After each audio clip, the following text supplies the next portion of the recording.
Okay. So I started the timer a little bit late today. So even though it says a minute away, I'm already running a little bit late as it is. So I'll just get started now. Good afternoon, everybody. Welcome back to Final Fantasy Sunday.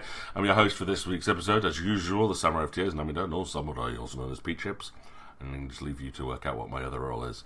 But I am here to continue on with this 100% single playthrough attempt of Final Fantasy X-2. I've been attempting to do this for years. God knows how many copies of this game I have and how many times I've attempted to do this. There's still a couple of my attempts on YouTube, but I'm slowly deleting those off as this one seems to be going very, very, very well so far. If you're new to the channel, welcome in, and thank you for joining me this afternoon. We'll be here for the next 5 hours or so on the most grind-festy section of the entire game, so I can't promise anything too exciting, but hopefully we should clear off some of the hardest sections of the game, which will be quite an achievement, at least for me. If you're a returning member of the channel, however, thank you for coming back and sticking with me. I'm a variety streamer. For those that do not know, tend to play a lot of different types of games throughout the week, and you say last night's evidence of some of the tabletop role-playing games that I do.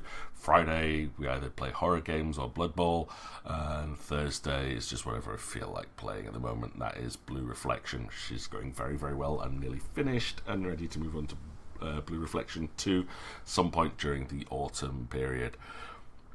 As usual for Sunday, I run a little bit of a giveaway to say thank you to everyone that has stuck around for the channel just to keep me company. This is what I stream for. I could just sit and play games all day on my own. That's not difficult, but I do like the little social interaction I have with people. So a big thank you for anyone who even just like the occasional comment or saying hi. I really do appreciate that because it lets me know I'm not alone in the world. But yes, the giveaway this week is for the game Ghost Runner. It's currently still going at a reasonably high price, even on the sales. It's a first-person, fast-paced action game where you play as a cyborg ninja with the ability to wall run, swing from rooftops, you block bullets. I don't know if you could do that, but you could definitely slow down time to dodge them and zip around the back of enemies that try to put up shields so you could stab them in the back. A very fast-paced game, and it costs you nothing. So if any of that sounds like it could be interesting, just drop an exclamation mark ticket into chat, and that will put you in for a chance to win at the end of the game. I will plug that several other times throughout the stream. But if you're watching this on YouTube, sorry, you have missed out for this week's giveaway, as that stream will have already ended. But swing by every Sunday. Check me out on all the social medias. Just look for MORI20 DM. You'll recognise me by the D20 dice logo in wood. That's me. If it's got any other logo, it's probably not me. But yeah, if you see that, and I'll let you know as and when I'm going live. But every Sunday, giveaway time. Hello, onions. Good afternoon. How are you feeling this afternoon? After, I'll say it's quite a relatively sedate session last night, I felt, for Pathfinder. Slow paced, a lot of combat, but as it should be for a proper good old dungeon crawl. And I was very happy with a little bit of character development going on there for everybody involved. But how's your day been so far? You had a good morning? I'm in a bit of a weird situation at the moment, in the fact that I am attempting right now to completely cut off the painkillers that I've been on for the last 3 months. I'm not sleeping great because of it, and the side effects are awful as the serotonin levels drop. But at the moment, my back is still a little stiff, but coping. At the moment, it's not too bad. I've got to give it a few days and see if the worst of the side effects clear up. That if I am actually not like pain-free, but as relatively pain-free as I can be. So yeah, that's weird. But yeah, I was awake up and down throughout the night, and then this morning it's been alright and just not done much. Yesterday, however, was blooming hectic. So I had the Blood Bowl game on really. Actually, no, let's go back even further. So after a really busy week at work, I said we had the open evening on Thursday. So didn't leave school until nearly 10 to 9, I think it was, when I eventually started to leave the building. Didn't eat anything that day, so got home hungry, tired, whatever. Friday was a long day, a lot of classes, and the one free period I had in the afternoon ended up being writing this big, huge list of questions to use in an interview for someone new potentially coming into our department. Because you're the only subject specialist here, but could you give me some questions that I could ask in this interview? I'm like, yeah, okay. So I wrote like 40 questions and the possible answers that they want to look out for, seeing as they'll have no understanding of if it's a good answer or not. Then there was the last strategy gaming club for school for the week, and that was really good. We still had a decent turnout. We always drop members at the end, but we still had around about 30 students show up on the last day, which was really cool. Then ran my first of the week's tabletop role-playing games, which is a homebrew system based off Exalted. That was really cool. They chose to go on a strike mission, which meant as they are low-level ninja, they were training up to become proper full-time employees of the city.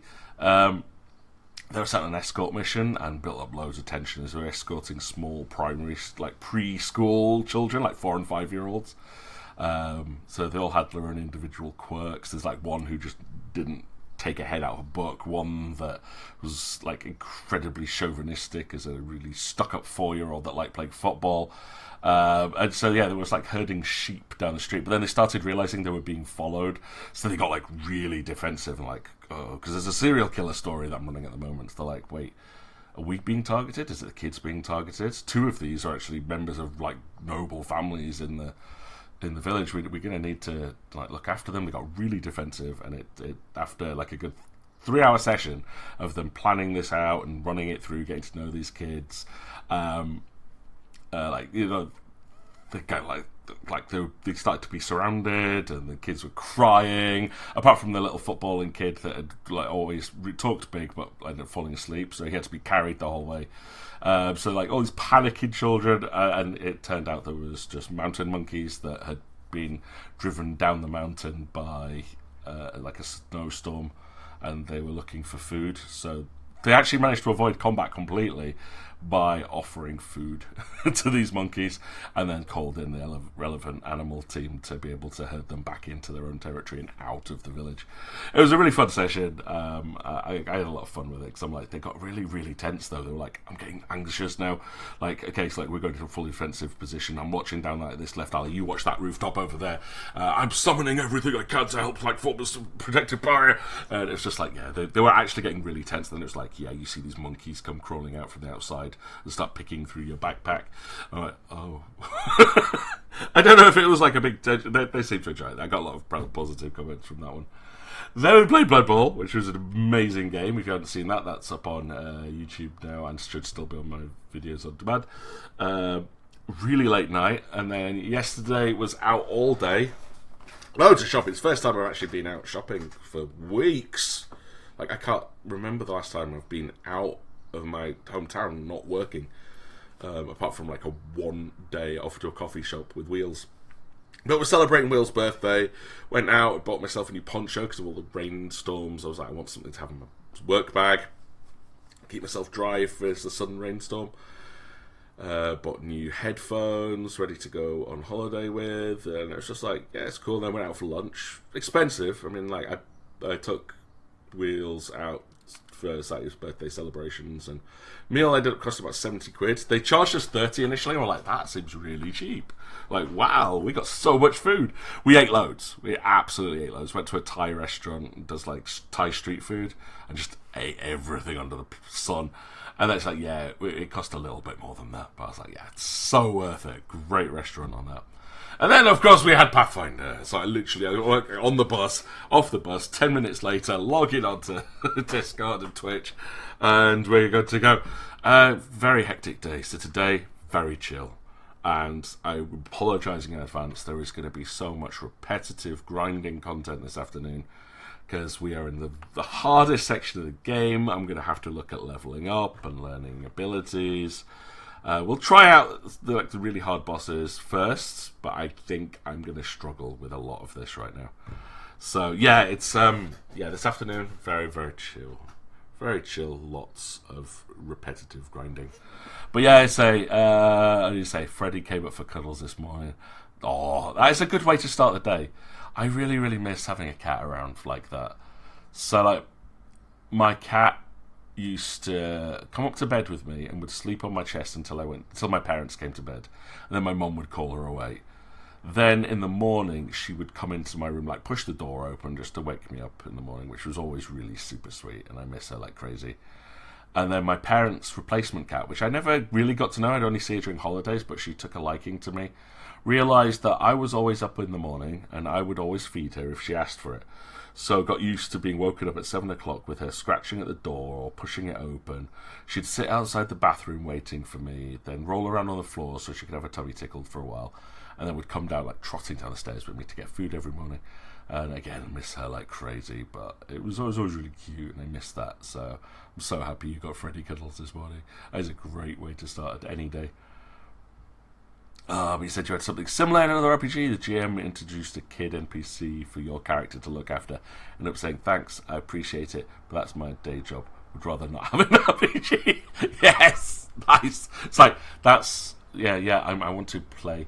For this one, I'm actually getting... I feel like my day job looking after children and then running an RPG where the characters are all children is a similar situation to that generally. I'm doing this to myself. But the whole idea for this game being, thankfully, that the characters will grow up, like in-game, as the players like level them up and progress. We've developed a level-up system that feels is a little bit more natural, so you're not having too much worry about preempting where you want your character to grow. It grows as it needs to, so people get what they call like training experience, which is supposed to represent every little thing that you're doing throughout life that might not specifically teach you one thing. But, like, you get to a point and it's like, I need to know more about... Like, say, yesterday when we were having people that didn't know much about the Nerf... The Nerf Nibblins. Nerf Nibblins. That's it, Sverf Nibblins. But yeah, people would then go, hang on, but my character should know some stuff about that. So I'm going to spend some of my training XP to say that all that life experience is going into me now learning this skill right now, to say that I've accumulated it all to give me the dice that I need to roll with it. And it seems to be going really well on that one, so I think it's a system I'm going to stick with for now. But yeah, it's like, yeah, I try not to emulate people's normal lives in the game, because for that very reason, it's like, look, you're here to escape, do something that you don't do on a normal daily basis. So yeah, we've got like Nebulous, who's playing a character based off his youngest daughter, so he's taking a lot of influence from that, but then going down the whole fact that this person is building life-size, realistic doll versions of everybody he meets. It's like, I love it. I absolutely love it. But say, okay, the kid NPC was still there, but isn't solely your character's responsibility. Yeah, because they'll have had a story, I guess, based around that child NPC. And sorry, this cough is a side effect of me coming off of this medication. I felt awful, like, because I've been reducing the medication. It feels like I have a constant cold, and I very well might do. Like those horrible summer colds kicking in with the weather going from hot to cold, hot to cold. But yeah, sorry, apologies. I'm going to be coughing and sneezing all afternoon. I know it. But yeah, I'm glad at least they listened to that side, though, that they took off the sole responsibility. Like, yeah, being a childminder, great. Working in daycare, great. So rewarding, I can imagine. It's like me being like working with teenagers. Like, it's difficult, but it's rewarding. But the last thing I want to do is roleplay a character that is a teacher at the end of the day. So I always play characters that are more aloof and don't have the responsibilities that I have in real life, because you want to get away from it all. So yeah, kind of glad they've done that. But they'll have that, obviously, still have a story involving the child NPC, so they want to still have it there. But that's cool. Right, anywho, yes, I need to get into this, because as soon as I start, the sooner we can get on with it. I'm about 85% of the way through the game. We spent, I think, because we spent most of the last session digging in the desert. We haven't quite got up to the level 5 experiment weapon yet, so I have to do a little bit more work on that one now. So we're going back to the desert, a bit of grinding there. But this is going to make the fight really, really difficult. Oh, we're actually 87%. I thought we were on 85, but that's because I had to jump somewhere else to... Yeah, I had to go into the infinite dungeon via Infinito to go down to the 20th level before I could do this. So it did actually throw off my percentage a little bit. We've done some of a later chapter now already. Okay, that's why I've gone wrong. But yeah, no, I'm going to go back to the desert. I don't need to use my autosave. We're nearly there though. It's about level 4, but the fight is going to be so hard. I don't think I'm going to handle it yet. So yeah, the whole idea here is that the Al Bhed are building an experimental weapon that originally was designed to fight Vegnagun, I think, or defend themselves, but they're not. They don't know how to use it. Now we're digging the desert for parts that will eventually power it up to the point where it's ridiculously strong, and then we can fight it. And I have to fight it to get the 100% completion. I'm so not looking forward to this. I've seen other people doing it. I'm probably leveling up completely the wrong classes at this point. And this is a bit... Let's say this is very, very grindy. Not a bit grindy, it's very grindy. But yeah, so we've got, like... If you weren't here for this bit last week, you get all these little crosses which show where buried treasure is. Where you can get coins for the mini-games. The yellow ones are the ones we want. Attack Assembly S means we can power up the attack of the experimental weapon. Uh-oh. Oh, that's fine. I forgot we could get normal fights here, which is absolutely fine. I'm okay with this.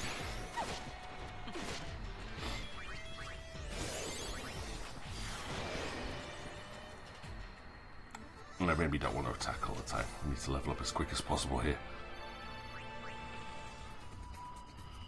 But you can also find Al Bhed primers here, which I really want to get as well.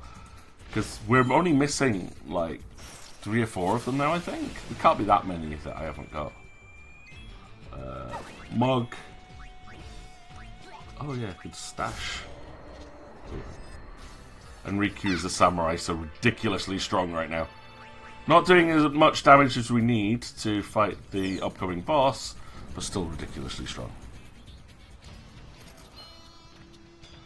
And sometimes we fail the digs because there's no yellow items, so we just have to leave. And I've missed the time limit a couple of times, which is, you know, my own fault. Got greedy.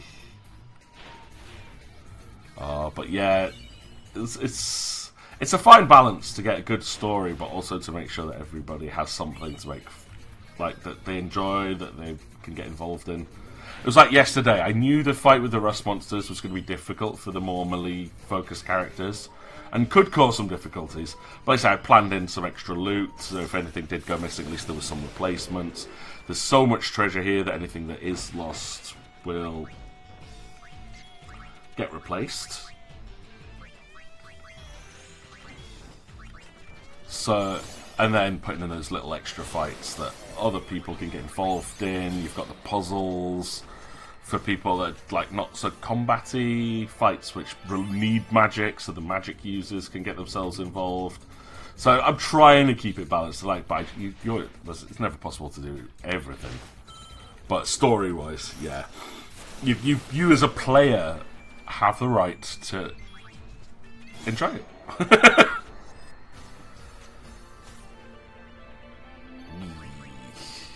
Okay, I'm a lot higher level than I thought I was, though. This is good. So I might be okay. Ooh, special assemblies. The special assemblies are quite rare. They're the ones we were missing a lot of. And I honestly don't know how far off I am for this, so I'll just do this for like maybe half an hour, maybe? Or see if we rank up. Like if we rank up as... No, Oasis doesn't have anything. Stupid. Yeah, if I rank up as a digger... I want to leave Blitz, come on. That might be a good place to move back to Jose and see if we've done enough. There's nothing here, look. Nothing interesting. Just don't, there's no point going to the Oasis, there's nothing to dig up. Doesn't affect your stats in any way though. Oh no, was that the Cactuar Nation? I'm not even paying attention here. I'm not looking. I'm not paying. This is another mission we have to do later. It's all horrible because the cactuars are under attack. And we're supposed to be helping to defend them. So it sounds urgent. So of course I'm ignoring it completely. Eastern expense, that's better.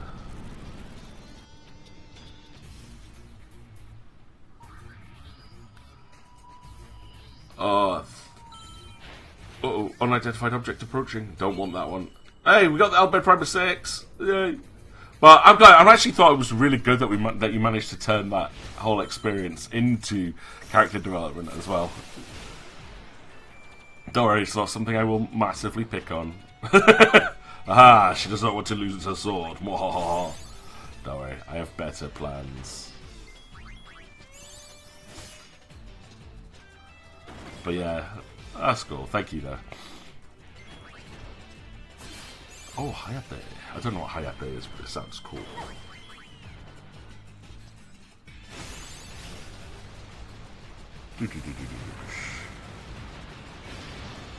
But yeah, I tried to like vary everything. So sometimes there's like little easy fights, sometimes there's like tactical fights in there. The thing is, like, the longer I have to plan something, the more devious some of my thoughts become. Oh, no, I saw that purple arrow. Oh, that's okay, that's okay. I don't mind this. I thought it was coming in for, like, the boss was attacking. This is okay. I think this is okay.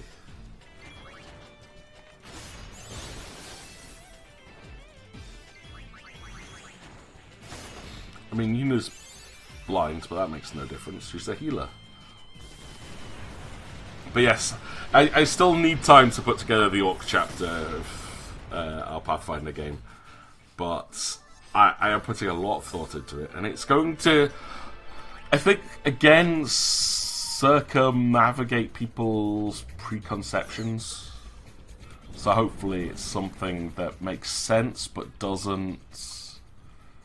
isn't as predictable as people might think. Like, I know Sage is trying to predict what I'm going to do with the dwarves. He will never see it coming what I have planned. This could be great. I was trying to think, though, like, the scale that I have planned for Duborin when you actually get into the main city is so big that I really don't think I can design a map for it. I think we're going to get a failed mission here. Here comes the fruit.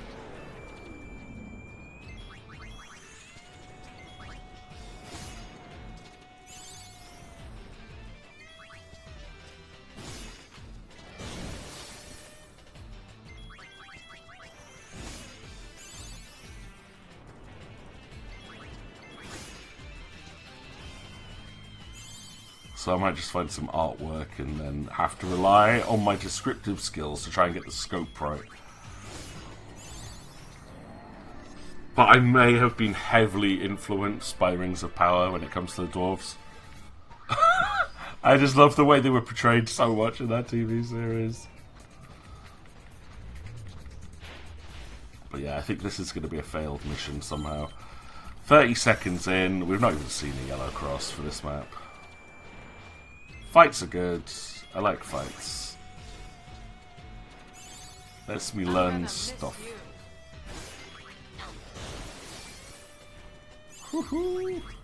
I like, though, that the samurai is still hitting this zoo, even though it's flying so high in the sky it doesn't even fit on the screen. I mean, it makes sense the alchemist can shoot it. But I'm not sure it makes sense the samurai can hit it from down there without leaping up into the sky. Ooh, level up. Yeah, I've got 20 seconds left. I don't think I'm even going to make it back to the hovercraft. No. Look, 15 seconds left and there it is. I'm going to try. I've got to try. Cause no! No, fight!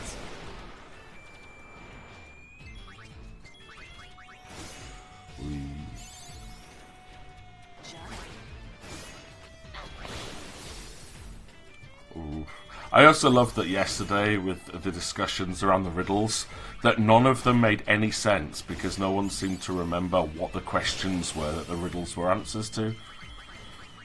So it's like, even if anyone worked out what the riddles solutions were, like obviously you'd got one of them, but without the context of this is what the question was, how does it help? So that I found amusing, and everyone's like we're still trying to work out, like, what's this about? What were they asking? Run, Yuna, run! 3, 2, 1, go, go, go, go, go, go, yes! Yeah, oh, you were. It's annoying because when you dig up a part, that stupid little robot takes up like nearly 2 seconds to say, you're running out of time, you should get back. I'm like, I would have got back quicker if you hadn't talked to me. Stupid thing. Please don't wander too far. No, I'm going to go and get the yellow thing. That's what I'm doing. Scrap metal. That's useless. Come on, at least give me a primer. No, I got a coin. I'm never going to do sphere break again, so coins useless. Oversoul.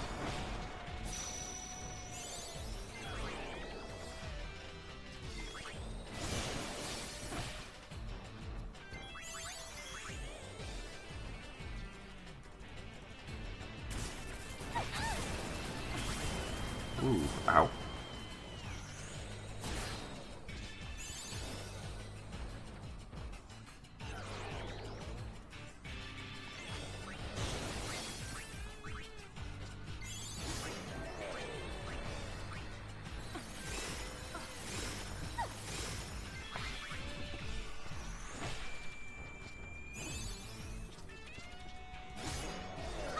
Got it. Nice.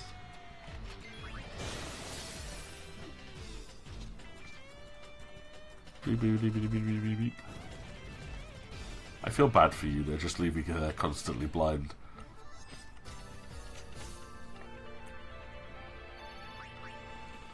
Right, how are we doing classes wise? Yuna learnt White Magic 3, so can now get back to learning all of the cool Healy stuff.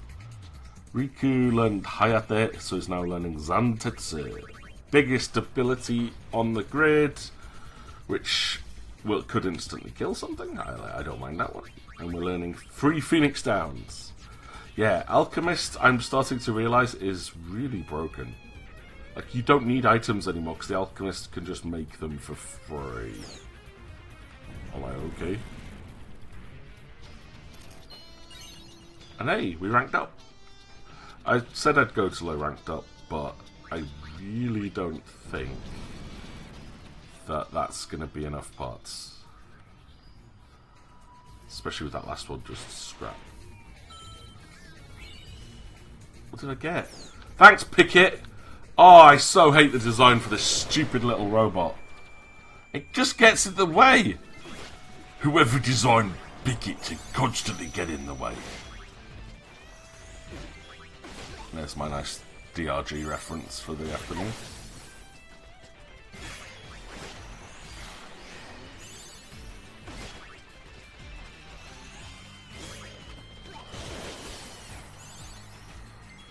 Yeah, these girls, though, are pretty strong at this point. I need another 20 levels before I'm confident that we can take on the rest of the game. I say that being in Chapter 5 and only like just over 10% of the game left. I'm like, yeah, I'm still not confident I'm strong enough. Oh no. Oh, I also have done a lot of reading into some of the bits coming up just to make sure that I know what I should be doing for them, to make sure we don't miss anything. And all the guides that you find online are based on the PlayStation 2 original version of this, where there's an item called Catnip. Which, if you are in critical health, meant that every attack you do does 9,999 damage. So if you put that on a gunner with trigger happy and just you can push out like hundreds of thousands of damage for every single attack you make. So I was like, oh, once you've got that, the game's really easy. But in the HD remastered version, Catnip, while it does that same thing, also comes with auto slow, so you get less actions, and auto berserk, so you can only attack. So you can't use trigger happy. All the tactics that people talk about on forums are absolutely useless.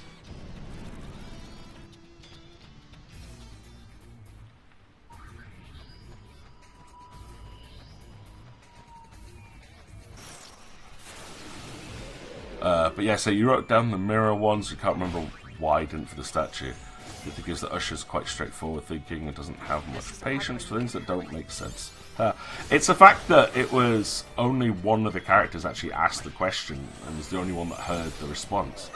So if she didn't share what her questions were, then it makes sense that other people wouldn't know.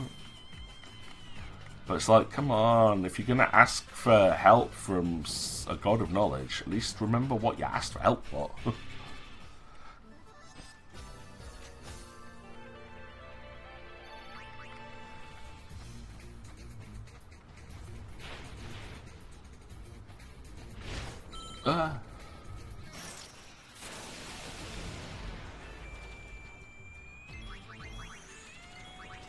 And the answer itself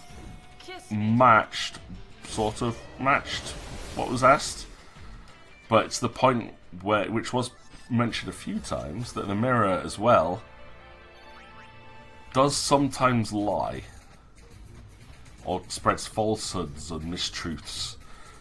So it's like, you gotta take everything with a pinch of salt. Not everything is quite literal. But some of the things I thought were very inspired responses. Especially that one about the blind man and the man with no arms. That's my favourite one, I think. Actually, no. My favourite one was one of the ones from the mirror.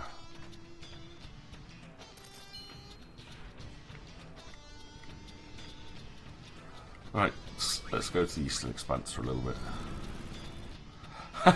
Yeah, it could be a good idea before the next session to actually go back and see what the questions were. Just to give yourself a little bit more context. So, what questions did we ask the God of Knowledge to get such weird answers? Tombricoin. I think I can pick up a couple more items here.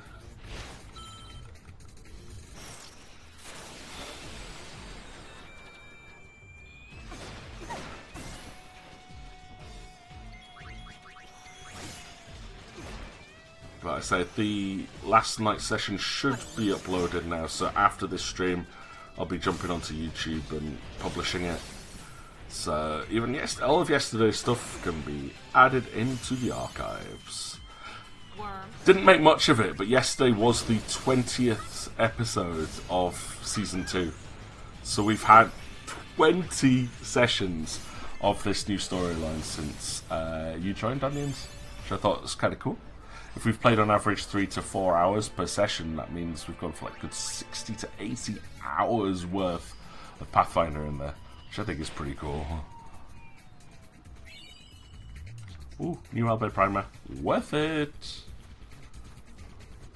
I can nearly fully speak Albed again. Which is stupid, because we could speak Albed before. I had all the primers in Final Fantasy X.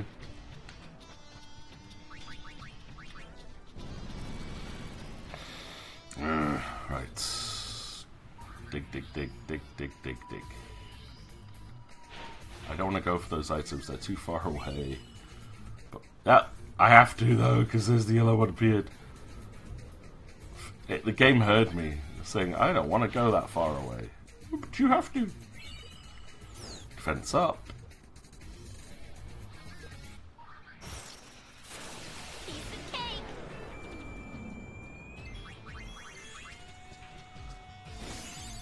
Couldn't steal.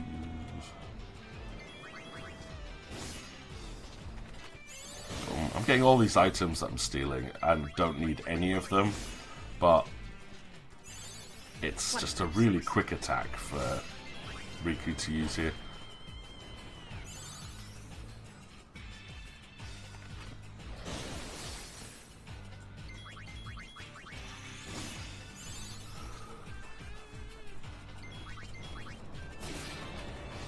There we go. Dead. But yeah, it's like they're just the thing is they're just little throwaway bits as well, and it's like people seem to be reacting like this is main plot stuff here.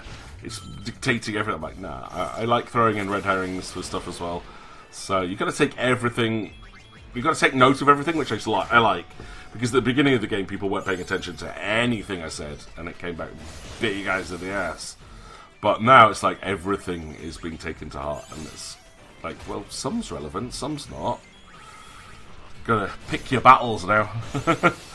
But hey, I am glad.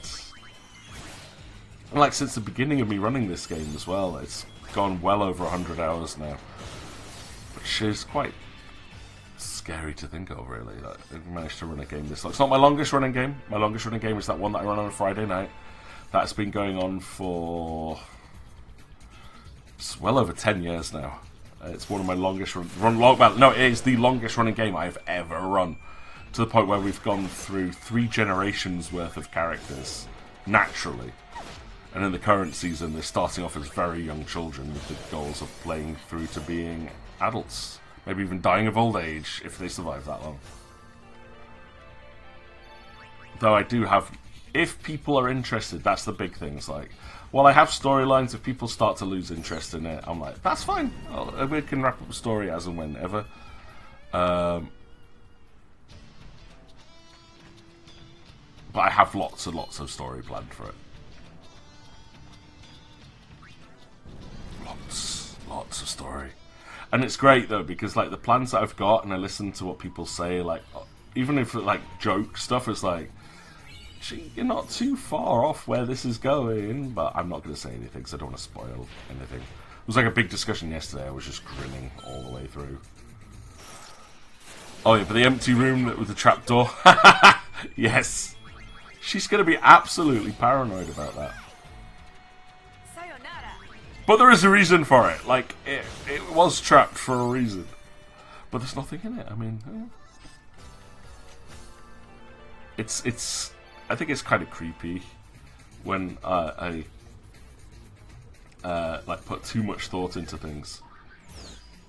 Like, what was the purpose of this room, and why is it here? Why is anything put here in that specific place in that specific order? And it's like, yeah, that exists. Could they have released? They could have. I mean, there could be any reason that it was like the that fear trap on the door. It was never designed to keep people out. It was designed to keep the rust monsters in. But it's the thing with the Sverfneblin, were actually the ones that were feeding the rust monsters to keep it away from their actual treasure. So they've been robbing, I suppose, the remains of like tomb raiding. So every time someone comes down here and dies or gets lost, they loot the treasure and then feed the rust monsters to keep them in that room. So what's next? Oh, that was a new one from you. What's next is we keep doing this. I don't have Essener yet. Okay. Let's go for an antidote. Nice. And then, you know what, because I'll be nice to you, Unixie, she gave us a nice new vocal line there.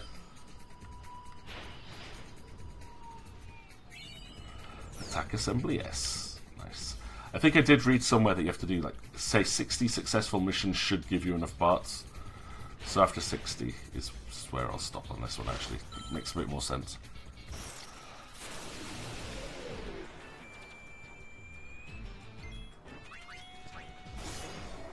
Did.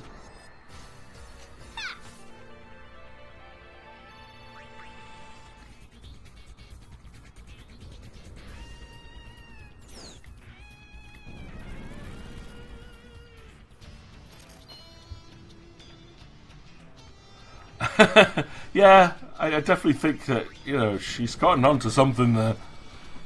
I think a lot of people at the moment are just going with the flow. Oh, there's a room, there's a trap, I've disarmed the trap, that room's dealt with. I'm like, come on, people.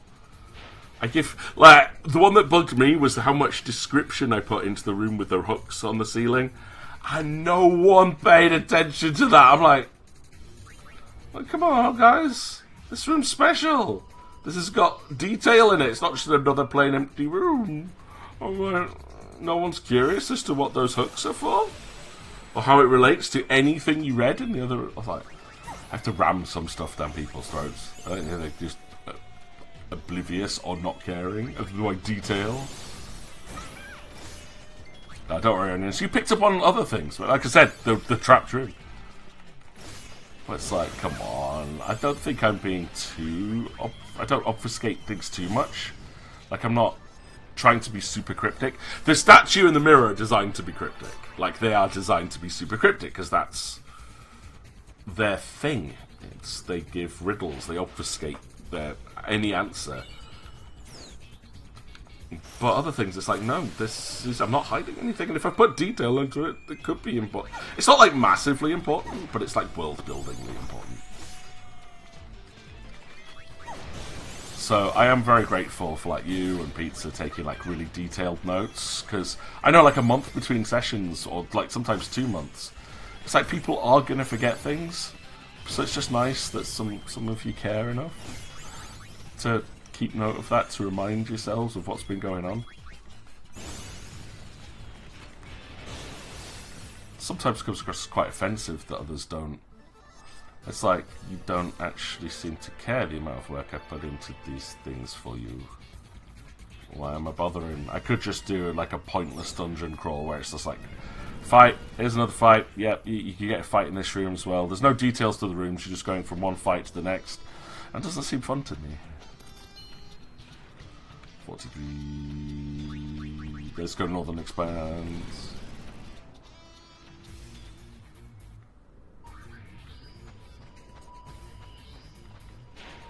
No yellow yet. So hopefully something will show up.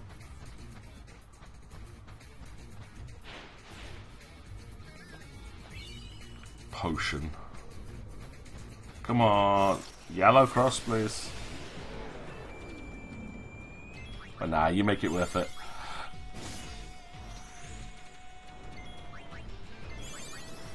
So you've been in a game like that, right? I've been in games which are just like constant combat, and it's like, I like it's one of the reasons I don't like 5th Ed D&D so much, or especially hated 4th edition D&D, is the fact that it removed the bit from the games that I enjoy. The skills, the character customization, the role-playing aspects of it. Some people like that tactical combat side, and I appreciate that, and games should have it in, but not all the time. Like, I appreciate there's a lot of combat at the moment in here, but it's kind of giving a bit of a respite from some of the more emotional storylines. But yeah, I mean, I'm the same. I like character development. I like inter-character development. It's like, why are we doing this? And can we develop our profiles, our personalities, our history? So try to build that in. And like say, when I put combat in, I want it to be relevant. So yeah, a rare dungeon delve so you can grab loot and fight monsters. Like now, it's a rarity for me. It's how I used to DM quite a bit, but still trying to integrate little bits of story and stuff later. But once we get into the city itself, you'll get a lot more of the interpersonal stuff going on, world building, etc. So again, I'm looking forward to being able to do that. No yellow cross this time. Nothing. Oh, there it is. It's always really slow to show up. Just kind of always hope it appears near the land speeder thing, so we can get out in time. What's really good on the Saturday game that I'm in at the moment, myself, is that it started with a lot of combat stuff, which some people, again, seem to appreciate a lot of. And I like how difficult the combat is in that game. Like, the GM really puts time into making challenging fights. Not like, oh, you could slaughter everything, blah, blah, blah. It's like, you have to plan out and work together. But it's like we started to get into like some character development stuff, like my character training to become a psychic warrior after having dreams of his father, and it's like, I don't know, it's nice, get some plot development things going on, and then like he's doing that himself to help two of the other players to like reconnect with their homeland because they've spent their life apart, and he's like, I actually want to help these kids. They just want to go home, and if by me doing this I can help them, I will. He's like, my old man character is semi-adopted, like Mike and Chris's characters. It's like, yeah, alright, you kids need help, I'll do it. You know, he's a father, and he sees like they're away from their family and their home, and he's like, alright. So he's training to become a psychic warrior so he can pilot their spelljammer and take them through the astral sea back to their home. So that will become like their plot line. So I like the way that game's going now. It's like we're getting a lot of inter-character storyline and development going on, which is really cool. Like Lancel's character has left his home for the first time, so he's learning about the world.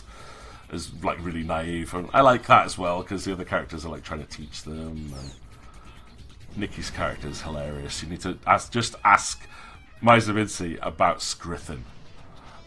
Is just a really silly character. It's great. But yeah, I've had that with Twitch sometimes. Like sometimes it is just the Twitch platform. Like the videos will like stop, buffer, and then start again. So you end up with like just seconds delay, but you don't miss anything. So no, don't worry. I'm really appreciative of the fact that you're here, Onions. Like, thank you. Always A, like talking to a friend, but B, having you here while I'm doing this as well. Love it. At your service. Hang on. Item. I want this. Then I'll respond. Do I have any left? Yes. Go. Give him a kiss of green.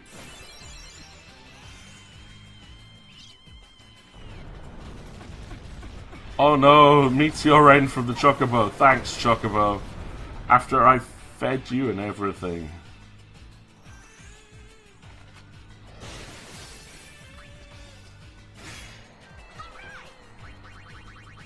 Now I only have one Gissel Green left. I'm going to have to go and buy some more.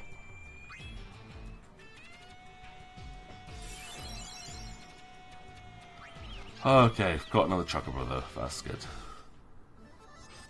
Is this the same Saturday game as before? It's the same group, but doing something. It's evolved a little bit. So I remember the beginning when it was just combat. I was so frustrated. But we used to be playing Pathfinder, so we are doing something a little bit different at the moment, moving on to 5th Ed. And it was just combat at the beginning, and I was kind of bored with it. But like I said, I like the way it's evolved now. Took a while to get going. Ooh, defense said. That might mean defense is maxed out now. I need more special parts, please. How's your Friday night going? Your Friday night game going? You know, because it was. Is it still? Does it Shadowrun you on now? So no, it was Changeling, but I think you switched to Shadowrun. Yeah, nice. Oh no, I went back to the stupid Cactuar Nation. That was a misclick.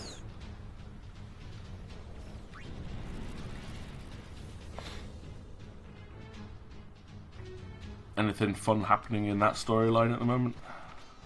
Oh, I'm gonna go save. I do not want to lose all that progress.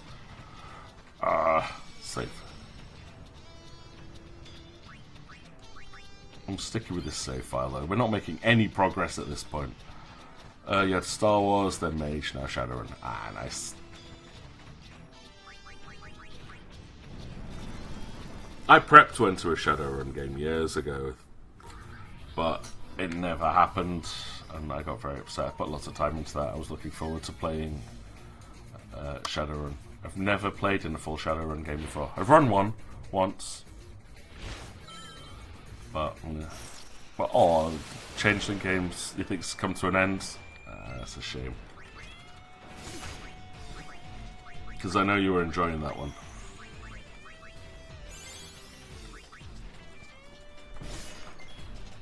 And enjoyed hearing stories of your character being invisible and no one noticing.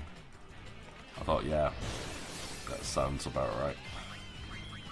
But hey, at least they've got the Friday Night Shadowrun game. That's kind of cool. Santetsu Monanda.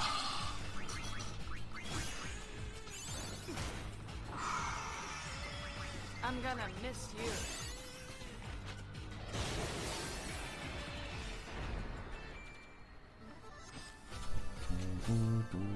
There's another game I got invited into by one of my colleagues, but just the timing for it is just like not working out. It's like, yeah, I already have commitments on the days where they want to run it. I'm like, it's a shame because I miss playing. I play in one game, I GM two, so I'm still GMing more than I play, and I like playing. I enjoy GMing, I really do, but I also like to play, and don't get to do that very often. Alright, regen's nearly learned though. We're on S. I'm going to go for dismissal. Let's learn these two abilities quickly. Alchemist's only on 7%, mind. Mega Phoenix! We're learning an ETH. Oh my god, these abilities are so expensive! 400 to learn Ether. We might be stuck on Alchemist for a while. I don't even have an AP egg at this point. Oh boy, this is going to take a while.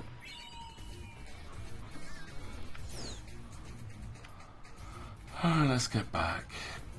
Sigh, duck.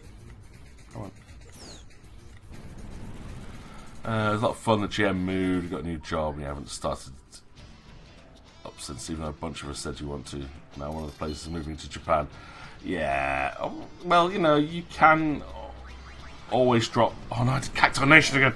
You can always drop a player from a game, like we've seen with the Saturday night game. I've lost numerous players that have either had to move on for other commitments or just not in the right place to be able to play the game. It's like, yeah, players change. If you've got enough people to run a game, then it can still happen, so I wouldn't give up. I'd keep showing interest. But the new job is the bit that I think might get in the way, yeah. It's like, yeah, I just don't have time to do it anymore. Like, I'm taking up a lot of new commitments with work. I'm pushing for more next year. But I will... That's why I like having commitments to things like this, though. Because it forces me to do something other than work. Which is quite nice. It's like, yes, one Friday a month, one Saturday a month, I give up to keeping the hobby going. It's a lot less than I used to. I used to run weekly games. And with work started getting in the way, not only for me, but for all the other players, it's like, yeah, we can give up one session.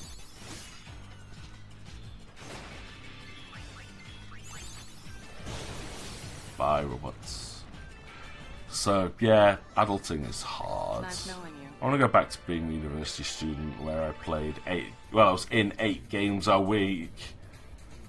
I still can't believe I used to manage that. Oh, more attack or something. I don't think I need more attack. It's already level 5 attack. I need more defense and special, please.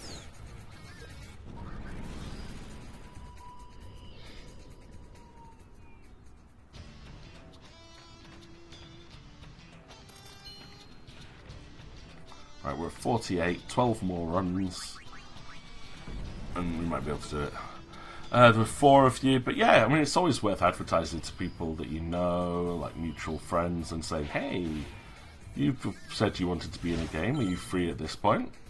Again, it'll come down to your GM as well, mind. If your GM seems to is like the linchpin almost. It's like when they're not available, nothing happens. Well, no, asleep. Bye, you know. But yeah, at my peak, 8 games a week was absolutely bonkers. I was the vice president of our role-playing society at university, and our president didn't do anything, so I kind of did everything. So we had a long-term running D&D game that was happening every week, and I ran that one. We booked out one of the conference rooms at the university. Did I already get the thing for this level? Probably not. I think this one's a bust. Oh, it's all the way over there. No. Right, going for it. But yeah, so that went on for a while, and then we started to get into playing Exalted. So one of my friends was running a Dragon-blooded game of Exalted.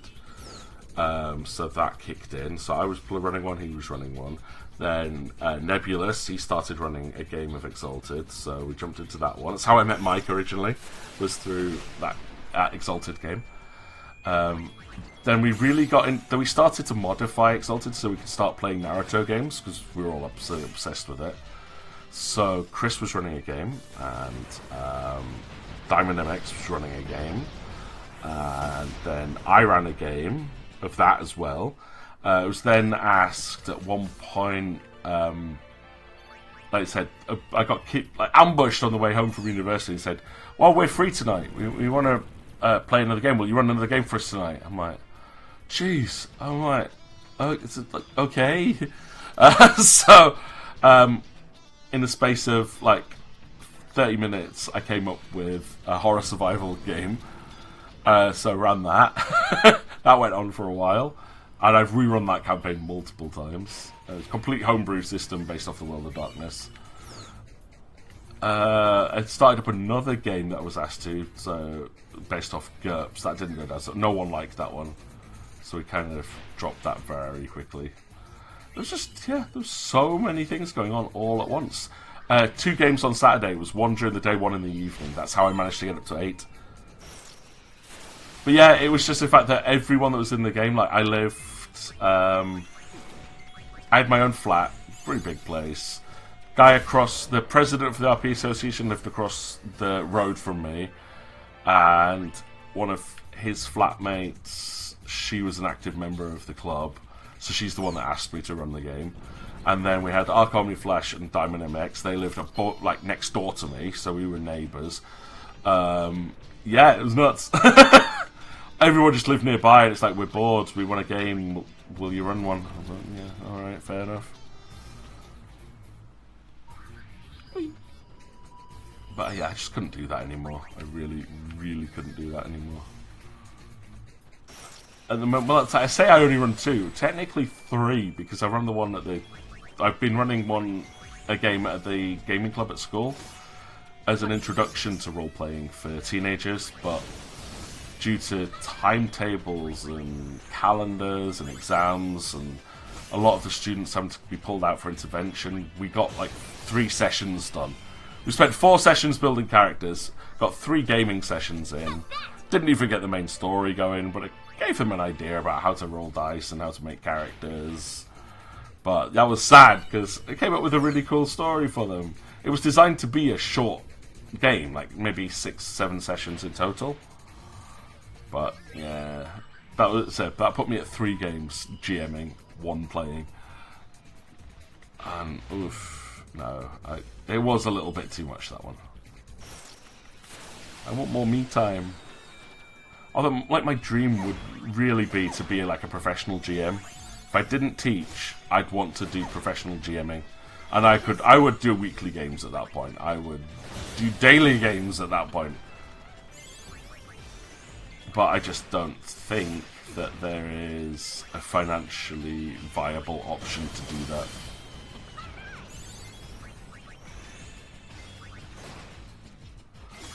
Though, so one of my friends did point out that there's a company that was looking for what they call professional GMs, an entertainment company that do like hired out role-playing tabletop games for parties and business functions.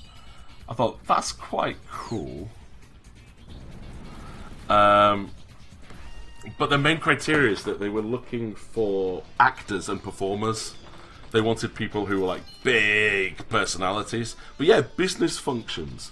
You know, like, it was like, what? So you could hire out for like team building exercises through role-playing games and things like that. I was like, what? But mainly like parties, like business parties, you know, like end of year parties. So instead of having like hiring out a DJ and going to like or like putting up discos or just a meal or whatever, you could hire out a professional GM and run a role-playing game. They said you have to be able to deal with drunk behaviour because a lot of your players will be getting drunk at these parties. I was like, I didn't apply for it. I'm like, this does not sound like me at all. I require seriousness in my games.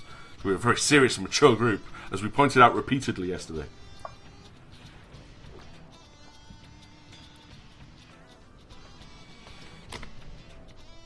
But yeah, I think I like the idea of that company though. I thought, genius. Yeah, go for team building, which is not expected to be some nonsense, and you get to do an RPG. Yeah, so like some people do go like out into the wild or do paintballing, and it's like, yeah, why not role playing? It's such a. It is all about team building and like thinking outside the box, but also following rules. And working together and communication, so it's like I think there's a lot of benefits in there. Whoever thought of that idea, genius. But it didn't. Their business plan did not match my own abilities, I think, or sensibilities when it comes to the hobby. It's like for me, it's a hobby, and that's probably the one reason why I shouldn't go into being a professional GM.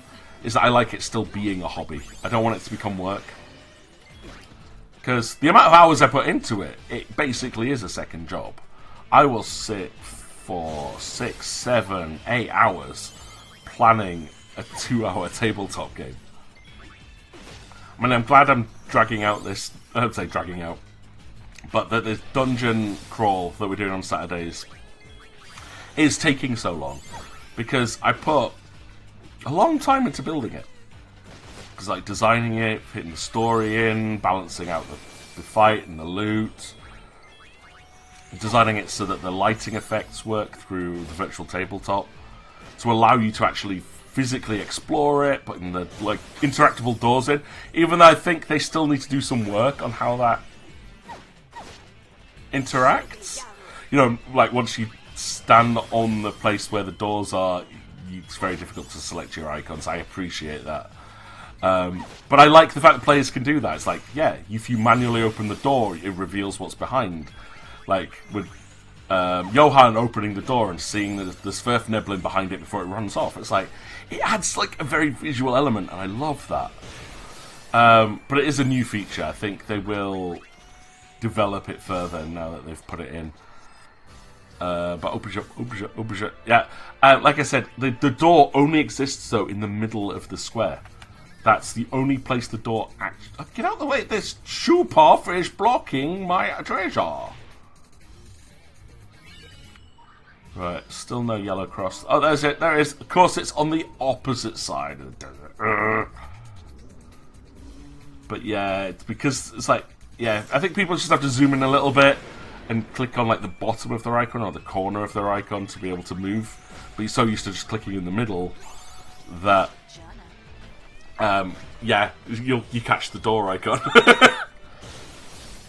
It's great though, because there are hidden doors in this dungeon, and there are locked doors that you just won't be able to do anything with unless I unlock them. So it does give like a level of interaction, which is cool. But if they fix the door interaction, it's like maybe if there's two things on top of each other. This is one thing I think they should do generally. If two things lie on top of each other, when you click, giving you like a little sub-menu to choose which thing you're selecting would also be quite cool. Because then if you've got two tokens on top of each other, you can say, well, which one am I trying to move? That would help. But that's the thing I love about Roll20. It does constantly evolve. They keep adding new features, which makes things cool. Like the little lighting effects, which don't always work because it's still newish. But when it does, you get like the little fan flames for burning hands. I'm like, yeah. I just have to remember to do that. But yeah, I had to work out that trick myself for using the doors. It was a pain for me. Like, I'm trying to select the door and your token's on top of it. And there was also an annoyance. So, yep, someone's moved their token on top of someone else's token, and now I can't select the one I want. Haha. Maybe there is... I'll be nice to you on this one so you don't overthink on that one too much. But you haven't come across any of the hidden doors yet. You haven't missed any, so don't worry. And once you've escaped the underhalls of Deborah, I will explain the purpose of that hidden room, not hidden room, the trapped room for you. I will explain that to you at the end, but it's just nice that you're still trying to work it out, and I'll leave that mystery.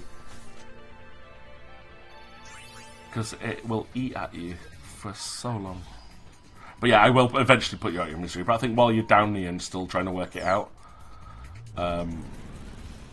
it's just nice to have that thought. But yeah, you know, you rolled really well in there. You didn't miss anything. There was no hidden doors. There was no traps inside the room. Eastern Expanse. Let's go there. Don't wander too far.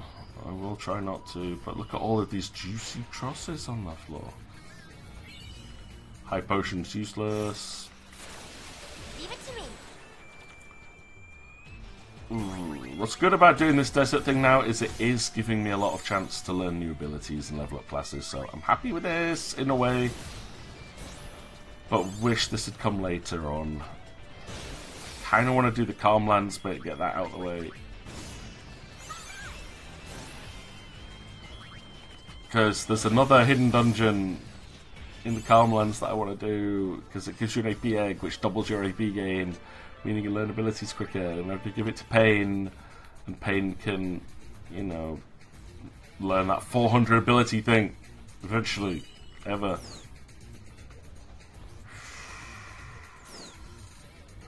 Yep, leave, play it.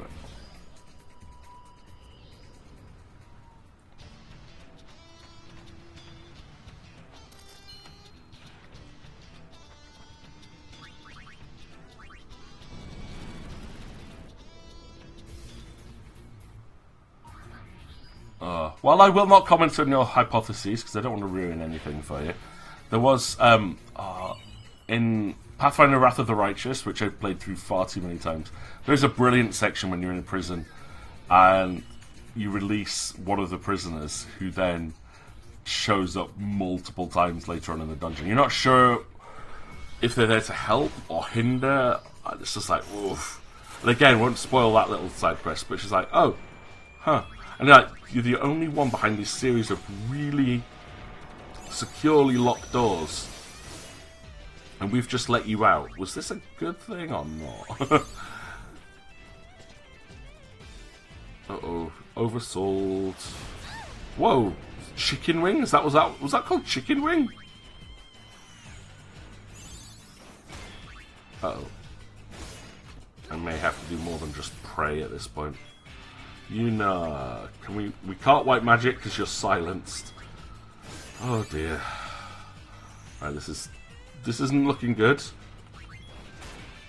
Right, Zantetsu. It probably won't work, but we're gonna try it anyway. And then I'm going to stash Remedy Yuna. So she go on, Zantetsu! Missed. Try again. I need to Zantetsu. Uh-oh. Stash. High tonic. Pain. High tonic yourself. No, Zantetsu's not worth it, so let's mug. Oh, why did I pray? Oh, it's done. Oof. Enjoy the chores, onions. Been nice talking to you. Hey, I thought I said not to go too far. I didn't go too far. Shush. Stupid bot. I want this item. Yeah, hopefully catch you again soon. I'll be here for a while. So, likely when you're finished, I will still be here. No! It's a chocobo! I've only got one Gisselt Green. Please tell me this is enough. Is it capture? I gave it my last Gisselt Green and it ran away? Are you kidding me? Oh, I'm annoyed. Right. I'm going back to the hover. I'm going to go save. And then I'm going to go see if I can get to... I need to buy some Gisselt Greens. So I want to see if I can get there without triggering the story there, but likely it'll trigger story stuff. I have a cunning plan, however. Cunning plan. Just save first. Right, board airship. This might not work. I just need to go to Jose to see how well we're doing with that experimental weapon. Nah, nuts. I wanted to go to Calmlands, which has got 0 difficulty. Mount Gagazet, which is a hotspot. Campaign face-off I do not want to do. Bevel. Oh no, we could go to Bevel. Let's go to Bevel. Because this is the bit we triggered earlier. But I can leave here and then run to the Calmlands, hopefully without triggering the quest. A save just in case it does. I don't want to do the quest yet. And go and talk to Clasco, who should be able to sell us some Gissel Greens. If he can't, I'm going to be very upset.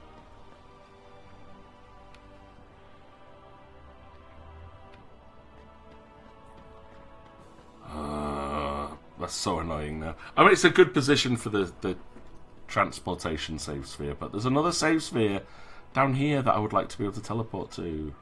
Used to teleport to this one, but it's miles away from where the Bevel dungeon is. So, oh well. I'm very, very, very worried about having to go and complete the Via Infinitum, or whatever it's called. The Infinity Dungeon is what I call it. Because it just sounds so hard. I'm not good at extreme challenges, and to get 100% clear in one run through on this does mean completing some of the most extreme challenges. Oh yeah, it's cutscening! Alright, fair enough. I guess we're doing the Calmlands now.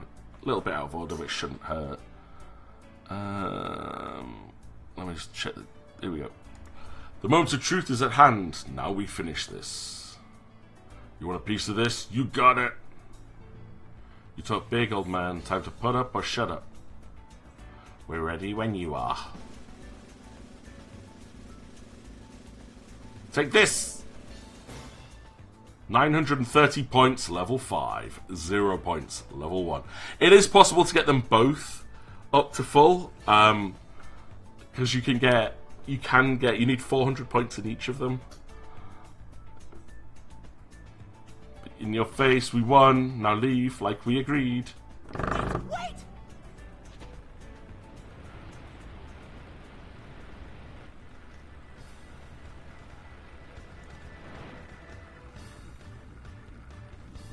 Far be it for me to say or speak, but you mustn't argue like this. It really won't do. Not at all. Yep, I can taste it in the air. Confrontation, I mean. Guests simply will not come with all this confronting. Please allow me to take care of business. Why, Tobley? Your last business venture failed. But episode complete! Thanks to Tobley's intervention, Open Air Inc. and Argent Inc. once bitter rivals have united forces to bring you the Calm Skies Partnership. Alexa, stop. Why did she even listen to that? You now have Calm Skies credits totaling the number of Open Air and Argent credits you previously had. Attraction attendance, there's now only 1 attendant. Hover stops, there are 2 new hover stops to the north and south entrances to the Calmlands. A new attraction secretly developed by Open Air. Thanks to Tobley's dedication and ingenious ingenuity, Gull Force is finally ready for its grand debut, now open near the Macalania entrance. Yay. I don't care. What? I might as well have just teleported there. That's so annoying. That's another 0.4% complete, though, that I wasn't wanting to do yet. It's throwing my calculations so far off now. I don't know. I think we're still going to be on track, as long as we get episode complete for everything. But Calmlands. Go.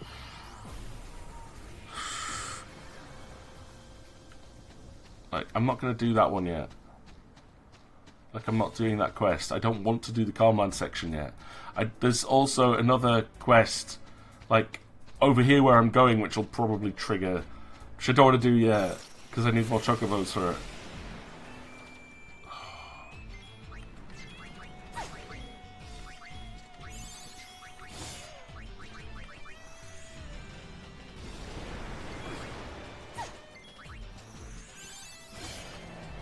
Ooh, finger snap.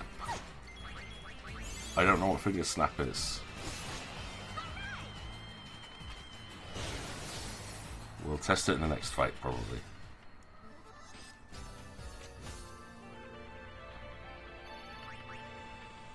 I'm sorry, I got distracted. I saw a treasure chest. I want the treasure chest. Gimme, and then we're off to the Chocobo Ranch to go talk to Clasco. Right.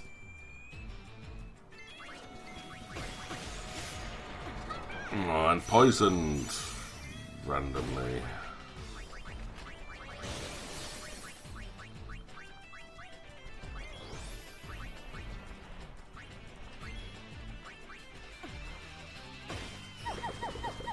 Don't mind pecking me.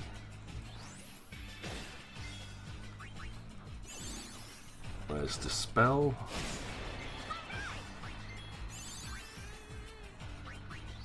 I don't know what Finger Snap did. I wasn't really paying attention.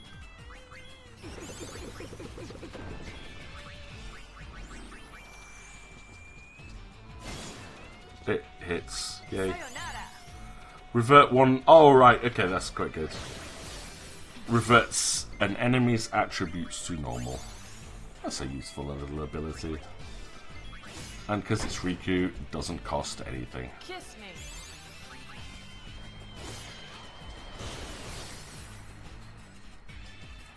Okay, what's next for the samurai?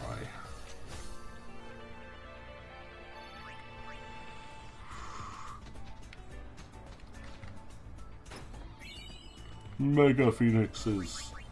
Right, Yuna is learning life at 30. Halfway through. Just getting there.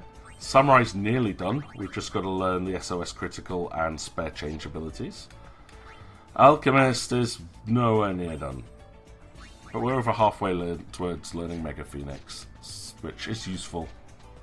Very useful. Especially with some of these fights have got instant kill abilities. Having somebody that can fully raise the other two, if they survive themselves, is a good thing. Well, it can't be a bad thing, at least.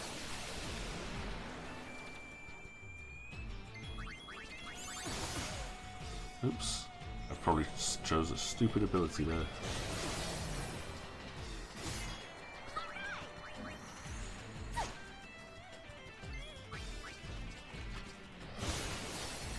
Ouch.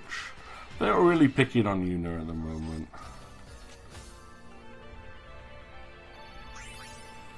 Another level up though. Do I have Esuna yet? I do. There we go. Yuna's becoming a very useful white mage finally. Don't know how long we've had the white mage dress sphere for.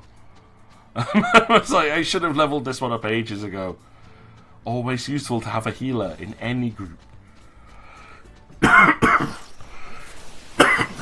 only take 2 rounds. Give me 1.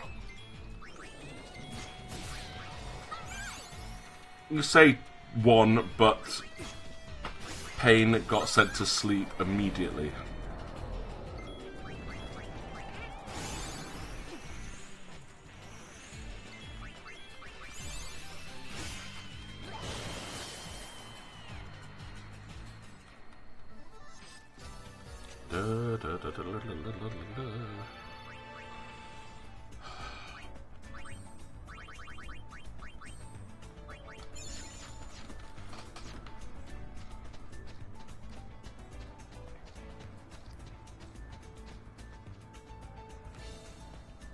Alright, if this cutscene's, I'm gonna be so annoyed. It probably will. It doesn't, thank you. Right, Clasco, where are you? Hey, Clasco. I want to buy stuff. I have 7 chocobos so far. Timid, normal, bold, and bold. Bold. Would you like to change Rodex? I want to buy that. I want to buy Gissel Greens. Where do I get them from? I thought that was from Glasgow. Knowing my luck, after doing all of that, I could have just got them from any vendor. Right, okay. That was my own dumb.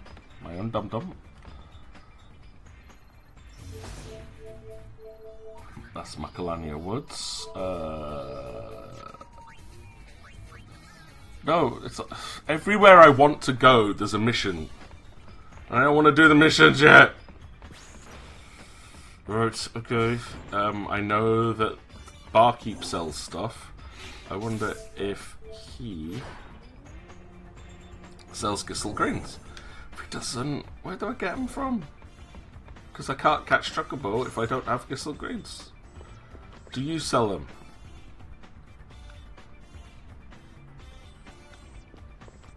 Why are there so many Chocobos on here? What can we do for you? Oh, Barkeep and Darling? Pet shop? Oh, change the name of their pets?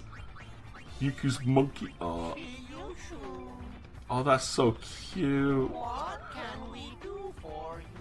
I've not been back here since we revealed that he has a partner. But yeah, see, there's no Gissel Greens.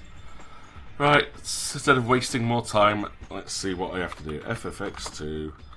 Gissel Greens. Clasco gives them out once. Yes. Yeah, Clasco gives them out.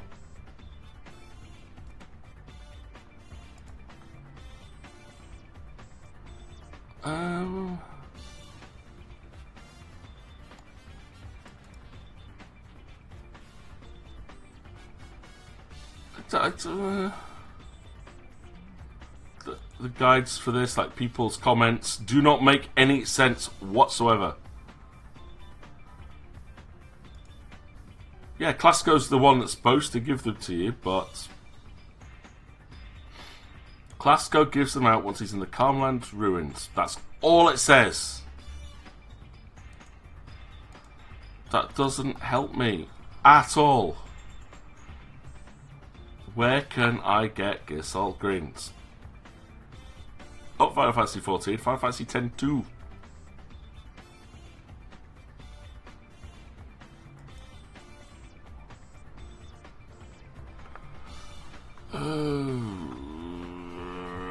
You run out of greens. I do go outside and fight a few battles. This gives Clasco a chance to restart.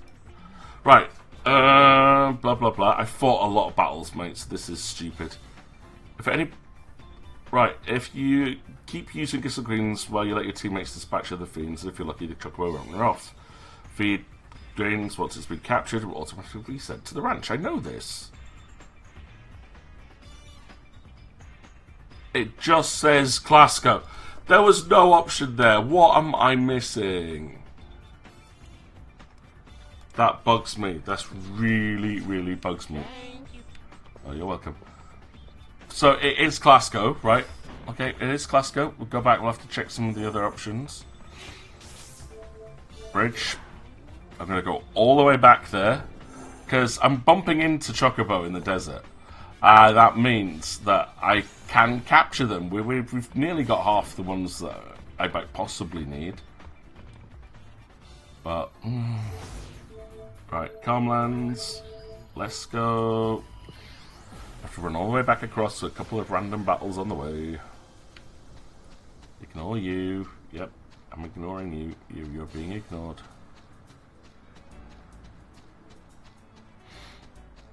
Right.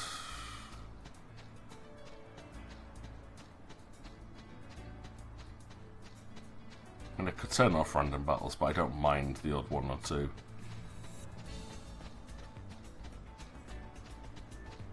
Right. Clasco, you need to give me... I have no more Gissel Greens. So, if he doesn't give any to me at this point, I can't capture any more Chocobo. But I need to capture more Chocobo.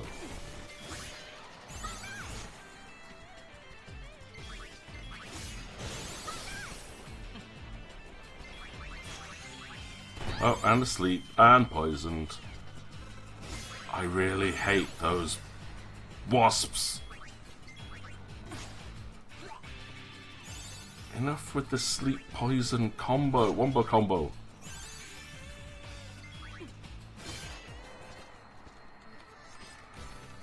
Okay, and once again we have to heal up Pain, who is a royal Pain. I'm just using a remedy, I've got loads of them. Right, keep going. Talk to Clasco one more time. Check all the options on there without setting out any of the Chocobos to do anything. I don't want to do that. See, there's a Chocobo! And I cannot catch it because I don't have any Gissel Greens. So that's a complete and utter waste. Game, thank you.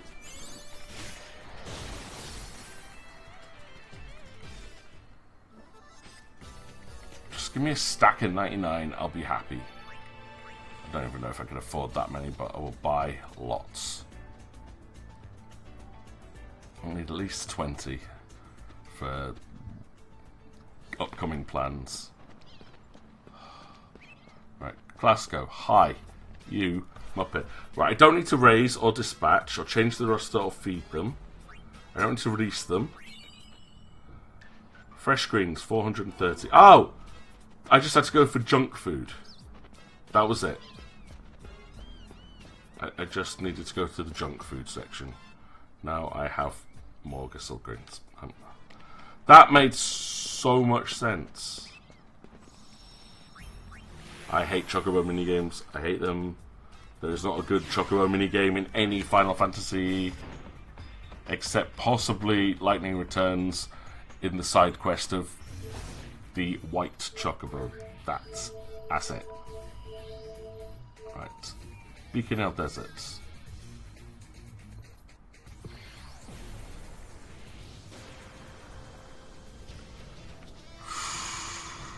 Five more. I think 5 more of these, then we go back to Jose and see how we're doing. I need more special parts, please. Special Z. Sounds like a cereal.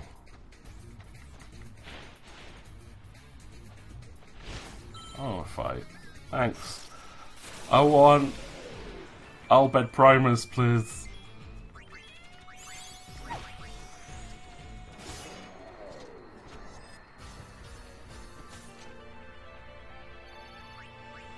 We're about to get more levels. About to get more levels. More wasp. Another wasp, though. Would you kindly go away?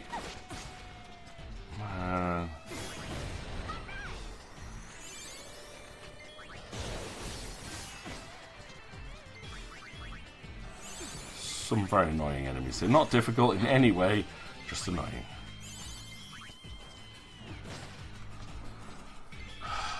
Shoot it. There you go.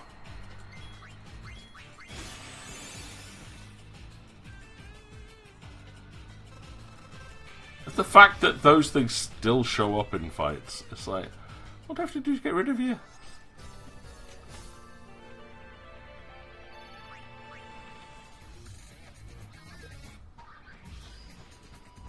I still have not seen a yellow cross on this level, which probably means it's about to fail.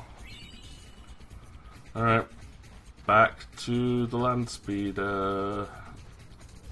Even if I see one at this point, I don't think I can get... Yeah, it's all the way up there to the north, which is where the rival was running to, so I didn't see there being any point. I thought he was going to run around and grab everything. 20 seconds is not enough.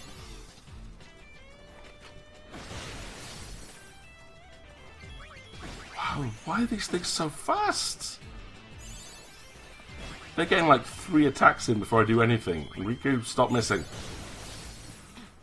Pain, stop missing! What are these things? Why can I not hit them? Alright, good. 1 down.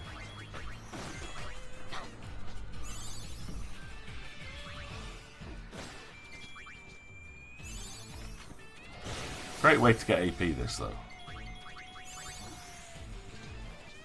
I get to use lots of moves.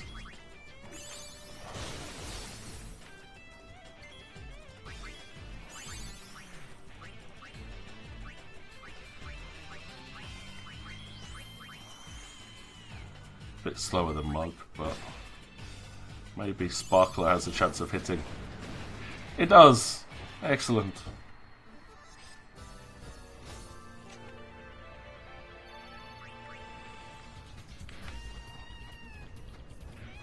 I think this is a fail, because while I'm going to try and get that item, 10 seconds with the 3 seconds delay from Picket is going to mean I can't get back in time. I'm annoyed by that.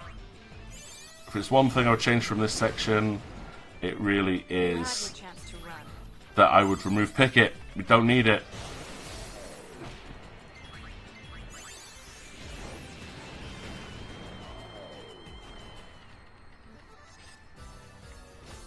That's it? Yes, that's it, you know. Cute pose, though. There we go. 7 seconds left. And there! Like, without that message, there's a very, very small chance I would have made it.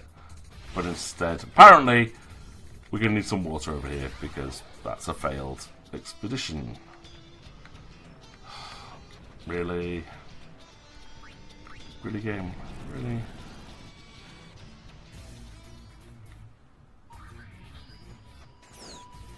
No! Shut up, Picket! Go away!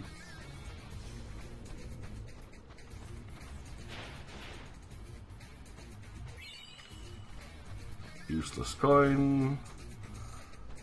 There it is. I still think I've got enough to get into the next one. Go away, Picket! Do not need you and your running commentary. Oh no.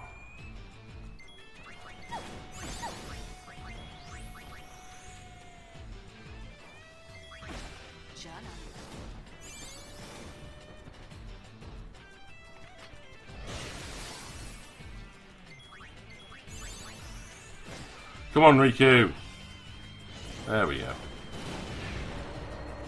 Thank you. Thank you, thank you. Just sitting there with a full ATB bar, not making the attack. It's not needed, Riku. Coin. Useless.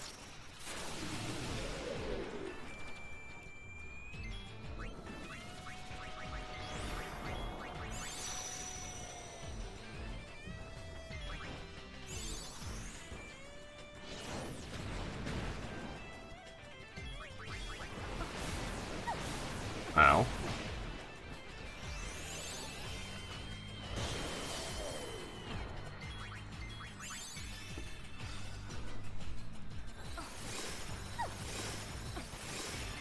I guess it's oversold. It's allowed to do a bit of damage.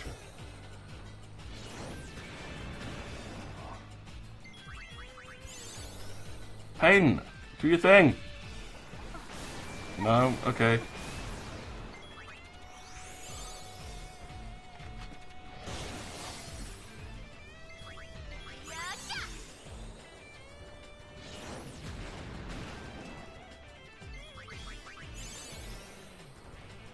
I could not be inputting these commands any quicker than I am.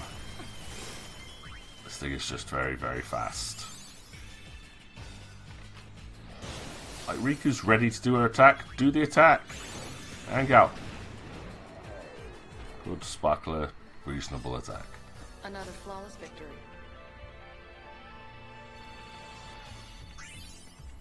Level 53.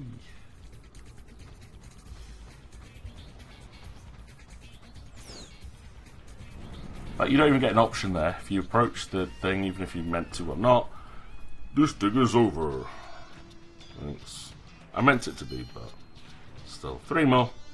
I do 3 more, and that should be enough. Whew. Probably not. I'm probably missing too many of the special because all I seem to get are the attack parts. Oh, unidentified object approaching. Where is my yellow cross? Where is it? That's not too far. I'm right next to the blooming speeder game.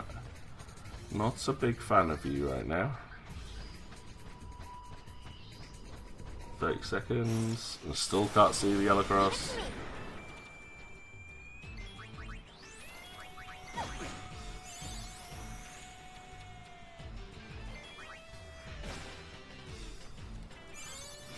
One of the other changes I did now, looking at that, is that there were some bosses that you used to be able to make much easier by draining their MP. Yeah, you can't do that anymore. They've removed that as a tactic. Everything that made the challenging fights less annoying, they've managed to remove in the HD remaster. Oh, come on! What was that? I have no idea what Riku said there.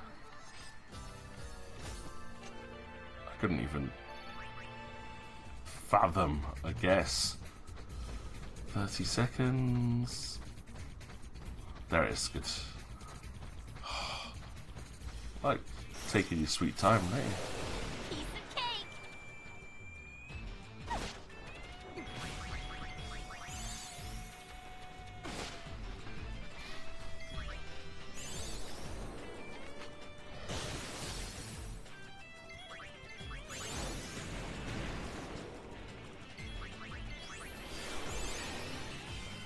I think Mug was still quicker. So I might just go back to Mug.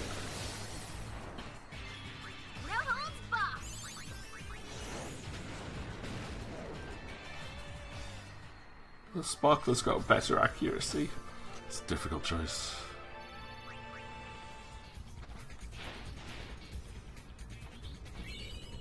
Another attack assembly.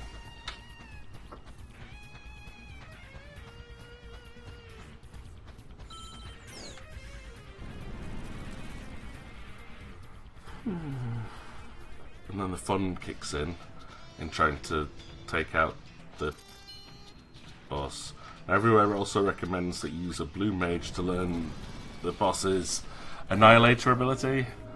I really do not like blue mage, so I'm hoping that I do not shoot myself in the foot by not trying to learn that move. Special assembly, that's good, that's what I need. And I also want an Albed Primer, please.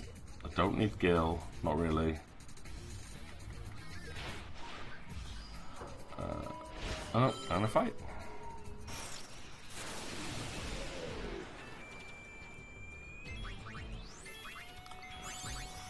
We'll have another catch-up after this fight and see how we're doing for new abilities or ability training. Child's play. I do want to switch up a couple of classes before we finish this. Oh, I'm being a bit greedy here. Ugh, bomb core, useless. But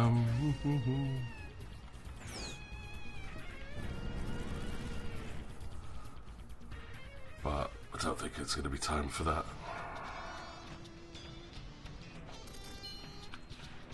One more, and then we'll check. Unless we're very, very close to leveling like full cure, I'm way off on that one. Riku. One fight off SOS critical, so she might actually master Samurai in time. Okay. Eastern Nation.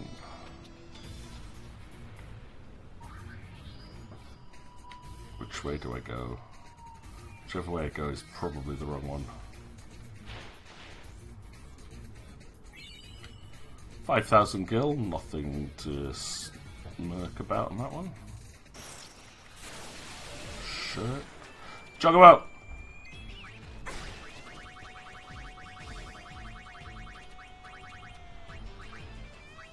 Go up.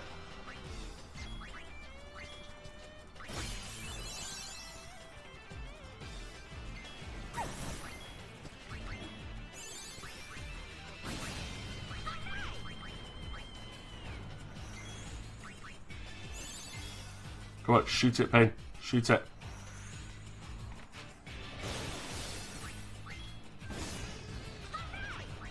Item. Where are you? Get salt green. Go. Here you go, junk food. Yay. 8 chocobo, 7 to go. This will save a lot of time later on. The more I can catch now, the better.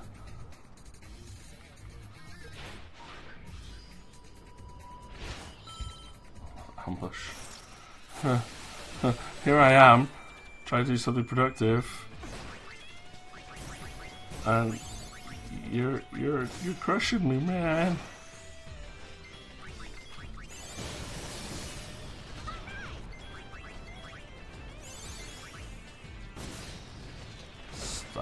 Stop.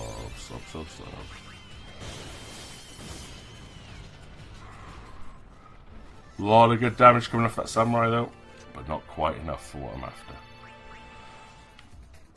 I don't think this is going to be a successful dig. Does not look like it unless a yellow cross suddenly appears. I haven't even seen one, which means it's so far away that it doesn't even register.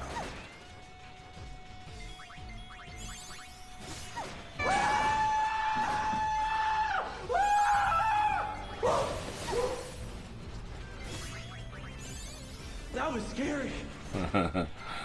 Welcome back, onions.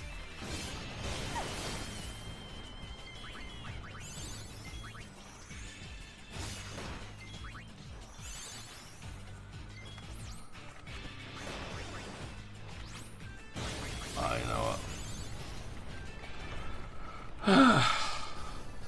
Have fun with the house chores.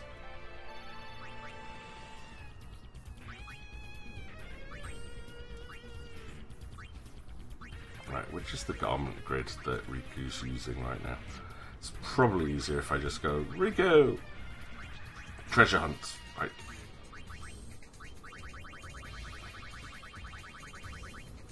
Treasure hunts. I want her to... I need another Dark Knight. I need another Dark Knight, so I'm going to switch that in here instead of Gunner, and then put Gunner here instead of Festivalist. And then we can go equip Riku. Because I think that was her last ability for Samurai. It was 100% Samurai. So we go equip Riku, job, Dark Knight for now. Ability, Riku, Dark Knight. Karen, that's the one I need to learn. It's a stupid, horrible, horrible strategy. I hate it. Oh yeah, this is a failed dig. Yeah, there's nothing there to dig, so don't get at me for saying I failed it. Just dishes and laundry. I should really do that. To be honest, I've started my laundry. I always start it before stream and then finish it off afterwards. But I have not done any tidying in here for weeks. It's part of my summer holiday plan, is to tidy things away. Try recycle a bit more stuff, like take some stuff down to the charity shops to clear out some of the mess. And give this place a good old clean. It needs it. But after the back injury and then all the exam work that's been going on, I just haven't had time. I should be cleaning instead of streaming, but streaming is much more fun. Assembly Part Z! That's what we were looking for. Right, fingers crossed in one way. I say fingers crossed. I actually don't want it to be, but that should be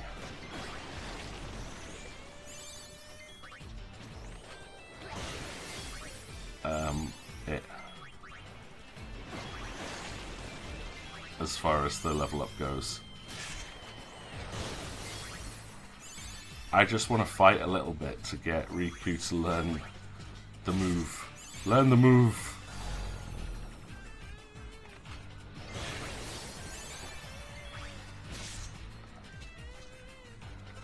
So a few fights might do it.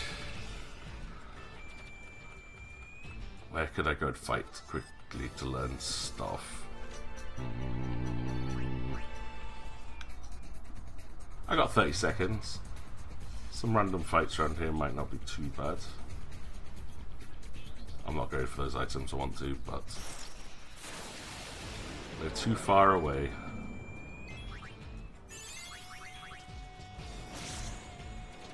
Now, see, Riku, who's been a really good damage dealer, I'm going into a low damage tank build. Why, you might ask? Because the Dark Knight is broken. Very broken.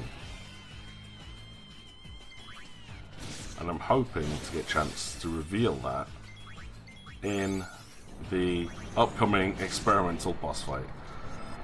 But I need more hit points as well. I don't think I've got enough health on either Riku or Pain to be able to pull off a really, really cheap strategy, which is going to save me so much grief. Hi there. Hi.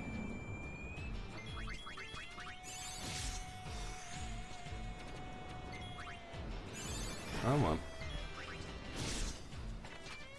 There is actually something else I could do to try out here as well before we go into the experimental boss fight, and that's to try some of the Fiend Arena.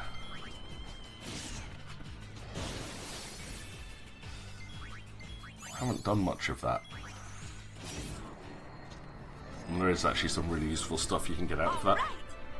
Mostly to do with AP though, but let's go. Dig is over! At 60 successful digs completed. 61 successful digs completed. Alright.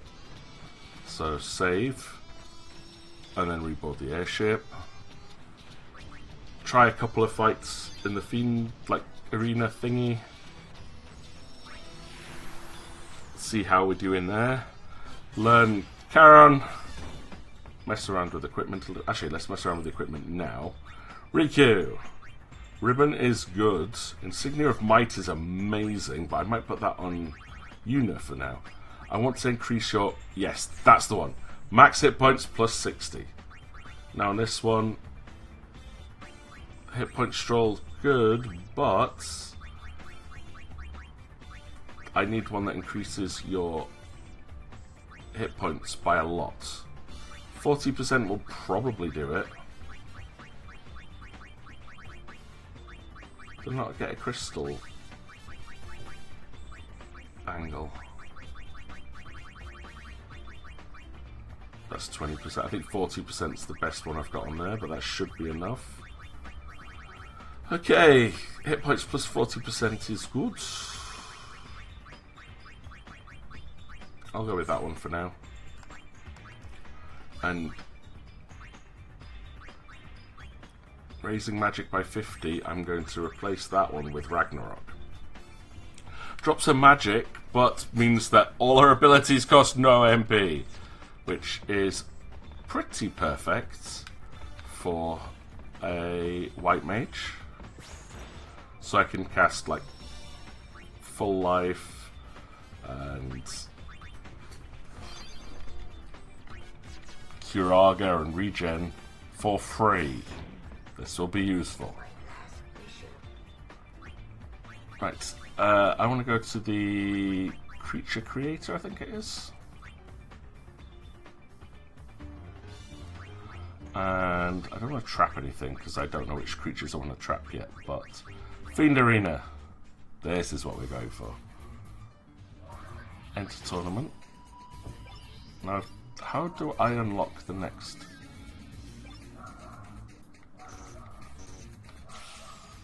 I want to get into the next one, but Battle Simulator? Yes, it could be one of these.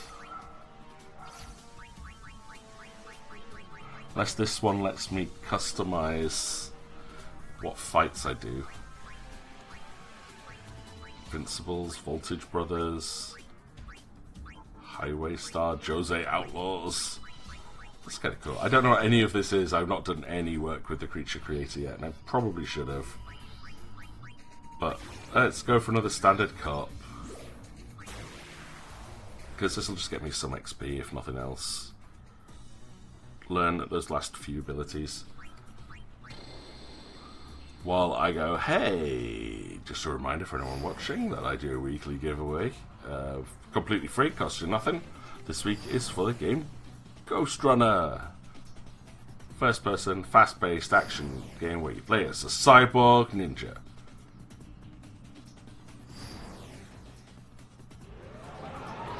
While the ability to have 0 MP is a little broken, but they've also given it to bosses, which is why I say you can't mana drain them to reduce some of their attack power. Skip.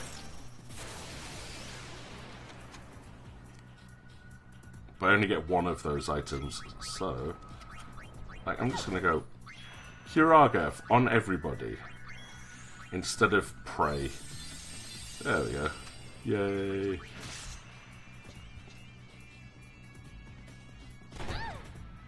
Whoa, seed cannon always halves your total health.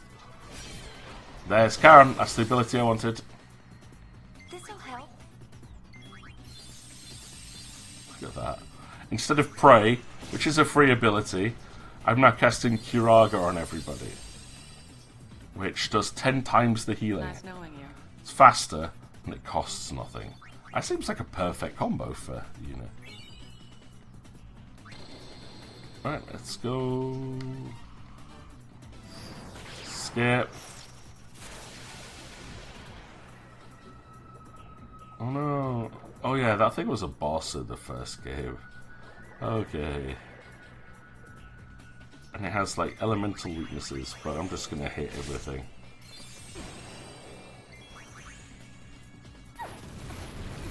Oh no, fire, what will I ever do? This might be tricky actually.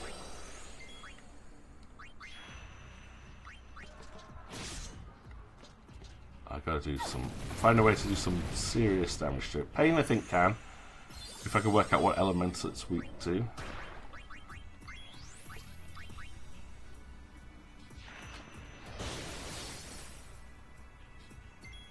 Pain, go for.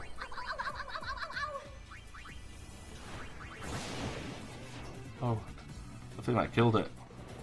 Ha! There we go. Darkness, which I think does half of your maximum health and damage to all enemies. Unblockable, but damages you for like 20% of your total at the same time. So, good attack. Great for things that have special defenses. And it's something we are going to abuse like crazy in this last chapter of the game. I think if we've done things properly and I'm of the right level, that we should be able to defeat the experimental boss, sorry, in 2 hits. Difficult, but we'll try. But I will not be learning Annihilator as a consequence of that. I just can't be bothered. It's just like having to learn abilities by being hit by them. It's just tedious because it's all potluck, and I hate anything that's RNG based.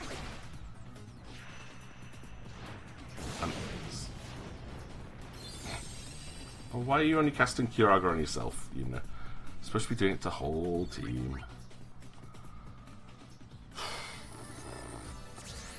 Winner! Yay, yay, winner! Is there another tournament? A high-level tournament would be good, please. No, we only have the Standard Cup, probably because I haven't trained up enough monsters. Just quickly see what the battle simulator is. That one's a 2-star. Oh, here we go. 2-star. Elementals. Viper Sniper. Let's go for... So you get to pick the fight, okay.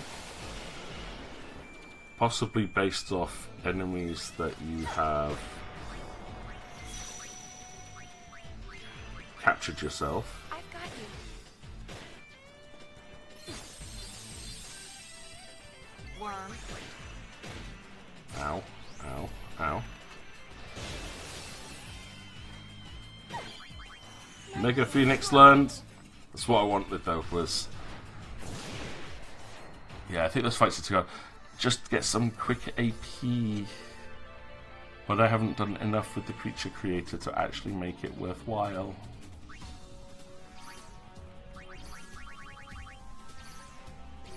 Whereas there's so many creatures that I have not caught. Sigh. I am the dumb. Oh well.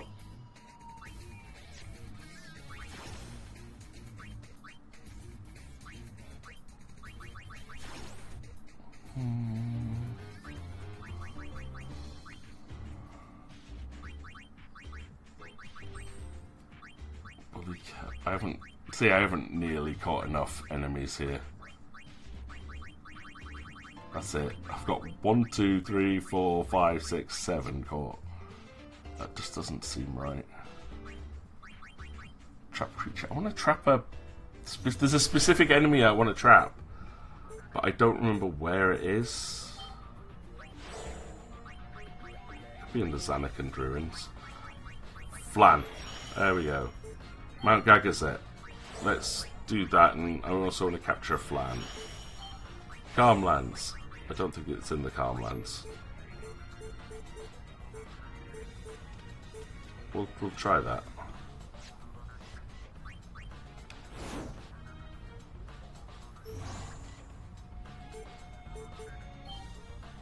That's a Flan Amarillo. I'll take it.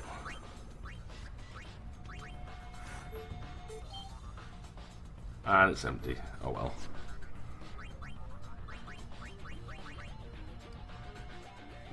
I'll have to look up what I need to do for that one.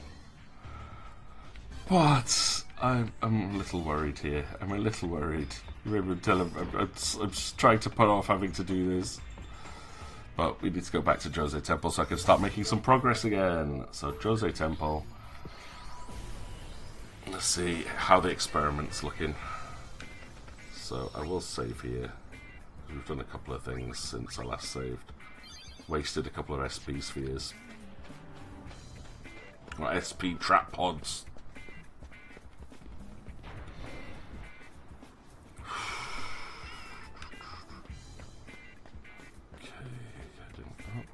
Actually, equip now. This is something I'll undo later, but I don't think Pain can do enough damage to do what I want to do here, but Riku definitely can. So hopefully together we are going to cheese the hell out of this fight if it's ready. Otherwise I have to go back to Bikanel Desert.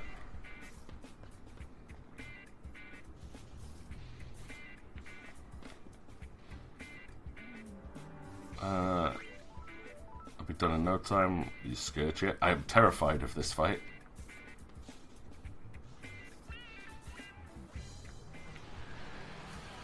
Oh boy. This is a cutscene and oh, the horror! We got cocky and souped up our machine too much. Now it is out of control.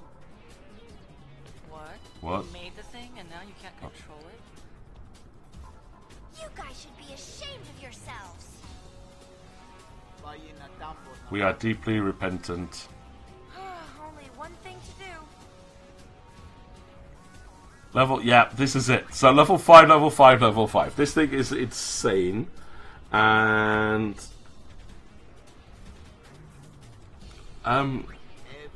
yeah.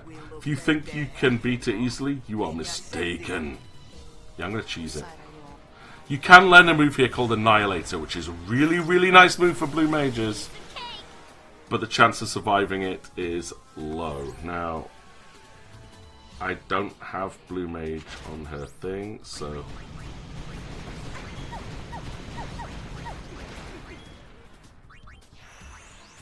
Right, Yuna, fully heal everyone, please.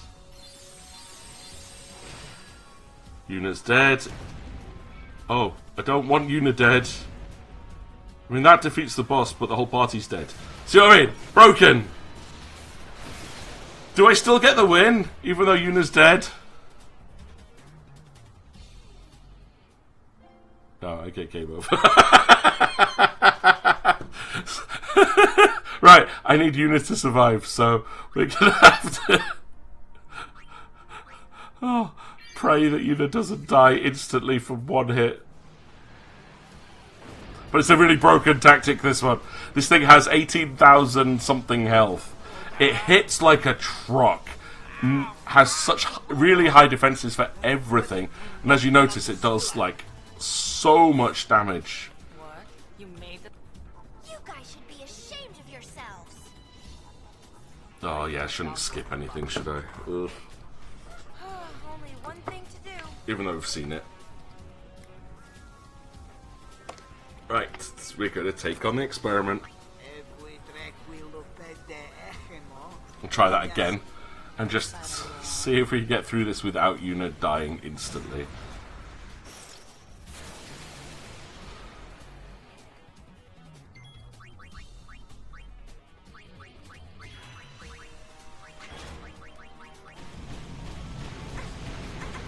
Nope, she's dead again.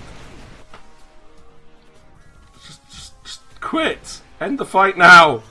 I've got to put Yuna on a different class then. Okay. But this is a quick way to end it. I mean, look at that. Go on, Riku. Blow yourself up.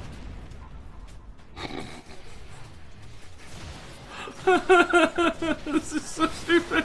I just know I'm not going to be able to do this normally. I haven't leveled up the right classes in any other way. So, yeah.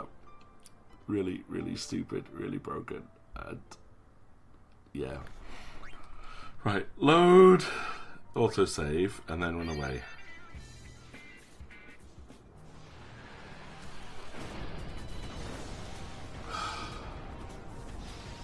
This fight is so stupid, though. And we've got loads more of these to do. Stuff that's way harder. Stuff with hundreds of thousands of health. That I'm actually going to have to properly prepare for. What? You made the thing and now you can't control it? You guys should be ashamed of yourselves.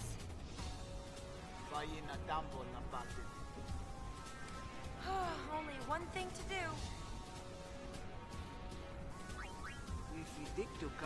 You want us to stop it ourselves?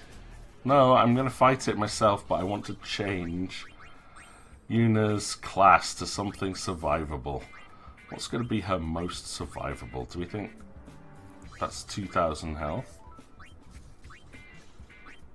I think she might be able to survive if she's on Tamer.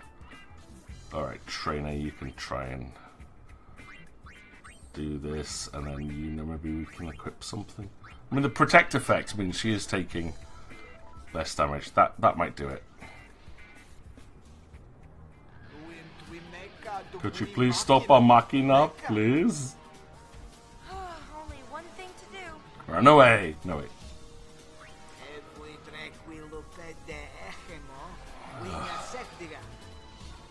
Yes. Side are you on? Yeah, this guy's like should be encouraging us. Like, you know, like if anyone can beat it, you can.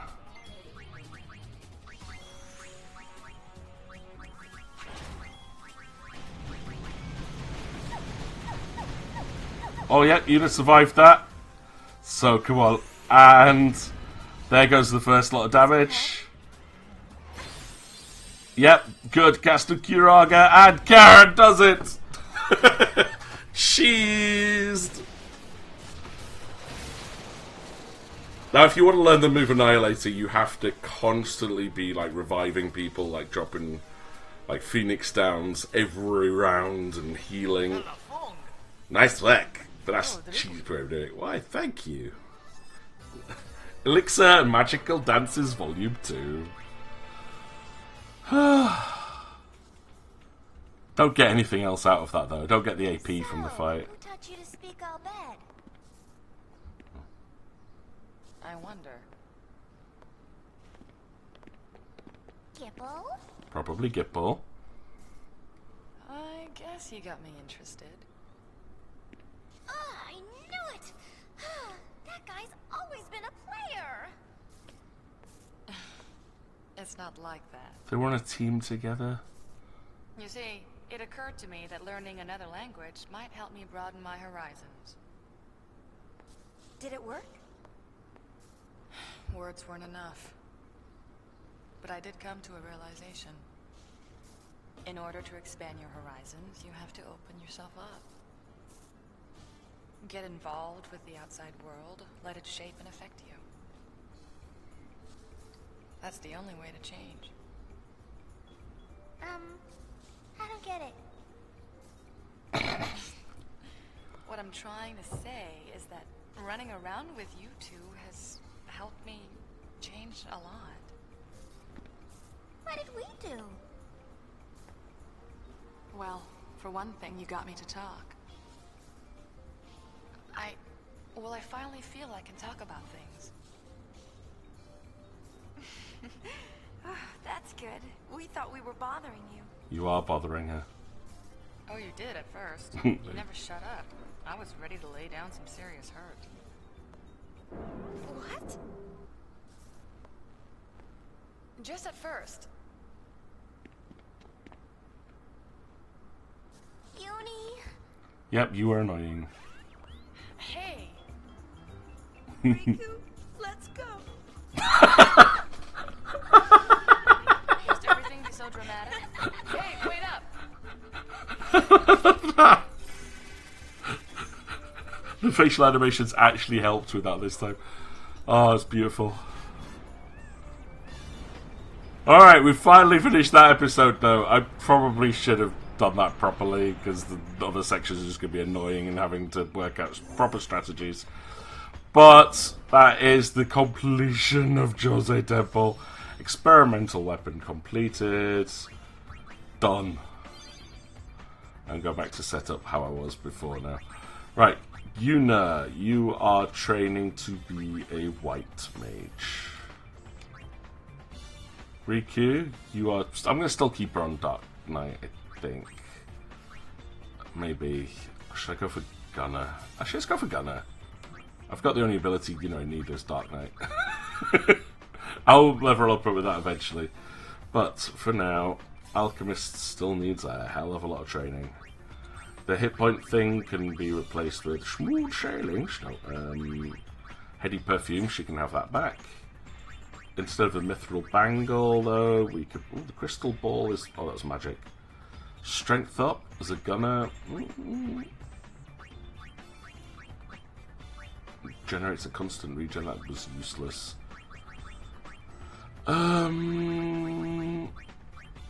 Auto shell. Could be alright. I want like speed, like auto haste.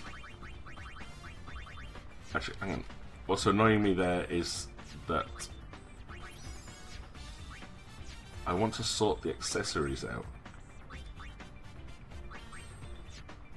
They seem to be like all over the place in a completely random order. I can't. So frustrating. What can I give her that's going to be a really useful?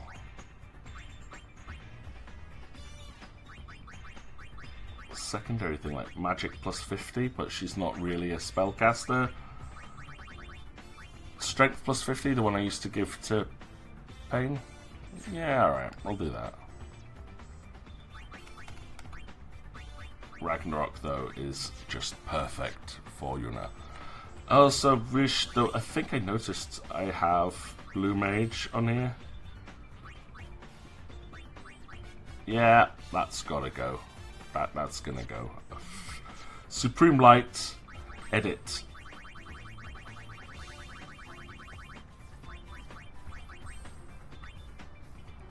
And we should give her something. Psychic sounds good. There.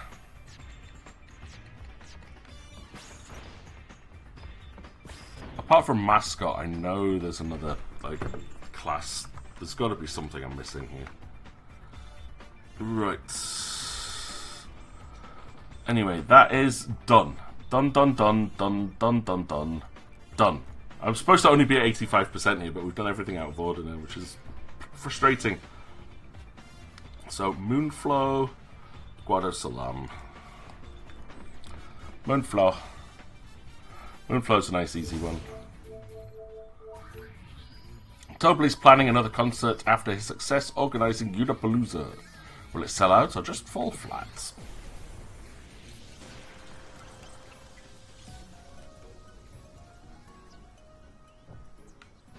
Tobley?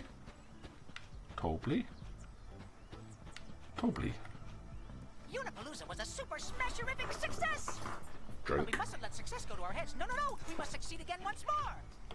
Well, do relax and enjoy it. The show, I mean.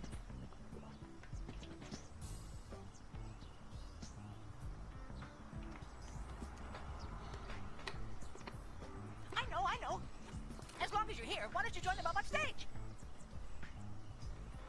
Since you are you're most welcome to. In fact, I want you to. I insist. Actually, that's the point. I should have her on songstress now that I can finish off the class. Let's go on stage. I don't know what you have to choose there if it makes a difference.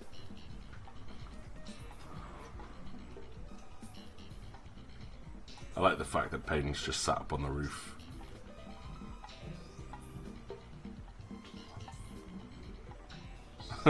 I don't even know if there is actually a point to this, but it looks cool. Lots of the cameras point at Una. Lots of them point at Una. There's one at Payne. There's one on Riku. Although, nothing seems to be actually changing from that. It's hot! I'm burning! Thank you so much! Really and truly! I must give you a little something in return! Yes, you should. Oh, that's okay. We really enjoyed doing it.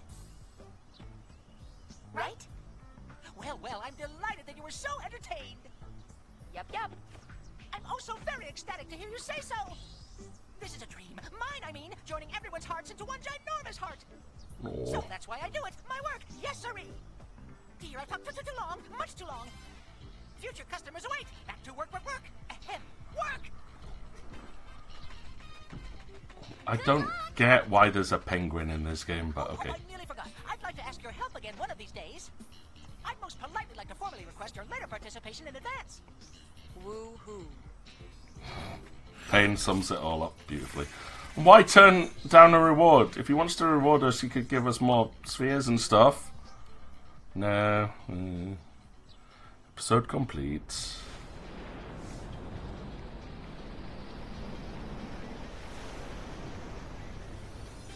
Alright, next one is Guado Salam, which we have to do twice, I think. Every good game has a penguin. That is true. I mean, you've also got Penguin Club. That game was awesome. It's all about the penguins. But just consider there's never been a penguin before. He just randomly shows up. Like, I don't think he's supposed to be a penguin, but he looks like a penguin. Alright. 88% though. We're actually making a little bit of progress. Ooh. Hello, people.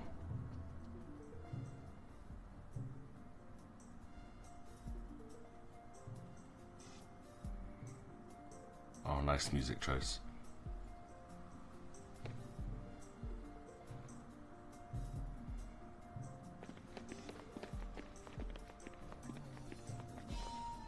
Yes.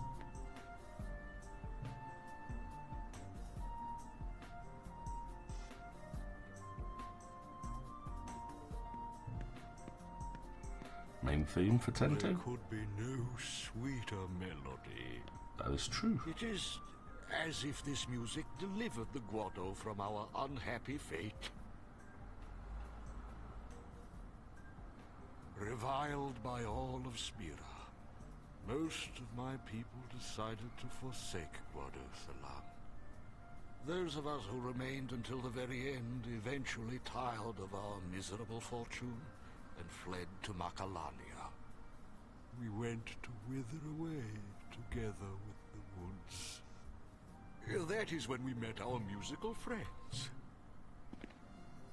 Who are fading They too away. were prepared to fade away with their beloved Macalania woods. Yet hearing them perform, I felt a quickening in my blood. I was quite moved. I could not stand by and let such exquisite music be extinguished.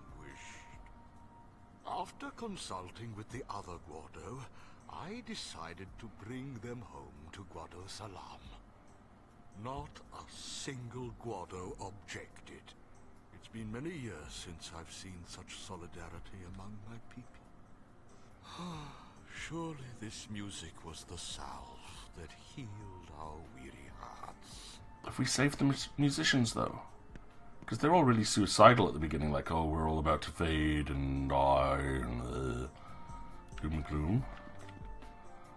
Now and in the days to come, when asked of our home, we will speak of this town. Bora, Pakara, and all other lads are coming to live with us here. Yeah, that's right. Next time you prepare a song, I hope you'll let us play along. Isn't music amazing? It can bring so much joy. Don't you think it's a wonderful song? I totally want LeBlanc to hear this. That's pretty much it.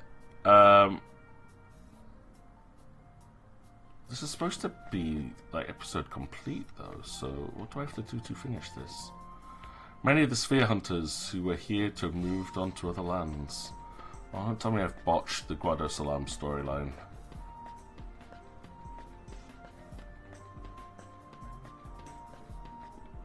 Can we Guado forge ourselves anew in step with the changes sweeping Spira?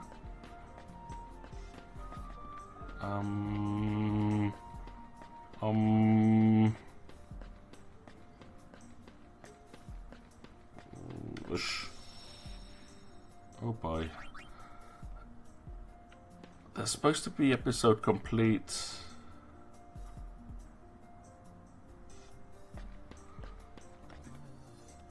I have to talk to Tremel. There we go.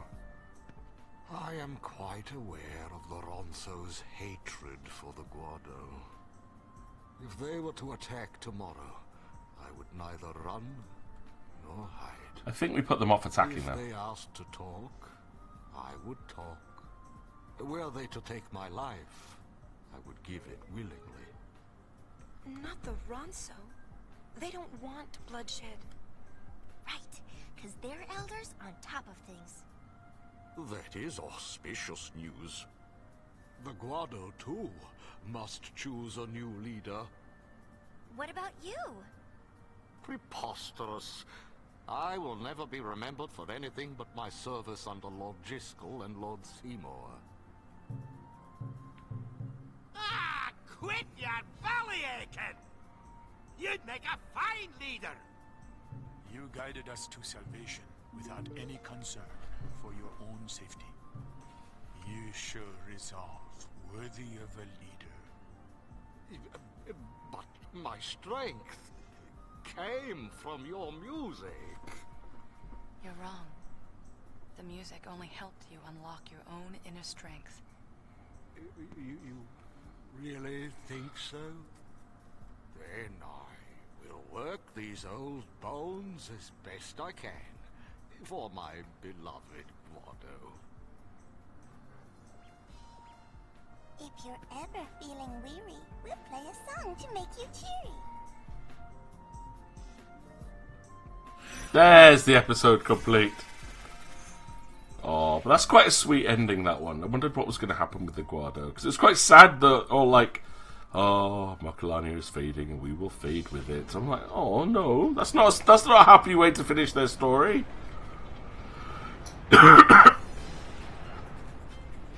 But we have averted war with the Ronso. We have saved the fairy folk of Macalania. They have found purpose again in their song.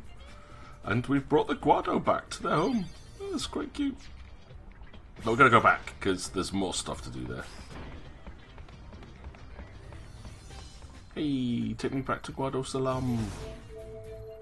Guado Salam. Tramel's pretty busy holding Guado Salam together now that he's leader. Hope he takes it easy now and then too. Yeah, this is all part of there's stuff to do after episode complete that I never knew about because I hate repeating stuff. I can't help it. Oh no. No. Didn't mean to go in We here. probably shouldn't just barge in like this. Probably not. If they didn't want us in here, they would have locked the door. That's a good point. Isn't that logic a little backwards? That's funny though. Anything goes for the gull wings. That's for sure. I like the fact that Payne's been so badly influenced by those two. She's gone from being this really stoic warrior to embracing the fact that they break the law a lot. What? Oh, Lady Yuna, I'm glad you're here. Please, feel free to take anything you need. What is this place? This was to be the final resting place for the memories of the Guado. Before leaving, we carefully stored away those things we had passed down for generations. I'm told that some of us stole back here for a nostalgic glance at lost times. Even the most unassuming of memories can console a wounded spirit. In that case, I shouldn't take anything. On the contrary, my lady's path leads to a bright tomorrow. The Guado would be honored if you used their past to shape Spira's future. So in we go. See what cool stuff we can find. Are you the Lady Yuna? Yes? I knew it. Leon and Aid told me about you. Really? You're friends? Yeah. I heard the Ronso hate us, but Leon and Aid were really friendly. Really? Oh, this is for you. Aid gave it to me. Tempered Will Garment Grid. Ooh. Let's see what that does. Yeah, they gave me tons more like it. Leon told me the story of Lady Yuna and the Ronso Elder. Now that I've met you, I think I want to go meet the Elder too. Besides, Leon and Aid promised me that we could climb their mountain together. See, future generations overcoming the hatred of old. Barrelized Sphere, that's what we actually came for. And another Tetra Bracelet. Ooh. Hang on. I think I already have a Tetra Bracelet. Oh no, I had a Tetra Band. Oh, okay. Okay. Right, Riku, you're getting the Tetra Bracelet. I'm immune to elemental magic and all status effects. Yeah, I like that. That's a good combo. Okay, right. Garment grids. Tempered Will. Where are you? Tempered Will doubles hit points. Now this one is a really popular dress sphere amongst a lot of players. Ooh, I don't think I need Supreme Light anymore.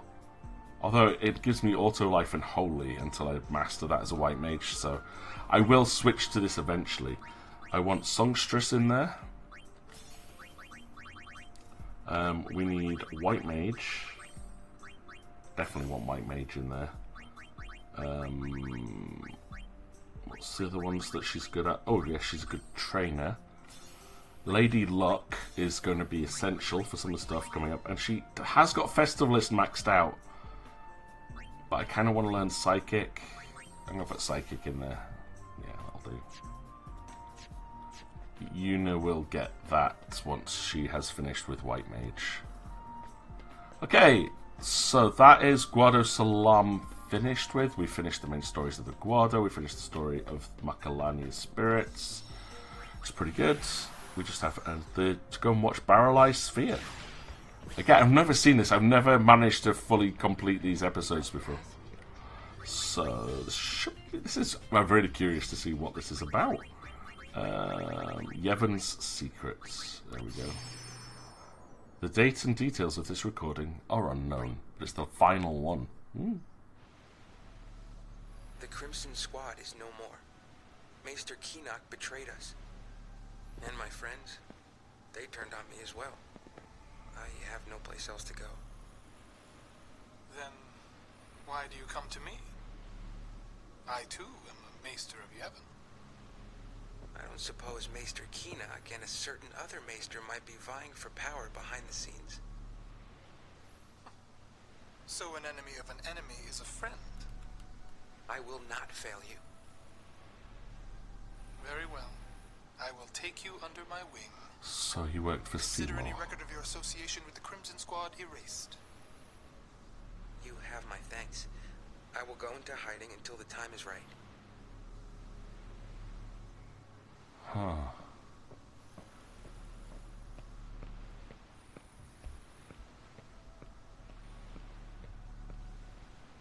Is this wise, your Recording? grace? Who knows what he might be planning?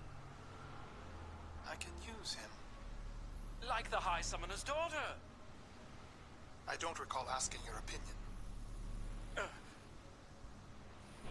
The ship of carrying Lady Yuna has crossed the moonflow.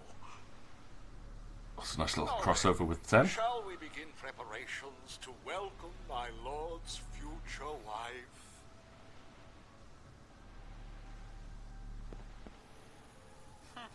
Very well. It's a nice little tie-in. But so Barreleye was working with Seymour to help him vie for power over Keenock. Makes a little bit of sense. Right, but that's Guado Salam finished. So now, actually, I'm kind of excited for this next bit. Off to Thunder Plains. Save.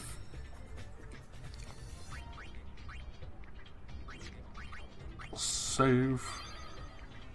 89% complete so far. Slowly creeping up the scale on this one. Garment grid for Pain. She's currently using the Pride of the Sword. I want to update that one a little bit.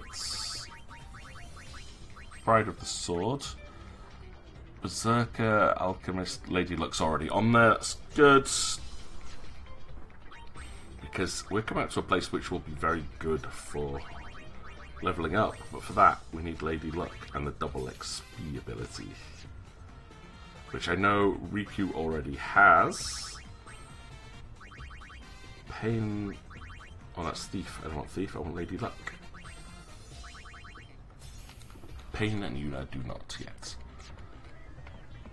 So once we finish the next section, we can start doing a... Well, there's a little cheap bit.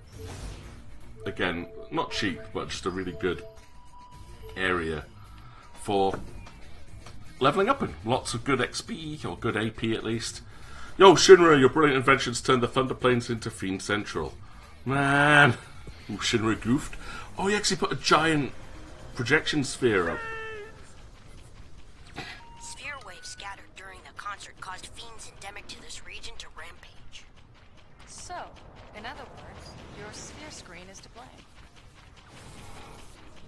Find a sphere and the fiends appear? Let's go. Mission time. This. Frenzied fiends are feeding off the energy stored in the lightning rod towers. Destroy every last one of the fiends clinging to the towers. There are 10 of them. Oh, and I recognize that Chimera model.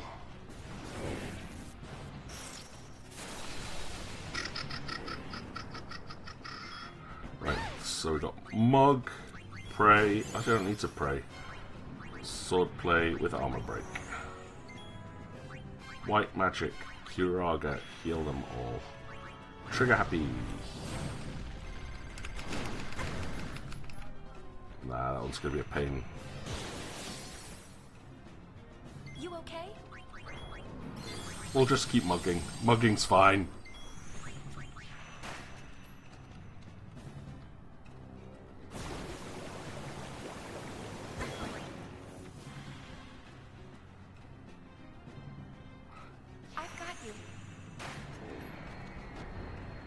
assuming Yuna remembers to cure everybody, then we can just do this indefinitely.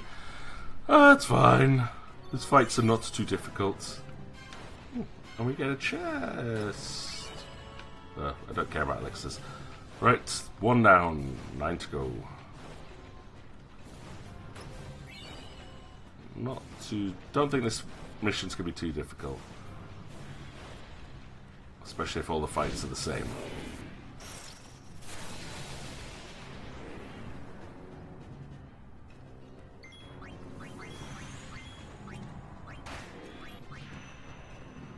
That's the downside of the Kurag. I have to, at the beginning of each fight, tell her to target everybody because she doesn't remember that. Ouch.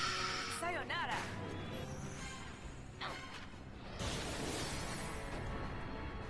Come on, Yuna, heal. Thank you.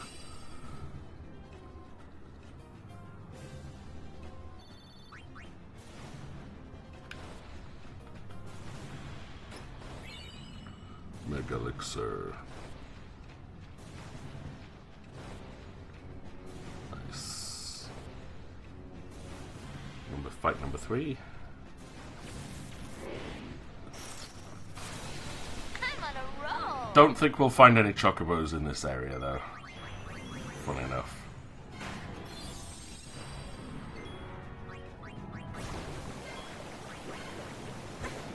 Yep. Riku's all good. Riku'll be fine.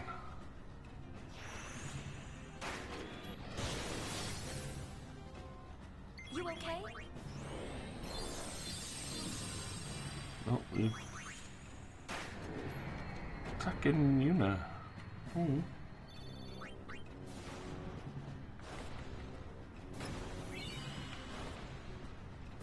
I'll take it. I mean, they're dropping elixirs and mega elixirs. So, you know, can't massively complain on that front.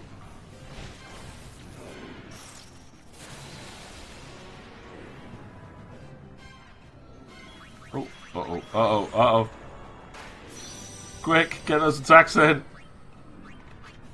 Wait a minute. Do I not have the... Why do I not have... Holy. Oh yeah, you have to traverse the grid to cast Holy. Got ya. Ooh. I need to hurry up and learn Holy. That'll be ludicrous.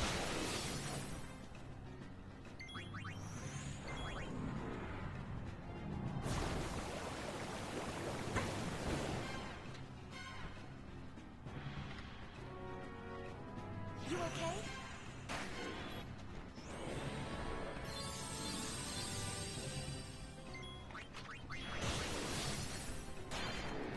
Hotshot learned. Duck soup. Duck what? I had never heard the phrase duck soup before playing Final Fantasy X too. Cheap shot, chanted ammo. I think I want to come down and get the passive abilities first on Riku. How are we doing? Pain. Oh, we're on to the 400 cost ether ability. Yeah, right. Okay. And Yuna on White Mage is nearly learned full life. That is going to be a very, very useful ability. Champion belt. Okay. Oh yeah, I already have a champion belt. The champion belt's very good. It's a very good ability for putting plus 40 strength and defense. I like it, but don't need it. Because the Tetra belt is so much better. I may have lost track of how many of these I've defeated though. Oh, ouch. Good cure for Riku. That must have been an ability to drop you to 1 health. I've got you. To leave Riku with just 1 hit point there, exactly. There's no way I could be that jammy.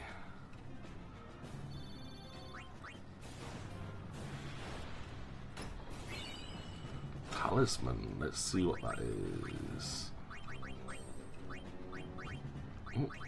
Talisman raises magic by 30, so kind of redundant. Ochre Ring. Again, I don't know what these things do, so... The Ochre Ring converts lightning damage to hit points, and you can cast Thundaga. Bit useless.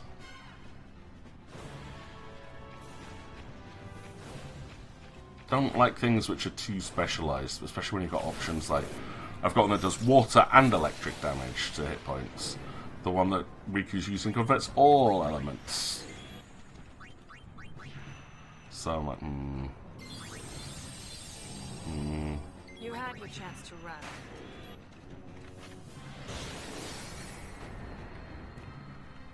I think Pain's a little bit overpowered for this, though. Like, way overpowered. And she's not... Riku's the highest level one, because of the Lady Luck dress sphere. Electrocutioner? I'm going to guess Electrocutioner adds electric elements to your attacks. Adds a lightning and water elements to attacks and skills. Yeah, pass, thank you. I don't get that one. That one makes no sense to me, because generally, if they're weak to one of those elements, they absorb the other one.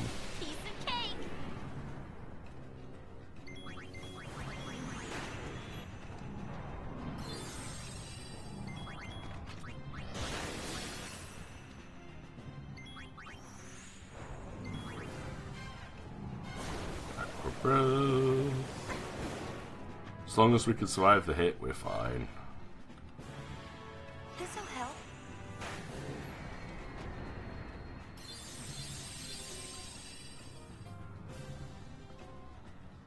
Too easy. Yep, way too easy.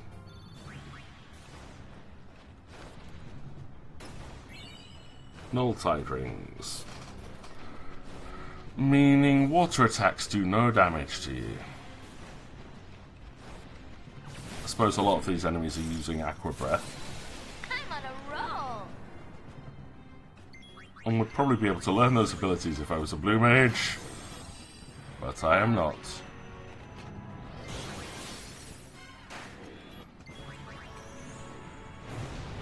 Oh no, a fire attack.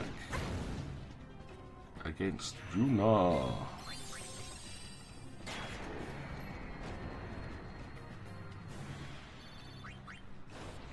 Bit of an uneventful mission, this one, but it's what happens afterwards that makes it a bit more interesting. Because last time we were here, Sid was hanging out and sulking in the Thunder Plains. We haven't seen him yet.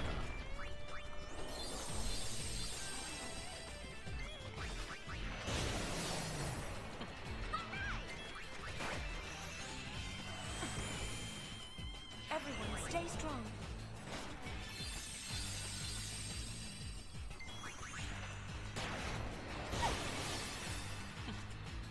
Everyone, stay strong.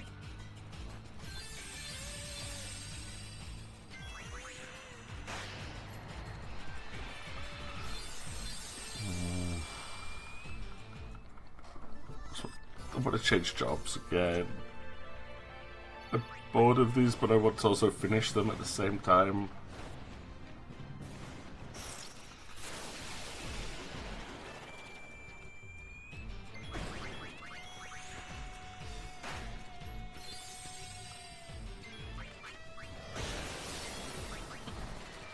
Ooh, an Oversoul.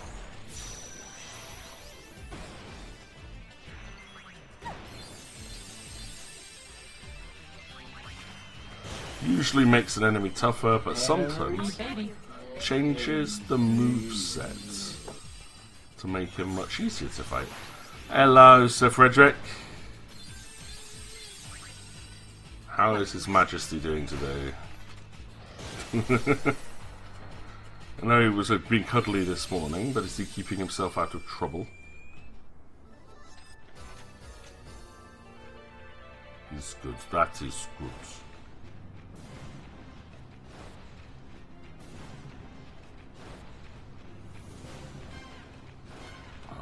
Because I'm really curious again. I know we've not done much, but 7 more till full life. We've got Dark Proof working on Sleep Proof now. I'll take that, that's useful.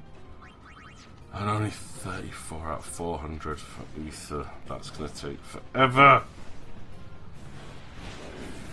Forever.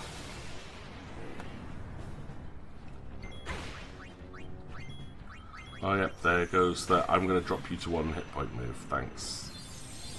But it's okay, because I'm a white mage. But it pays no MP. For anything.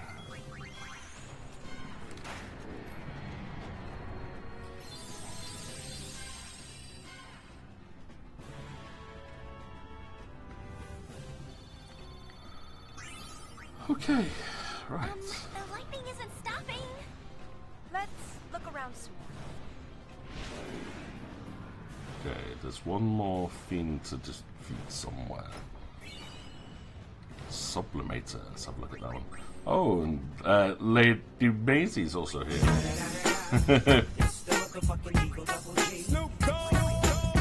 That is so her. Right. What did we just find? I don't know what that item was that I just found. Sublimator, the one that converts fire and ice into hit points. Bit useless. I'm assuming she's keeping herself out of trouble at the moment. After the scare you had a while back with the stupid thing getting hurt and running away.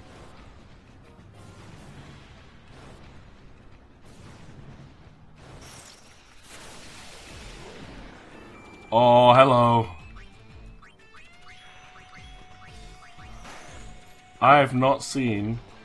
Oh, Marlboro, this is gonna hurt. This is gonna hurt.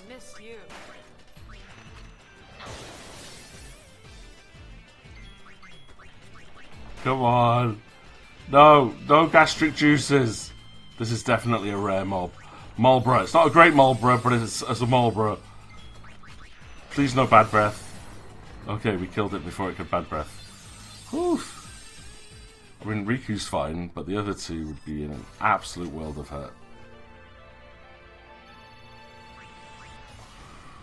At least we know the Thunder Plains Still haven't checked that tower. is how to get it. Want to take a look? Yes.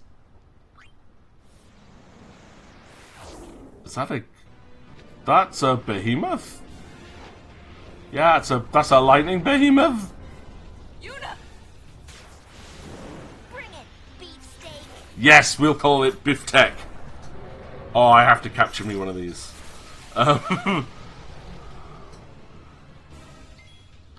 Hi. Humbaba. I haven't got protect yet, so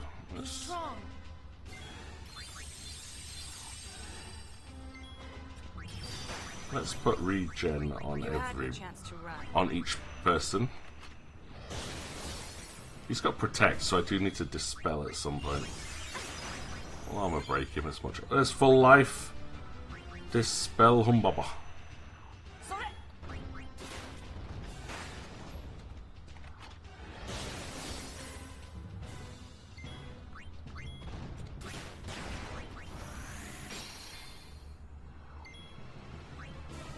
Furaga, heal everybody.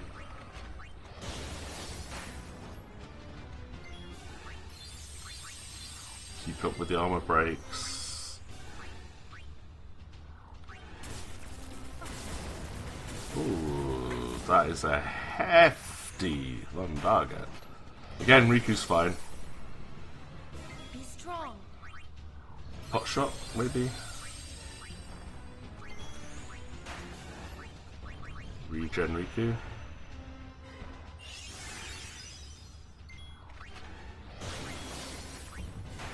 Regen Pain. I don't know how much more. Oh, ouch. Come on. I can armor break this thing.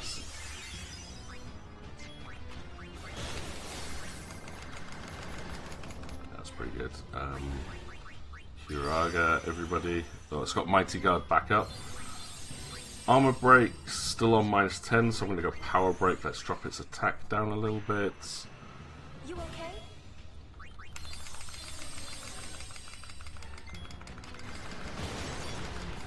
Okay, giving it armor break level 10. Oh, and meant that Trigger Happy does a lot of damage there. But casting Meteor when you die is mean. Oof, I'm so glad I had really high magic defense and... yeah, ouch. Ouch. I need Shell and Protect. Valiant Luster Garment Grid unlocked. Thanks a lot. Did you check the tower out yet? There's something there. It says there's another hole by the tower. Think it's connected to the others? I don't think there's a faith here. Uh-oh. I've got a bad feeling about this. Never say that. I could take you to the hole. Maybe later. Phew. We are going to, but there's a chest there that I want. And I want to resurrect people. Tetragard. Right, equip. Tetragard is the nullification of things. I think the... actually puts magic defense up a lot. But defense, having protect on constantly for her is good. Ah, screw it, let's go for Tetra-proof. That was a new garment grid though. I don't remember which one it was. Valiant Luster. Defense, it's a really defensive one, like plus 100 defense if you go around the whole thing. Nice. Right, full life 60, get lost. I don't have to pay it if I'm in battle. So, we talk to this guy. We going in? Oh, there's no episode complete here. That was mission complete, but... Aww. This bit, though. If I can get to a point with this, if there's a save sphere or anything like that, there's some really good fights in here.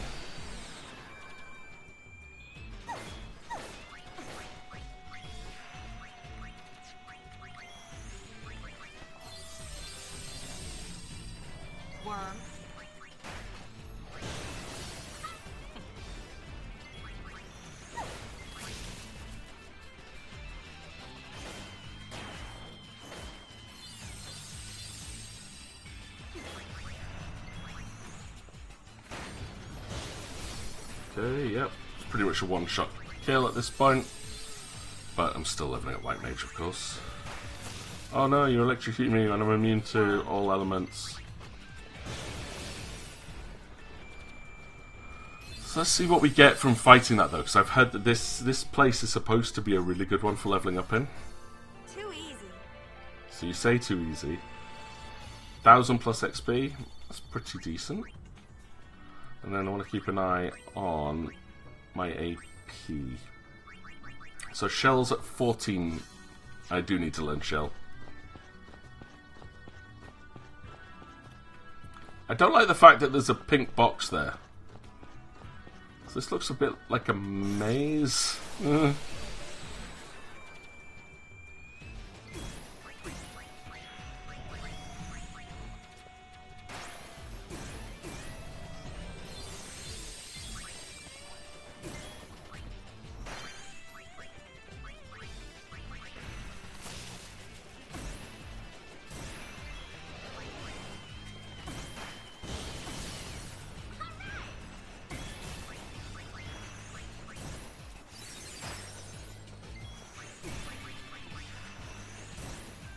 Yuna's hurting. Don't like that.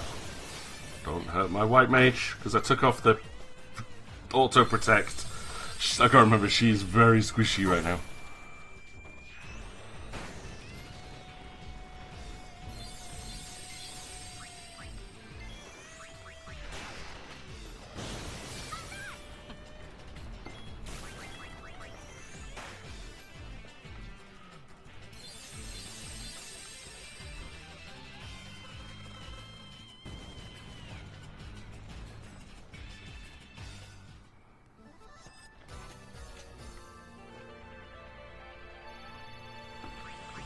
Yeah, 1600 XP for a standard fight here. It seems pretty good.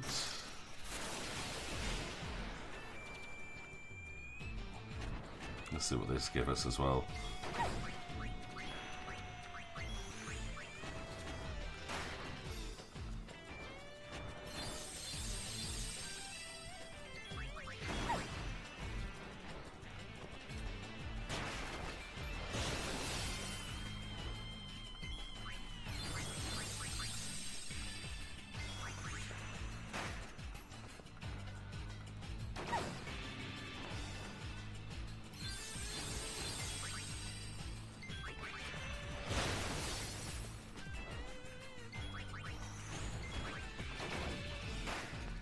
Oh, no, my white mage is silenced, of course.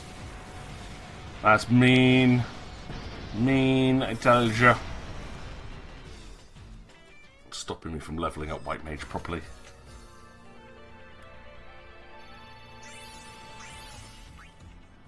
But yeah, this is where I should be honestly switching across to Lady Luck, I think.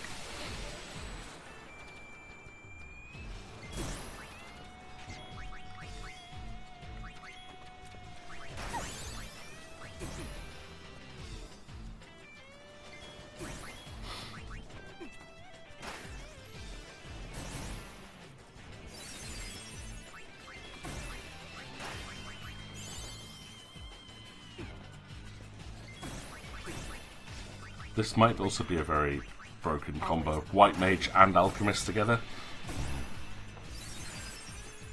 This'll help.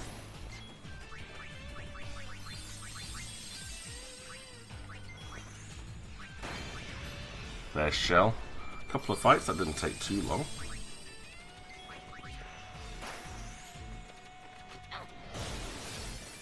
I think we might be in this little bit for a while.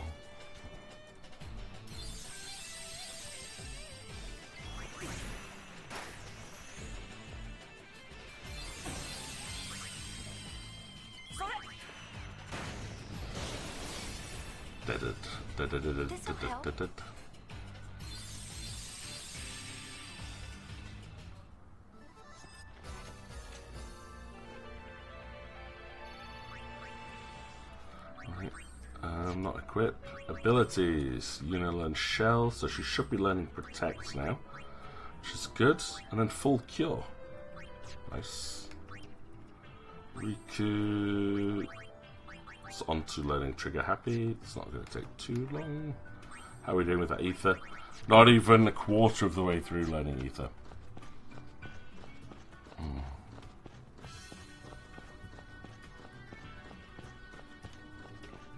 Nothing happens.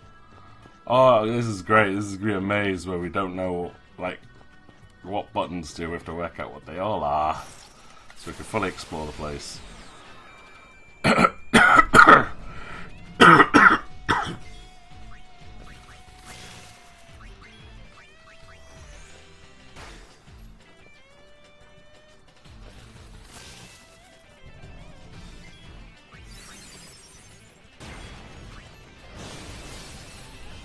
Woohoo.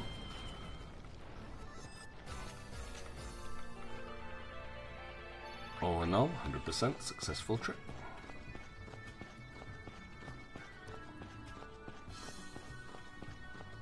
Right. I mean, just the whole purpose of this section for me is level up. It's supposed to be a little bit about progression, but fights are good.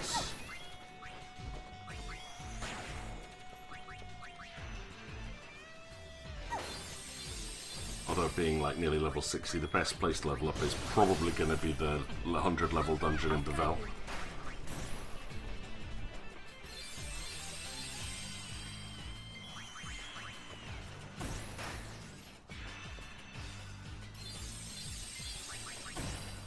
This is the part where you get hurt.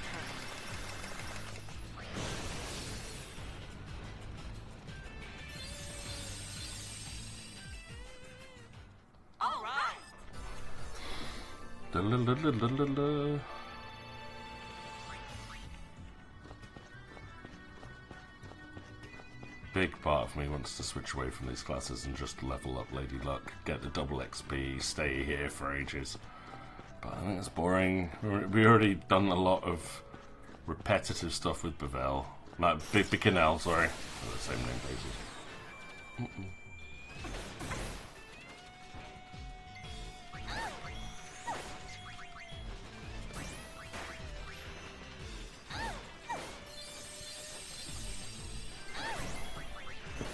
But yeah, this bit's very much rinse and repeat now. I just hold down the A button. Once your fight starts, Armor Break, Mog, Kyuraga. The reason I'm going for Armor Break is it's gonna give, well, it's faster than any of the natural alchemist abilities, but it does still give AP because it's not attack. Which means she'll level up a little quicker. Not level-wise, but more job-wise. Job level up. Sayonara. Did you say Sayonara is a white mage? I think they cast Time Stop on Yuna there. So couldn't actually heal.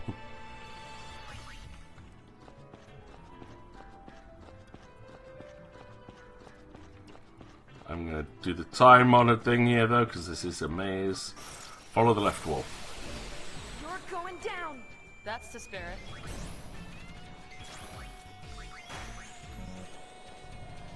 Why can't I use Kyuraga? I don't get why Yuna can't use Kyuraga at the moment.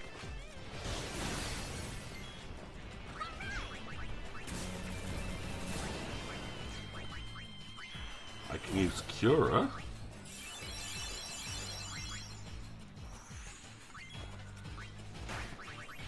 I can't use Esuna either. Alright, okay. Could be something to do with the status effects on her. She's just poison though. What? She's got 231 MP. It's not like... What? This is so confusing. Nope, dead.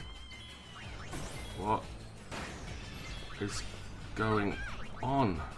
Maybe it's that there's that Watcher like suppressing her curing abilities. Must be.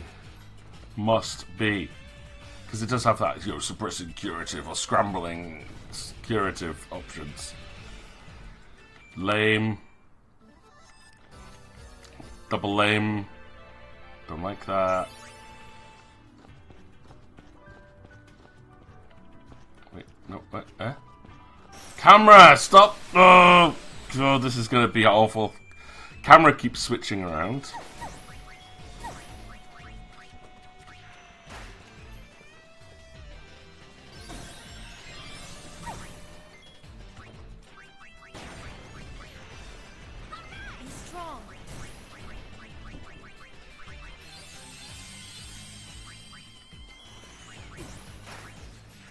Be definitely good for XP, but frustrating.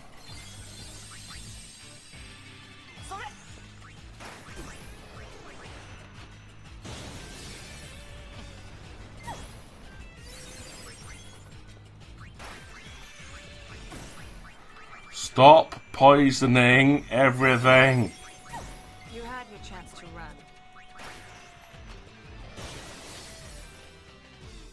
Let's play it safe.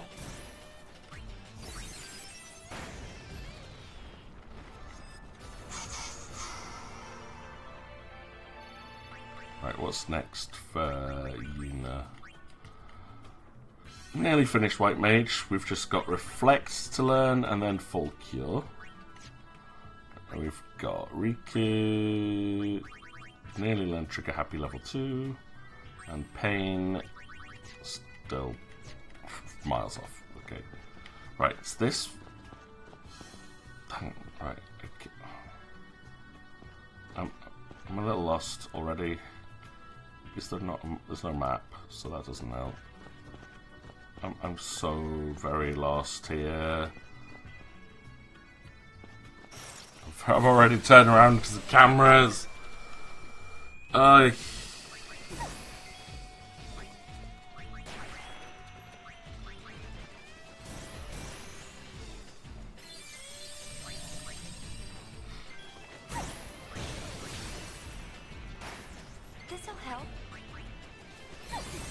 think I'm just going to have to accept that my character's going to stay poisoned for most of this, because it's getting really frustrating to have to try and constantly cure that.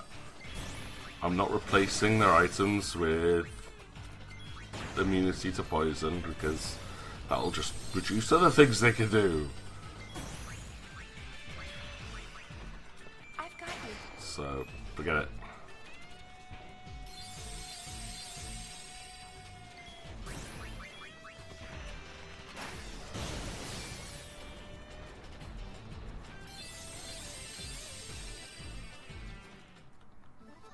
I'll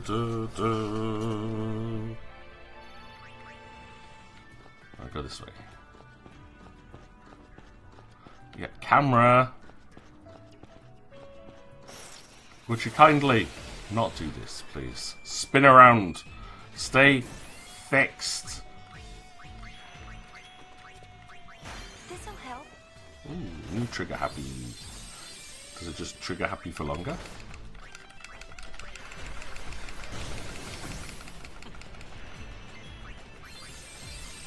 Probably.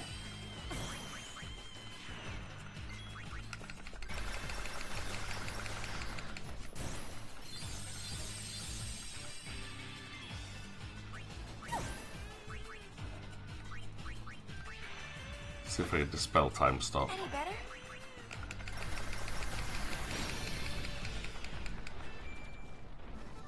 Doesn't look like it. Okay. Maybe it's an S in a thing. Or can only be dispelled with haste. Wait, that's Sid. That's the end. I've got straight to the end of this maze, like instantly. Just forget that. I don't want to level up some more. Bye, Sid. Just leave you there on your own in the middle.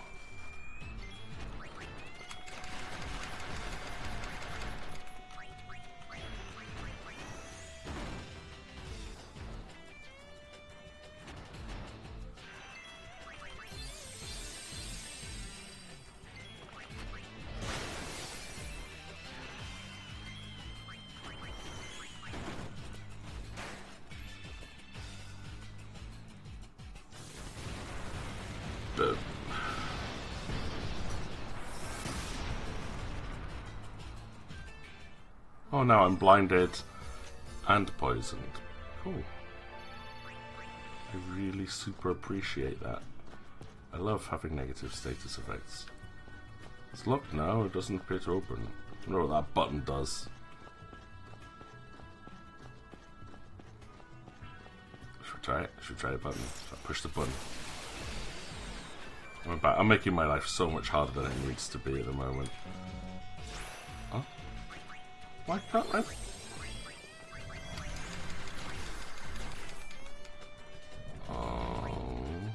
Okay. Right, destroying that stupid little probe.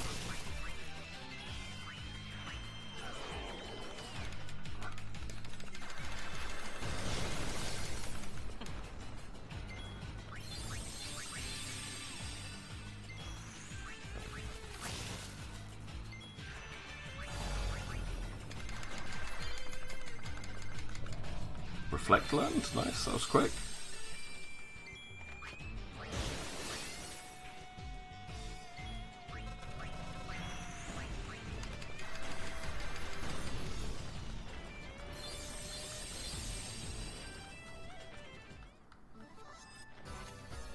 No comments on the fact that you're poisoned and blind? Okay. Right, button. Nothing happens. Don't know if anything will happen until we've spoken to Sid. Just want to explore a bit without the camera swinging around every 2 seconds. Mystery Veil accessory. What's the Mystery Veil raises magic defense by 40. Useless.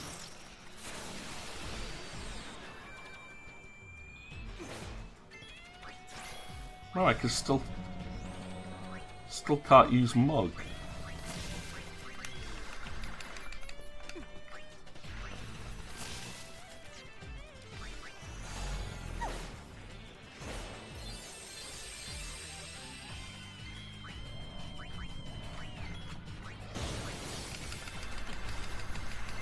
Diana equip the ability for her to use Mug? Maybe she's got a status effect on her. Like, itchy.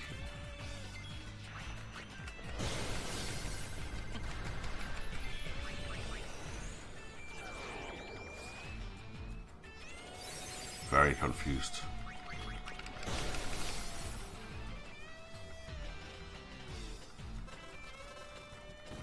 Why can I not use Mug? I thought it was just like a one-off thing for a fight. It could be that it's the same enemy that showed up in both fights there, but I am sure. Yeah, equipped. Use the Mug ability. There's no status effect on us, so that enemy must be suppressing the dress sphere? That seems weird. Seems really weird. Why would you do that?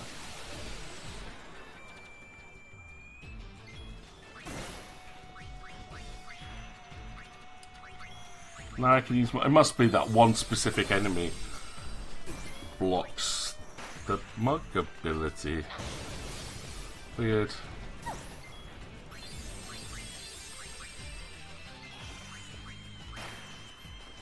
This'll help.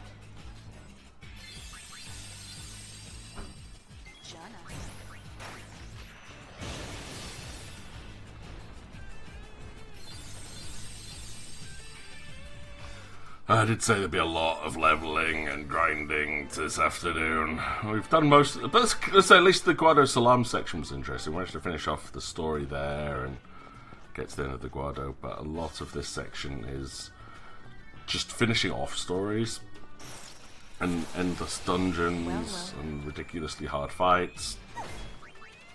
By the time we actually get to the final boss fight, it's gonna feel like nothing.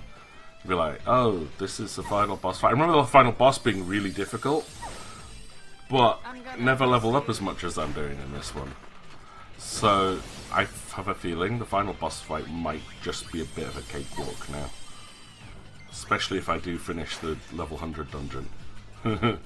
It's like, okay, hardest boss in the game is at the bottom of there, so not looking forward to that, to be honest. We'll be doing that not next week. Sorry we had to win. I'm not. Doing a really hard boss fight the week after, though. The Angry Manu, which does actually require lots of leveling up to.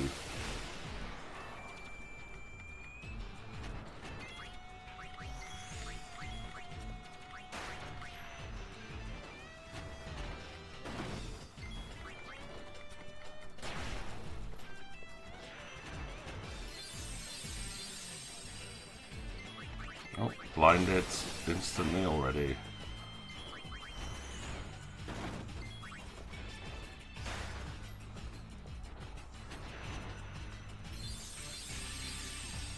Come on, Pain, finish it.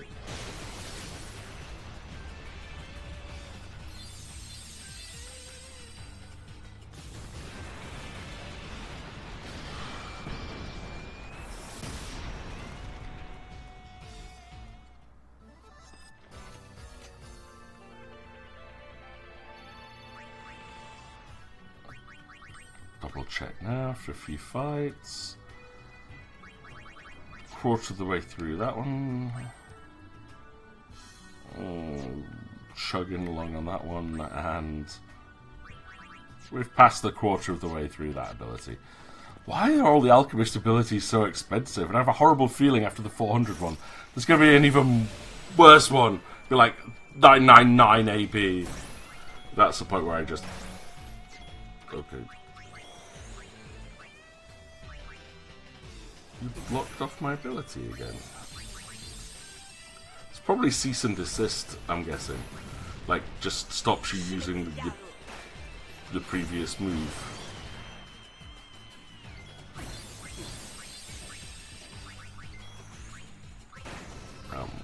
Either way, it's definitely the little probe that was doing it, and he did.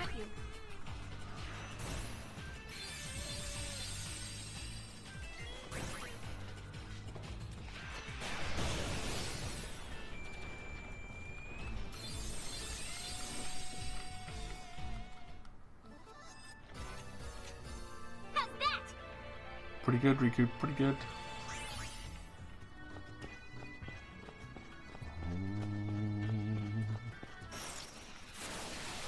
Golems at your service.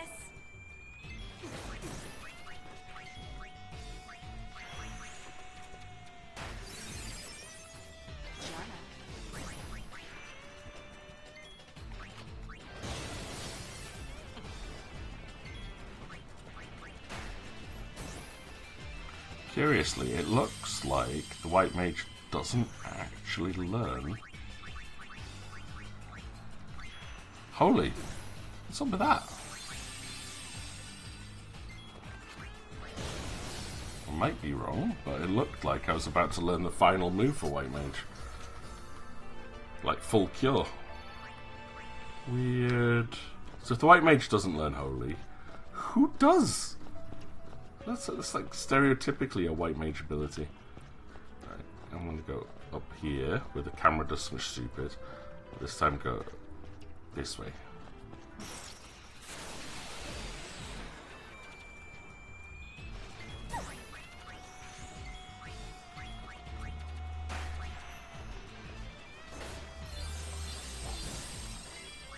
What a nuisance.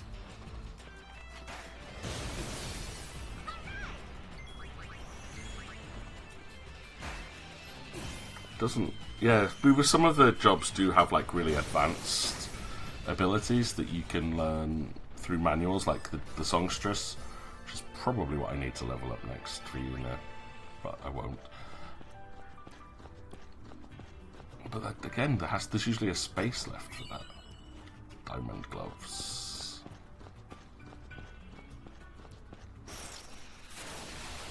I'm gonna whack you good.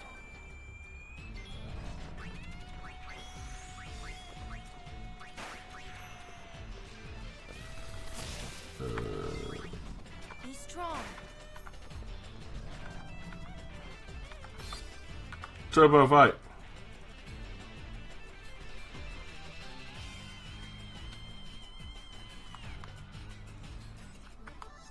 We've got bigger fish to fry. About to get another level, which I'm not upset about.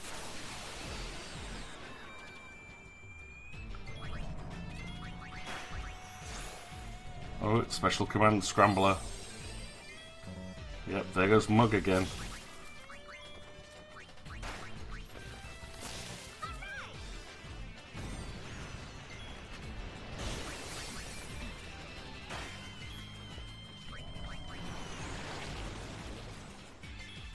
You okay?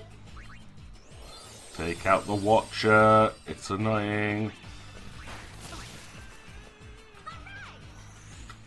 Stop me using my basic abilities. It's mean. Very mean.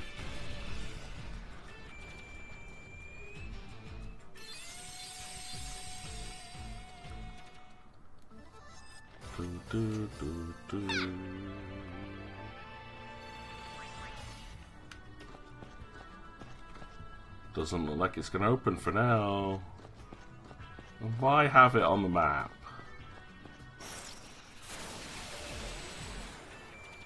Eh?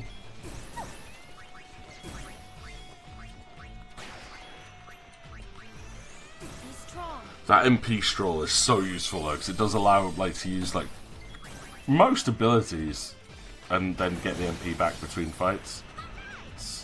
I don't know if there's any other ways to automatically get MP back apart from that ability, or like drain, but you have to be in a specific class or garment grid for that one.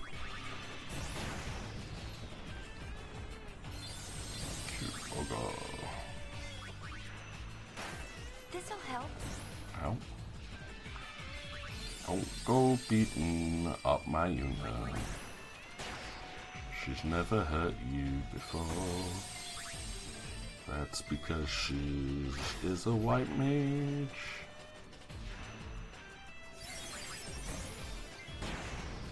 All right. Do, do, do, do, do. Level 58. Okay, I think I'm gonna have to go talk to Sid. There isn't really anywhere else I can go here.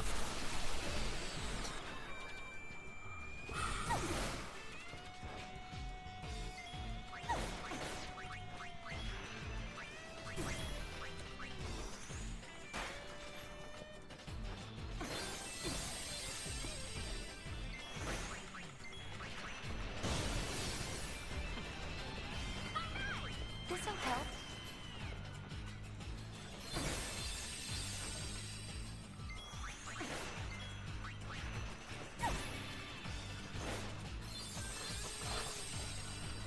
What a nuisance.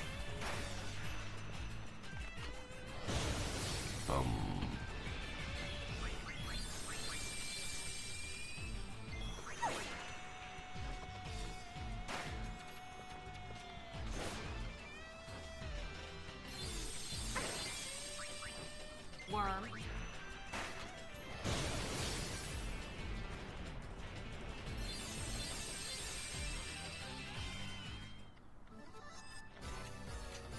Oh yeah!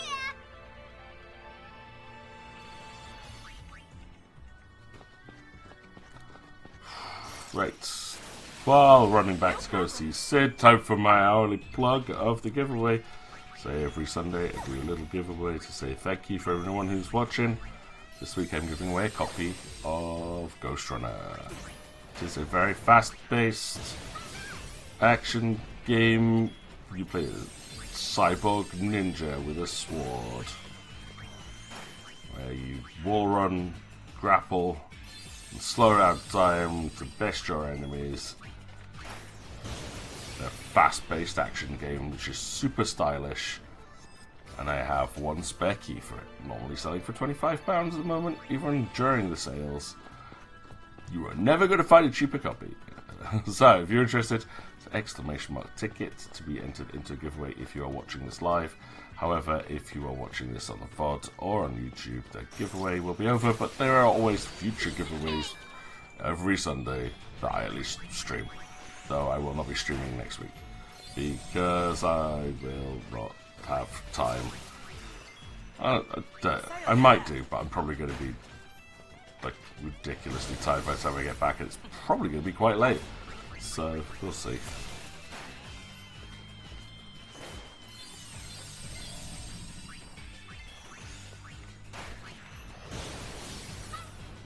So things are a bit up in the air as far as streaming goes the next couple of weeks. But I will do my best to get back to things as normal as possible.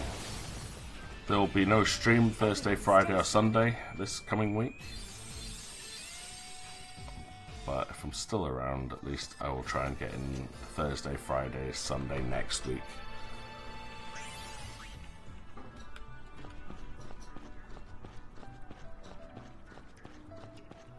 Right, was it this path that Sid was on?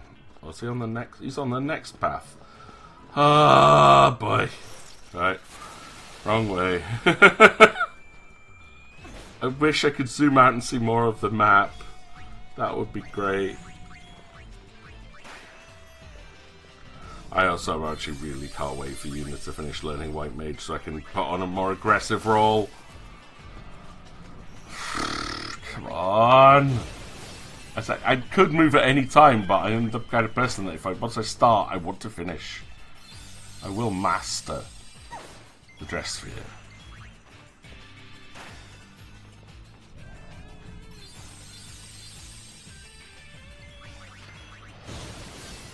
Boom. Yeah, no heals might make it a bit tougher, but I'll fight quicker, so the fights will be over sooner, hopefully. Right, I'm getting impatient though. Come on, Yuna. 5 more, brilliant. Although, wait, I say 5 more. No, yes, see, there's no room for holy on here. Bleh. Might learn trigger happy soon. That's good as well. I think that's just the one that lasts the longest. Ouch. Oh no, time stopped. That's not good. Oh, Yuna, not good, not good. Right, Pain, we're going to need you to do some healing. High potion on Yuna, if she doesn't die before you get a chance to... No, they picked on her! I'm trying to finish learning White Mage. You heard me, didn't you? You heard me saying I wanted to finish, so you killed her. Right, 1 down. It's good enough.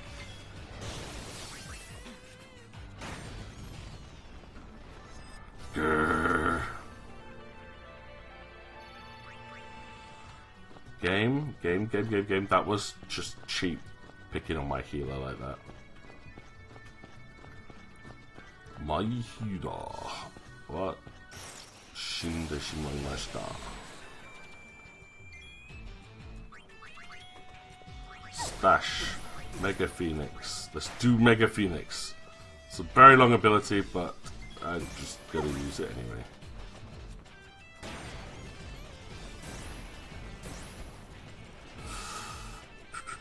Mega Phoenix! That was rubbish. Oh, I don't know why I did that again. That's a wasted move. But we're back up and running now, which is good.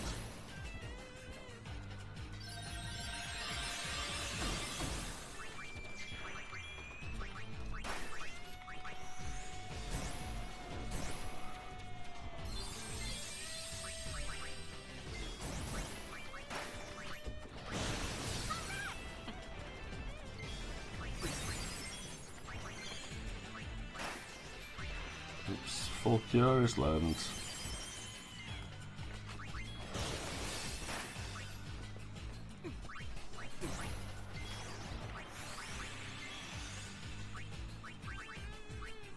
Hey, eyes on me.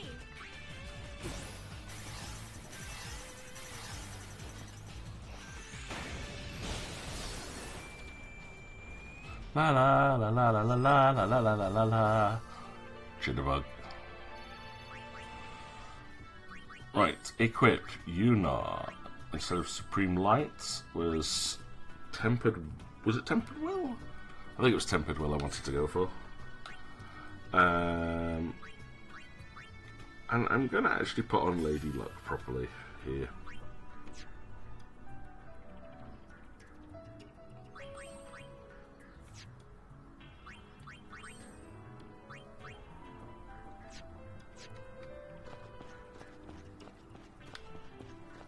I can still potentially use her as a healer, maybe. No, I can't. We'll see.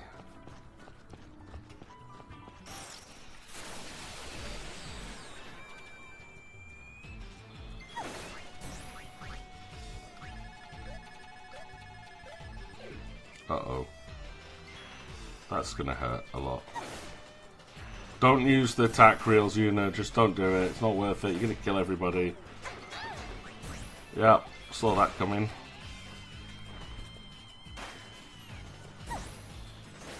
No! Oh no! That was so stupid. No. Where was the last autosave? Where was that last autosave?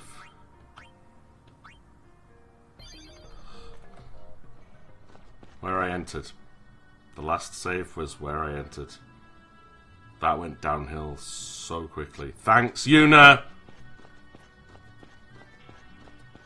I don't believe that! I do not believe that. The game is determined to not let me change class with Yuna. It is absolutely doing everything it can to make sure that I never stop leveling Yuna as White Mage.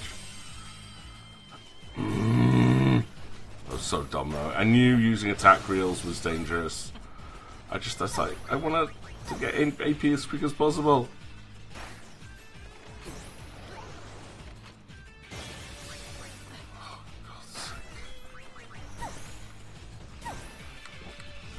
Oh, what a waste. That whole section is a complete utter waste. And there's nowhere to save in here. There are no save spheres. Anywhere. There we go. Just let sleep proof again. Look at this. Look at it. I'm right back to learning Shell and Protect. We got through so many fights there. Alright, let's be different this time, just so I've got a bit of much difference in my life. You know what? Yeah, forget it. We're not learning anything. Let's just learn all the other abilities first. Oh, God's sake. Game! That was just was horrible! It's horrible. Horrible, horrible, horrible. I feel like I have to keep her on White Mage because these things do so much damage.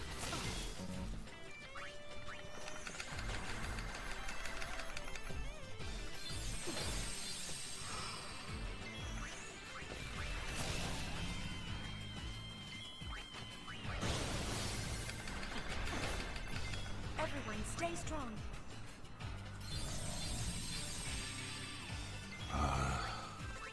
So that's what not to do when you're in a long dungeon. Take risks that could get your whole party killed. Be strong. If I'd been quicker, I might have been able to escape with Riku there instead of trying to do anything else. But the fact she was down to like 300 health and those enemies were attacking hard and fast, it didn't really stand a chance. Right, we're going to go straight to Sid this time though. Let's forget everything else. No, Mug. Armor break, Kiraga. Let's do it. This'll help.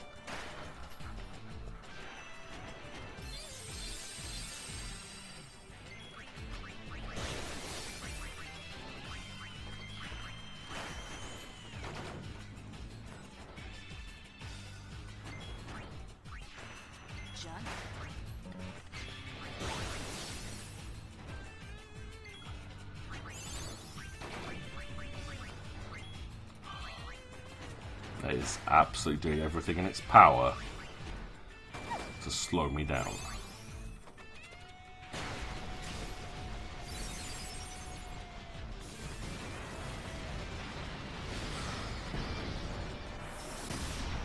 Boom.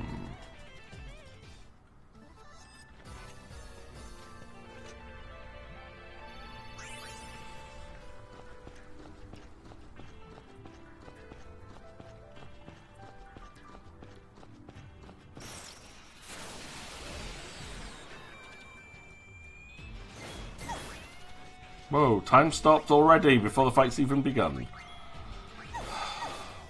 Really? Really?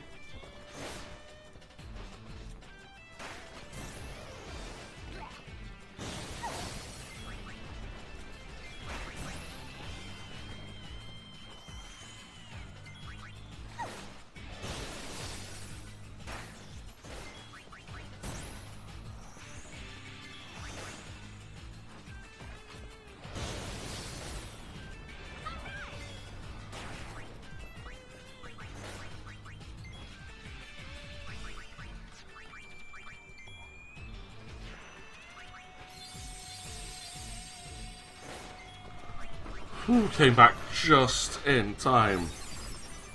There's the remedy, there's the Kiraga. Ay, ay, ay. They say keeping an eye on the tennis. Macy can't watch. Oh, okay. Why can't Macy watch? What's she do? I'm very curious as to what this picture is going to be. Always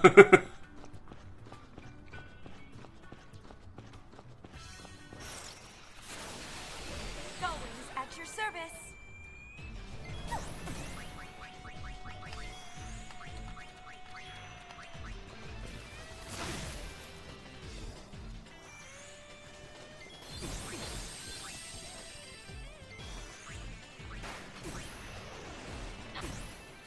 White Mage is far too valuable in this section.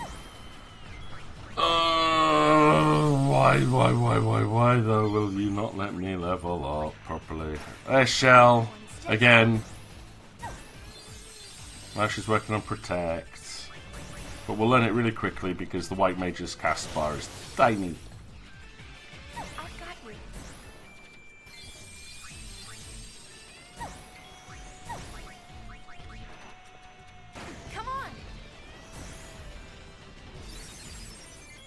I'm gonna miss you.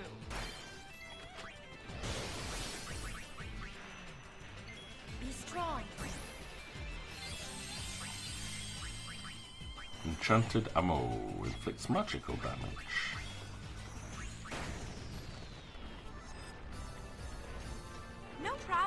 It's like we've been here before and done this exact same thing before. But things are a little bit different somehow. Ambushed. And Pain has got the time stopped. Why are they so fast? Come on. This'll help. Just need to kill one of them. I've got you. Just one of them, please. Just kill one of them. Give me a bit of a break. Thank you. Thank you.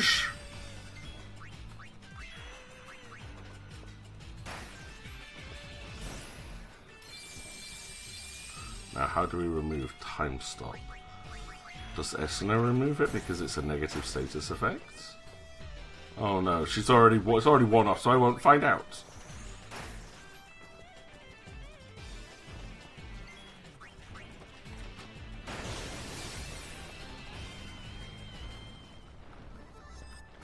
Never gonna find out.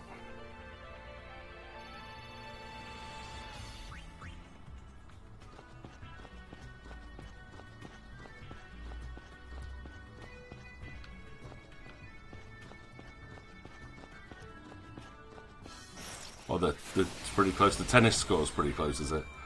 I thought the tennis was over, but... So who's playing still? Because I was rather surprised... Well, not surprised. Happily surprised, I should say. To see that the winner... one of the winners as a non-seeded player. So it's knocked all the seeded people out throughout the entire tournament, which was brilliant.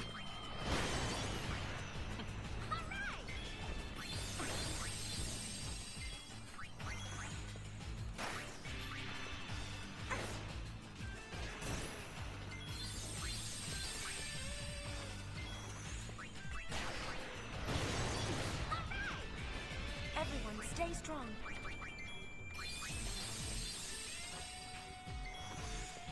Ah, Alcaraz versus Djokovic. So is it the men's single final today?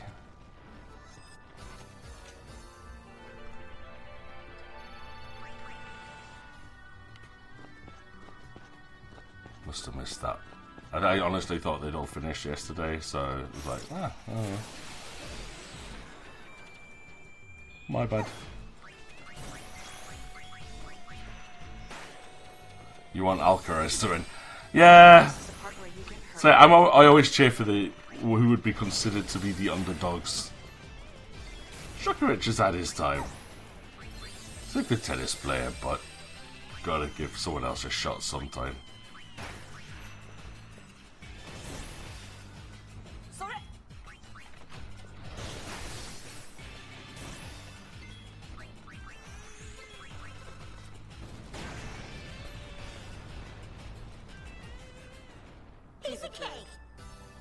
Duck soup. What? Okay, well we're actually learning now. White Mage is relearning Protect and we'll have it shortly. Gunner is learning Target MP and we'll get that within like the next fight. Alcaraz is now learning Chemist, which doubles the potency. Okay, that's cool. I'm so dejected now after losing all that progress. I'm like, I'd finished with White Mage. I want to, like, White Mage is already done. Hey Sid. Oh, Father? Howdy. He seems too cheerful. What howdy? What the heck are you doing? Drink time. I found a hole, so I decided to explore it. Call it curiosity. But this place is swarming with fiends. I can't get out. Do Pop a favor and show him the way out of here. It's really easy. Except he's injured. Yeah. I'm a White Mage, it's fine. I'll heal you.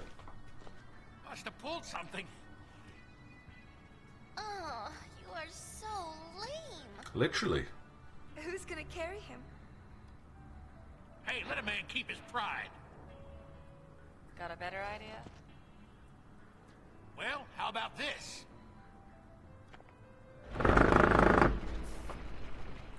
Make your old man proud. Scrap that thing. What? Where did that come from?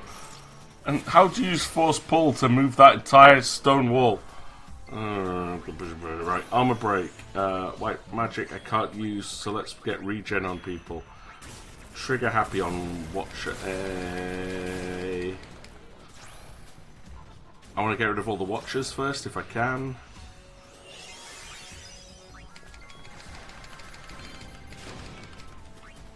Regen on Riku.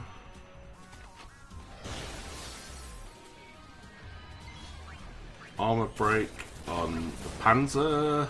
Any better? Oh, I've targeted the wrong unit. I want to get rid of the Watchers first. Cura. Good. Armor break's definitely a good choice here. But I need to take out the Watchers.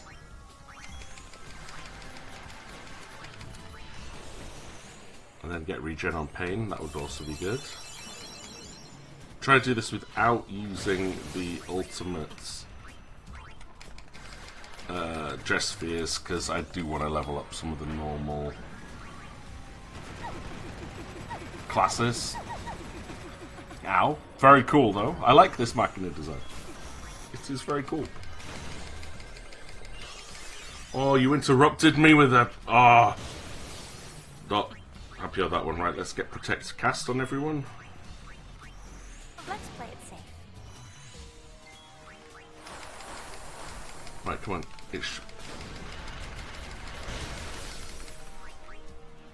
And Shell, just in case there is a magic attack to go with this.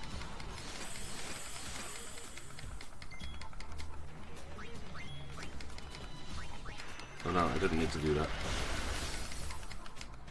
Casting Shell again. Armor break's good, so let's go Power Break. Drop its damage. I can now cast Curaga at will. Oh. Yes! That was a good thing I cast Shell. Haha!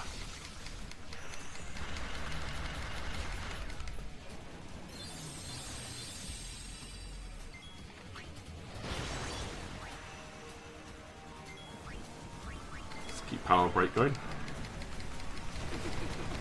Ow, ow, ow, ow. Okay, very little damage, that's okay. Very little damage. Wish I had Trigger Happy too, still, but... Nah, it was partly my own fault. I made a mistake. But Protect is good here. Look, it's doing no damage to me. Ha ha ha.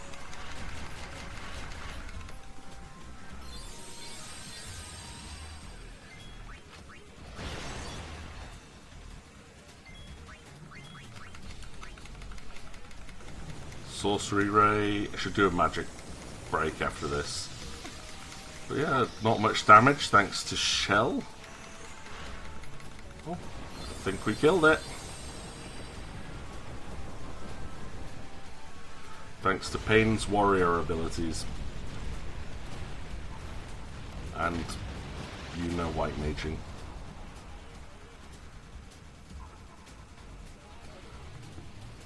So what's next? Crystal Bangle's good. I'll take that. Teenagers these days are out of control. What? You're welcome aboard our airship. Father, if you want on the airship, apologize to me.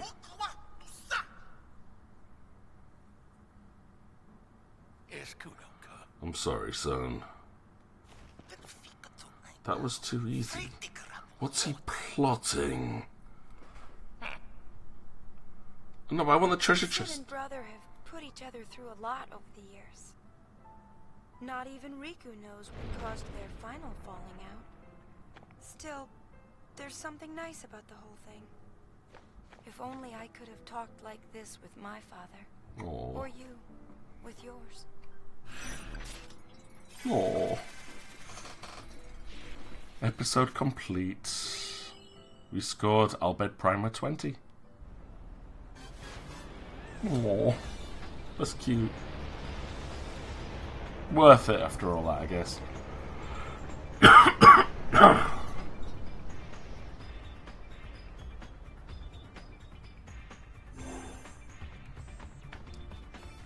And we can go. We're going to go up to the deck and talk to Sid again, just to finish off this whole section. Shameful how they gussied this baby up. Your kitchen paint job? Oh, just who does he take after any? Wait, I wanted to talk to you. What?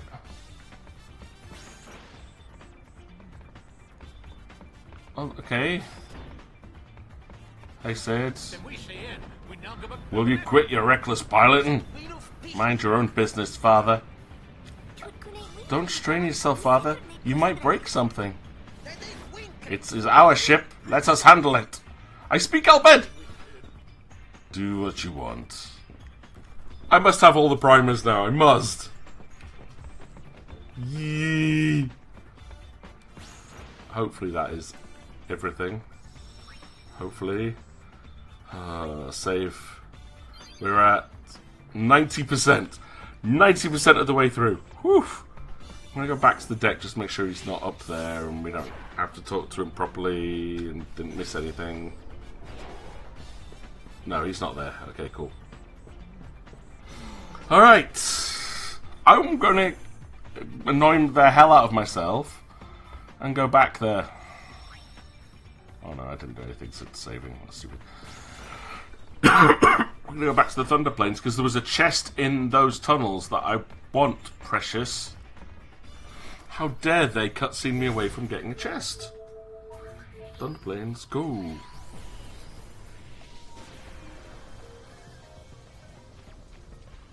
Assuming I can get back to it, of course. I should be able to. I don't see why they would cut me out of an exploratory area. Just ambush. Meh, go away. And oversouling. Nice. Right. Mug. Armor break. And Yuna's dead. What?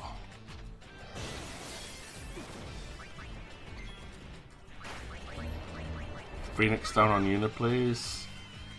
How? What?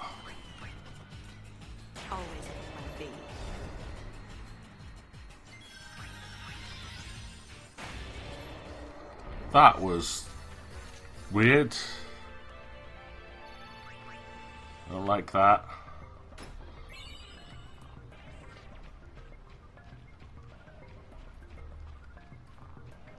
Right, I have to get back to the second area and see if that Albed's still there. That'll take us across the cave.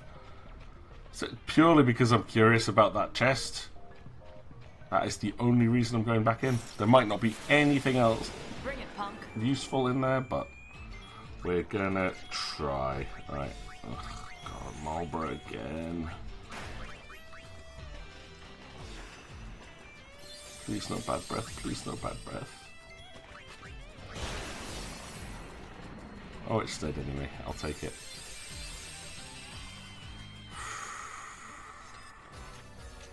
Duck soup.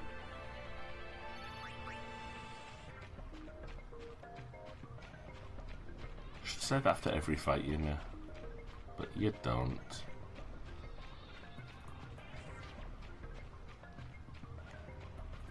So we go back into the tunnels. See if we can get to that chest. The cave is definitely still there, so fingers crossed there's the guy nearby that could take us to it. Maybe.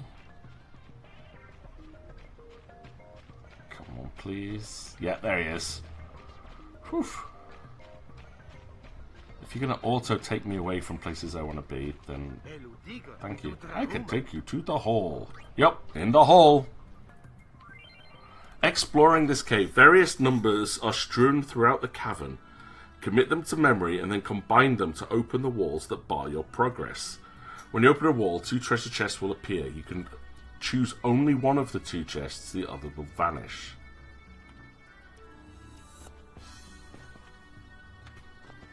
Okay. The information needed to unlock the walls appears in the top left and bottom right corners of the screen. This information is displayed when entering the cave and when examining walls. You can review this information you've gathered up to 3 times by pressing X. Unlocking a wall will reset the counter back to 3. When examining a wall, the following information is displayed on screen. Top left is the current wall's number. The bottom right is the number of the next wall to open. Oh no, I'm not good at remembering, so I will have to write things down. Didn't see what the numbers were when we entered either. When you examine the next wall that needs to be opened, you'll be prompted to input a number. If you input the sum of key number 1 and key number 2, the wall will open. If you examine a wall out of sequence, only that wall's number will be displayed. Suppose you're trying to open wall number 3. When you examine it, this appears in the top left corner of the screen. 3, 10 is key number 1. When you examine the previous wall, the bottom right of the screen showed 3, 15. Since key number 1 for wall 3 is 10, and key number 2 for wall 3 is 15, inputting 25 will open the wall. But the key numbers aren't always so simple. They could be the number of battles you've fought, the amount of gil you have. Oh, great. When you successfully open a wall, clue chests will appear. One contains a clue to help you through the dungeon, the other is empty. These 2 chests were the only exception. Opening either would have yielded the same result. Would you like to watch a walkthrough demonstrated on how to open the first wall? Yes, that would help. Let's take another look at the message you saw when you first entered the cave. Wait, hang on, I need a pen. This is going to be so hard. This is why they call this the puzzle cave. Okay. The number at the bottom right of the screen is one of the key numbers. Right. So I've got square 3 1. Open the next. In this case, the key number is 1 and you need to open wall 3 next. The guide map in the top left corner of the screen will display the location of the next wall you need to open. Let's go over to wall 3. It's all automatic, this.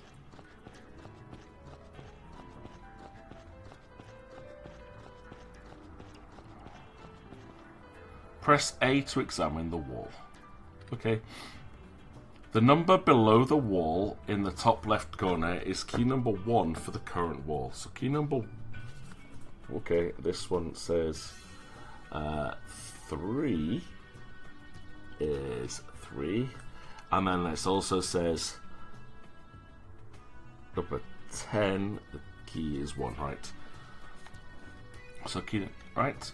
Earlier we saw that number 2 for wall 3 is 1, yeah? 3, so the code we have to input is 4. Now that the correct code has been entered, the wall will open. I'm not using a guide for any of this section, I want to try and work it out. After the wall opens, 2 treasure chests will appear. Any chests that appeared earlier will disappear. Okay, from now on, when you open a chest and the word bingo appears, the next wall will open automatically. Oh, cool. Okay.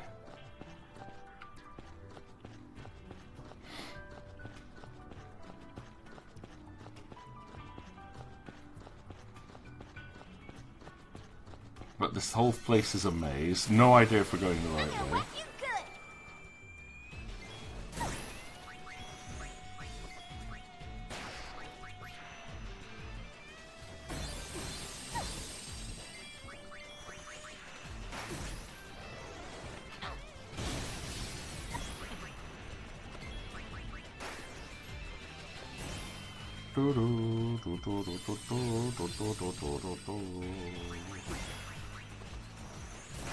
Just kill one and then we'll remove the poison and whatnot. Come on. Hurry up. Defeat one of them. And then quarter pounder. I don't know what that is. Apart from a burger. And chemist. Cool. I like learning abilities. It makes me feel like I'm making some kind of progress. And Reflect learns. Cool, all three of them learned something in the same fight. Alright.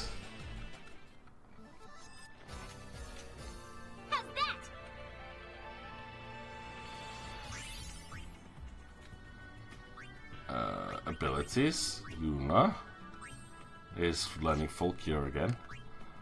Riku, Quarter Pounder reduces by quarter. Damage one enemy according to the user's experience level. That just seems weird, but okay. Alchemist is learning Elementalist now. Yeah, alright, whatever. Now, is there a way across? Yes, I'm going the right way. Yay. I don't think there's any way to know which door is which, though. So I'm hoping there's always going to be a pointer towards the door I'm supposed to open. Be strong.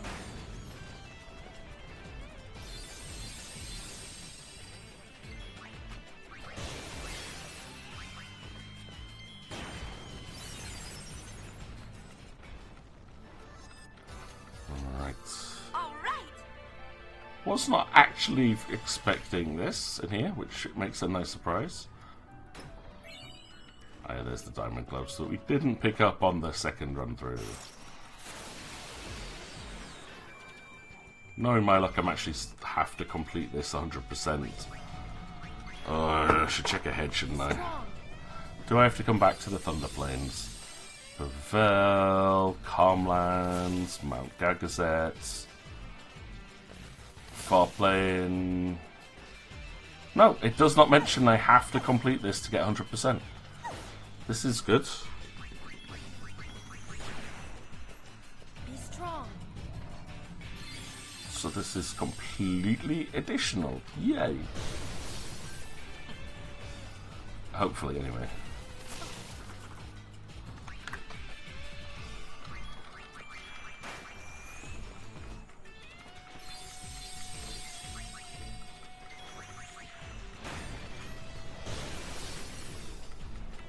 And after all this time, we've gained 3% story. So, like, progress is so quick early on, and considering how long these sections are, I would have thought these would have been the ones worth big percentage gains, right? But I guess considering they are optional almost, or difficult to attain, they don't want to penalise people from making lots of progress if they don't manage to unlock them. Oh, great, my healer's time stopped.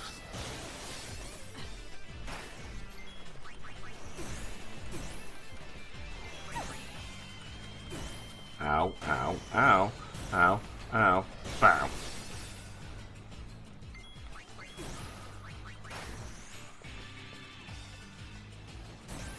Stop it. Stop it. Stop it.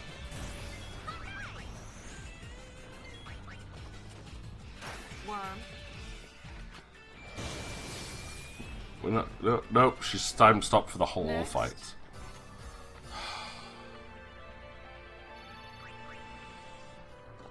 Okay. This says, right, on it, I don't have a lot of room on the bit of paper I found, but this is the gate number 10, which is clue number 18. And this next one says gate number 11. The clue is 61. Okay. So the entrance for this is 1 and 18, which should be, if I'm understanding this right, 19. Yay. Oh, it's empty. Oh.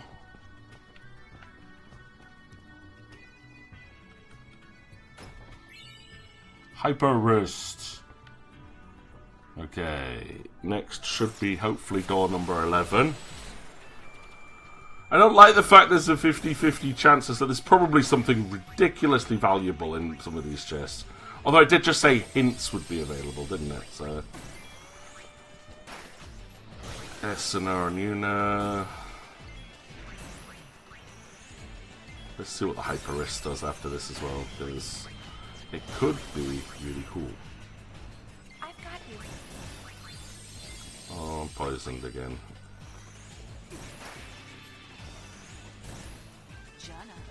And time stopped.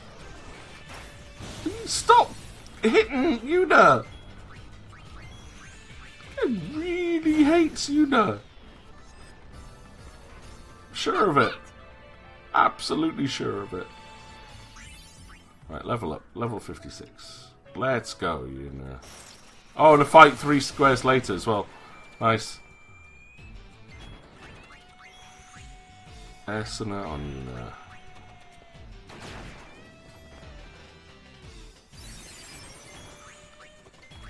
Esuna on Pain. At least Esuna's really good in this, and it removes all status effects rather than just strips one of them. It's so annoying when Esuna only removes one negative status effect, so if you get hit with bad breath, that's like 6 or 7 casts.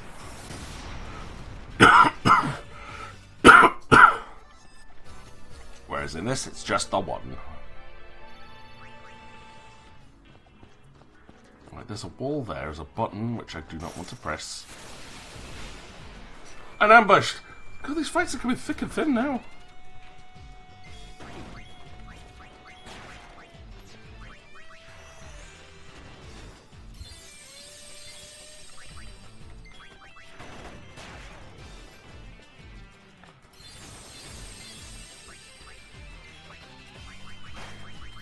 Wake Pain up, please. Any better?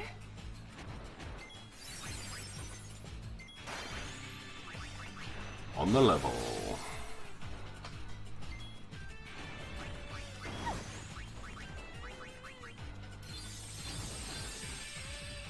I'm gonna miss you.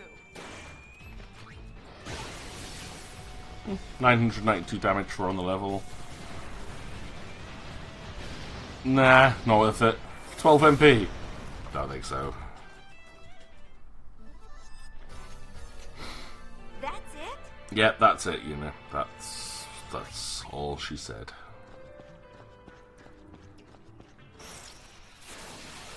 Bring it, punk. Part of me really wants to just turn off random fights so I can solve this puzzle without getting interrupted, but the experience is really good down here. This'll help.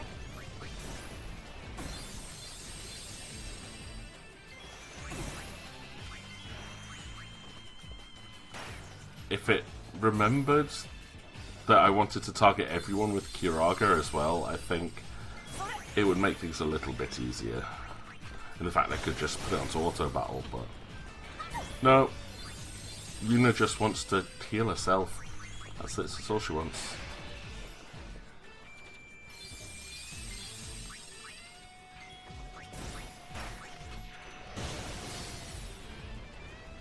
You okay?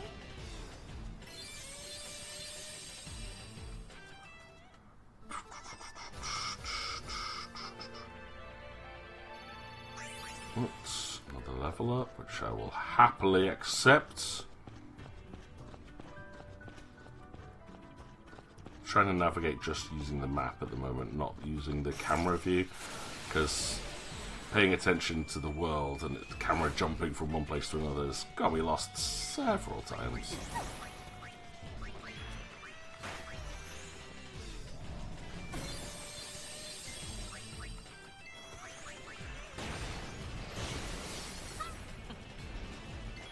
I think she was trying to say, alright, there went,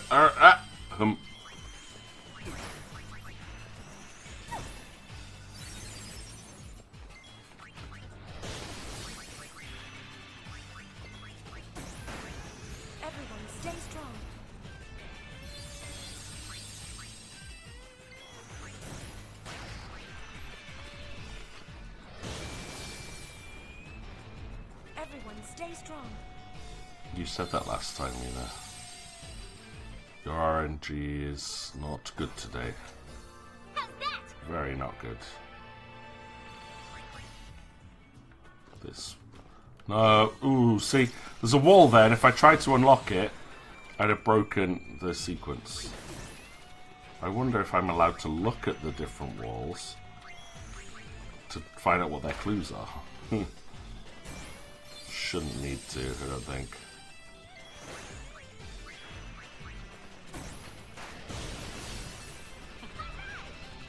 And so far I know that there's at least 11 walls in total to try and take down, so do what I can.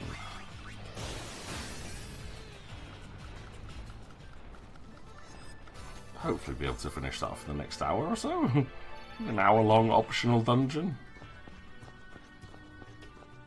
Okay, there's a path to the left up here. So we'll take that one next. Hopefully that'll take us up to where the target is.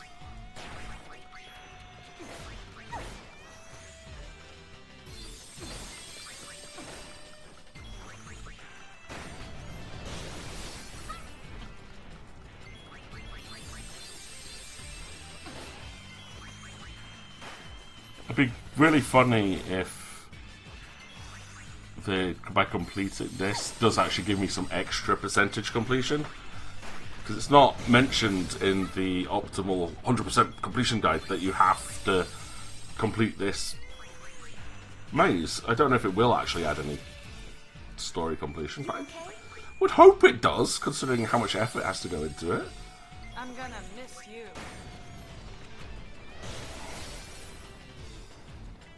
But yeah, we're gonna try. We're gonna try to finish this. Quick check to see how we're doing on abilities. Nearly finished White Mage again. We're on Burst Shot for Gunner. And over halfway for Elementalist. Okay. It is getting there. Oh, there it is, there it is! I see the doll!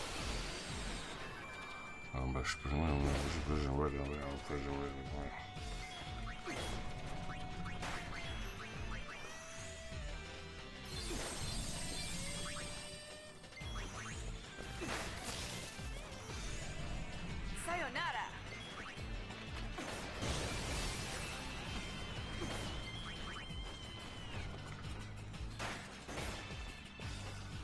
Oh, come on.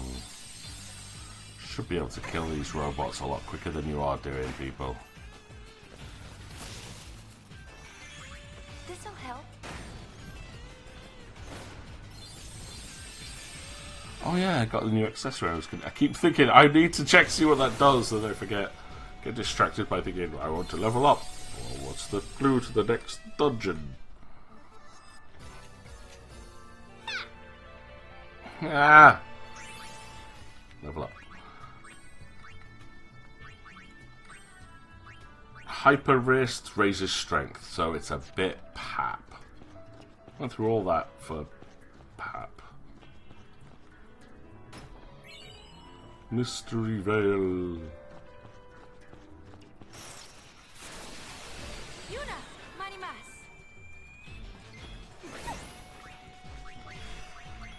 Yuna's here.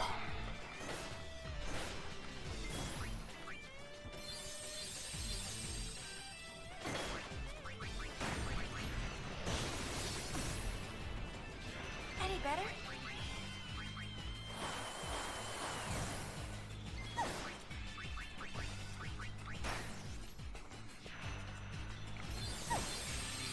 God, the health drops so quickly when fighting these things. Is it the commando that's doing the most damage there? The killer machina? No, I think it's the machina leader that hurts the most. Or the leader maybe is buffing everything else. This'll help. I don't know. Don't like fighting them though. This'll help. La, la, la, la.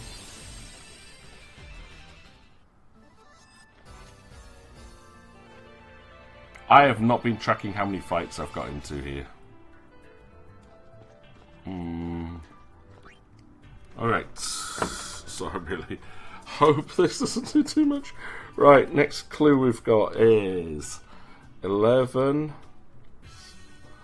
Key number 1 is 200. And then code number 5, where we're going to next, is Wall 10's code. Oh, right, Wall 10's code was 19. Okay, I get that, I can take that. So this one, this is gate 11, so it's 61 and 200, 261. 200, and I love doing stuff like this. Yes! And again, I'm going to go for the one that's on my left every time. And that is always a bad decision. Oh no, bingo! Wall opened in the distance. Nice. So wait, that was room 5. The code was 653. Oh right, 653. 653.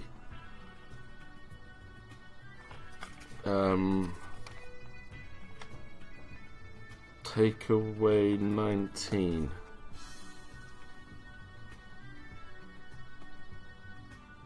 Which is 634. That's the clue, I think, then. I've written it down twice, though, just in case.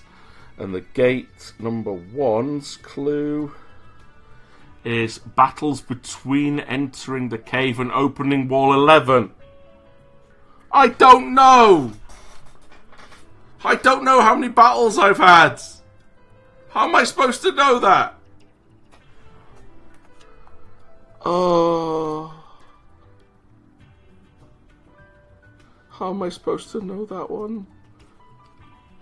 It did say I had to keep track, and I should have tallied them. Or turned off fights or something.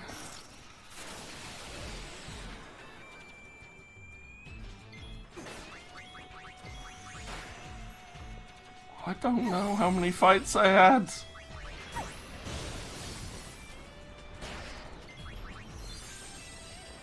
There was lots.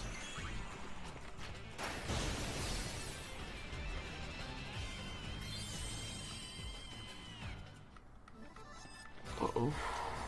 Dear, I should have set up a tally. Oh, I can't go that way because the door's locked. And I'm still not keeping track now of the fights I'm in. It even told me at the beginning it was going to do this.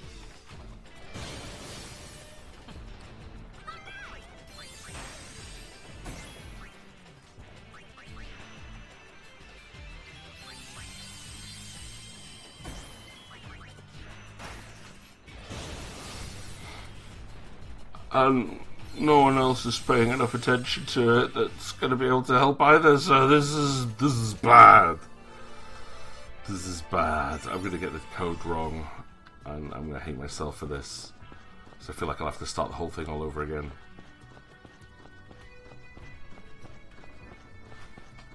Unless I can find where gate 5 is, find where those 2 chests are and get a bingo on it. I mean, that would be awesome. I have no idea where gate 5 is, because it auto-opened. Damn it. This is one I could have really done with not having to do. There's White Mage mastered again.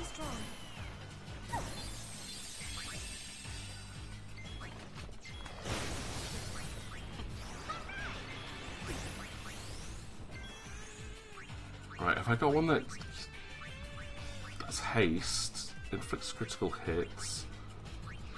Alright, I'll go for the haste one.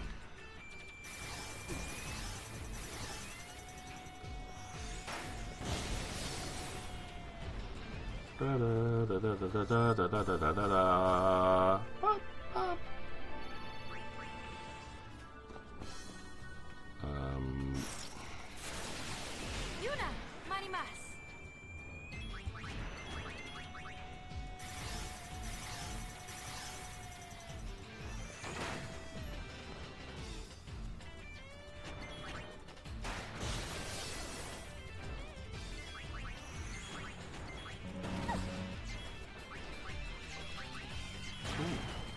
can't really do anything if I'm...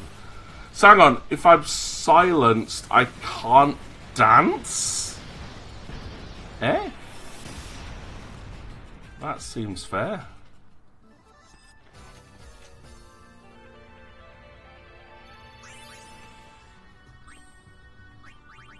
Okay, so echo screen on here, you, and antidote on you, but Yuna, Songstress. I've got 2 very quick abilities to learn. Cancels MP costs and nullifies magical attacks. Cool. They'll be quite useful. I can't go through there yet, so I'm going to have to go the really long way around, I think, here. Alright. This is I'm getting into so many fights. It's gonna ask me again, like, number of fights between here and here, and like, well, at least now I know what to expect. Like, keep track of the number of fights you have between certain doors. Like, maybe just a tally in the middle of the notes for each section will work.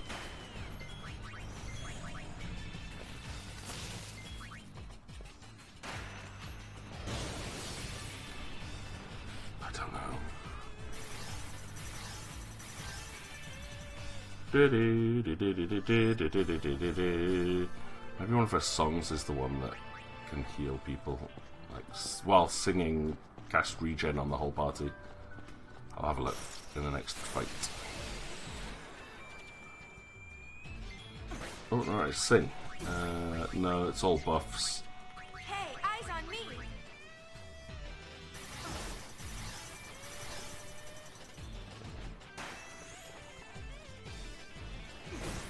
Kiss me.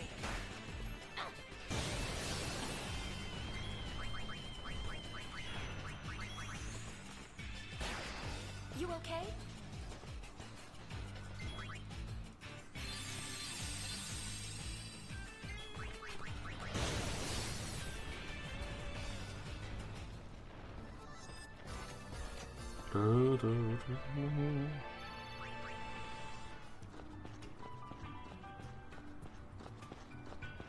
I honestly don't know what I'm gonna do at this point, because I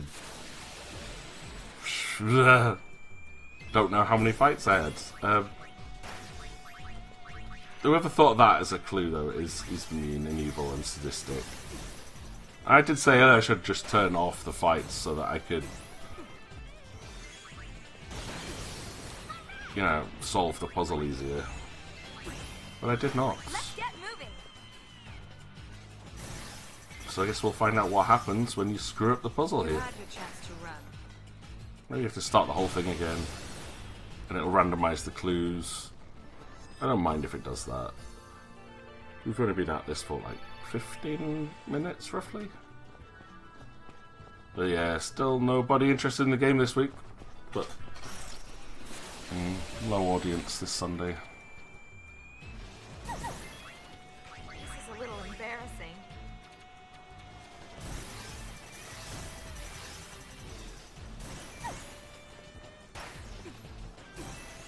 Sayonara. Uh-oh. Should have probably healed. Should have probably healed. Yeah, should definitely have healed. Need to kill at least one of these before I try bringing back Yuna, otherwise she'll just die instantly. I think thankfully these things don't oversoul. Right, stash, Phoenix down, Yuna.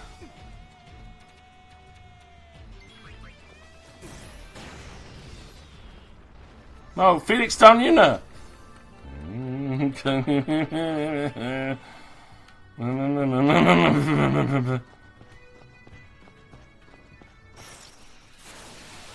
Oh, she's still going to be dead as well, isn't she? Oh no.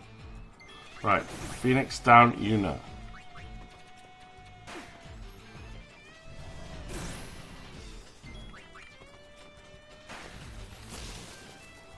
Oh no! Run away!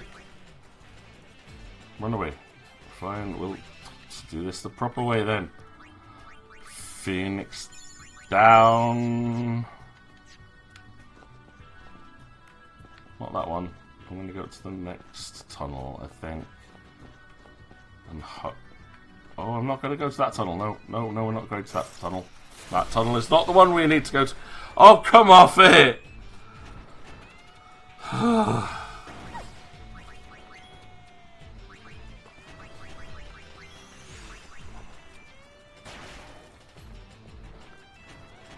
Well then, you know, we'll keep you as a healer for now then.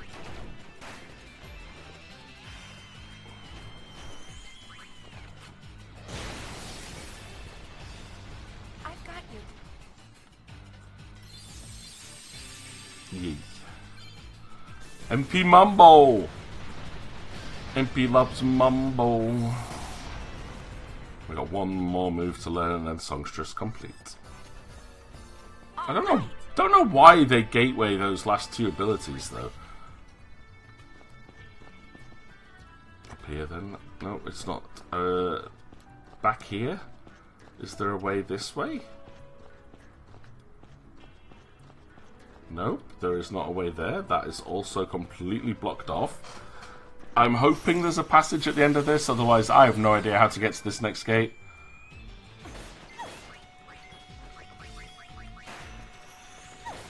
I don't like the fact it went bingo. It didn't show me where the door was. It didn't show me where the chest was, and it might not have even opened it for me. So I don't know which is gate number 5.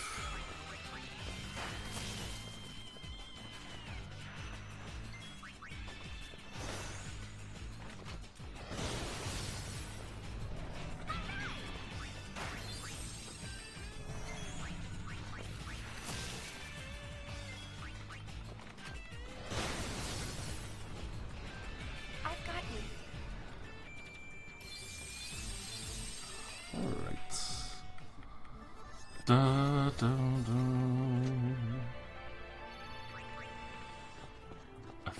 Look, yes, there's another tunnel up here. Okay, that at least is something. Oh.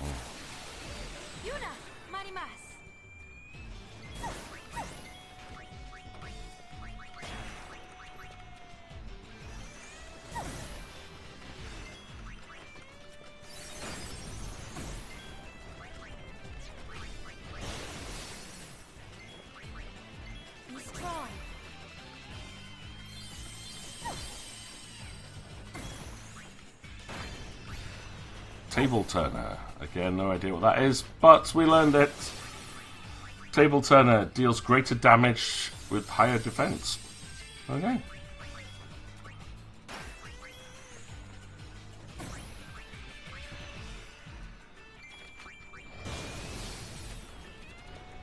Be strong. Okay.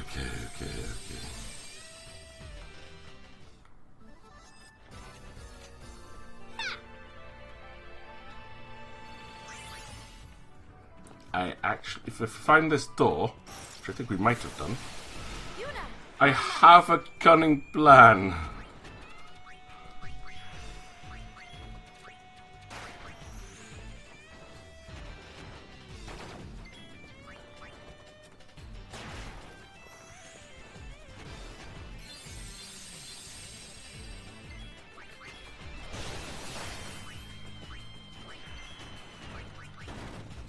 It's not a very cunning plan, but it is a cunning plan.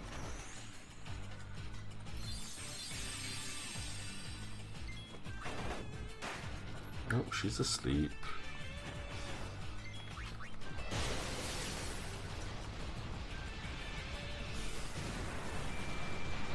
You're not a fun fight. Can you not appear so much, please? Thank you. Like, you're an ex-boss. That's why it has a little explodey cutscene when you defeat it. So yes, we are much, much stronger. But not overly pleased with the way they go. Essener on pain, please. Mug and swordblade. Let's play it safe. Hopefully we kill that blindness before pain has a shot, please. Thank you.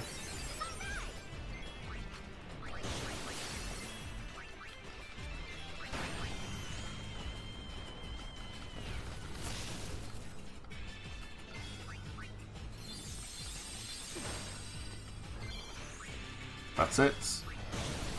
We did it. We've got Songstress maxed out now. Didn't really offer anything great, but good chance to see Yuna in that outfit again. Okay, equip Yuna. Don't want to be Songstress anymore. I don't want to be Psychic though. I'm gonna try. It's so risky again, but do I have Tempered Will set up? I do. And we'll put on Lady Luck.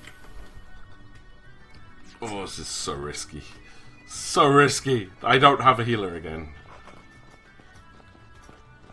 And she's this... We've got to go this way. To find the next gate. I don't know what... I'll just attack. So all I'm going to do is attack with her. Oh, no, you... I'm... time stopped! I just started! Just started! You time stopped.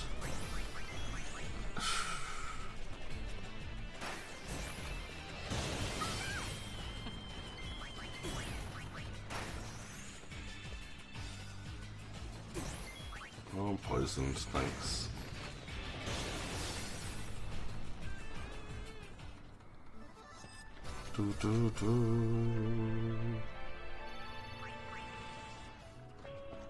No, I can't get through there! How on earth? Everywhere seems blocked off. I'm so stuck.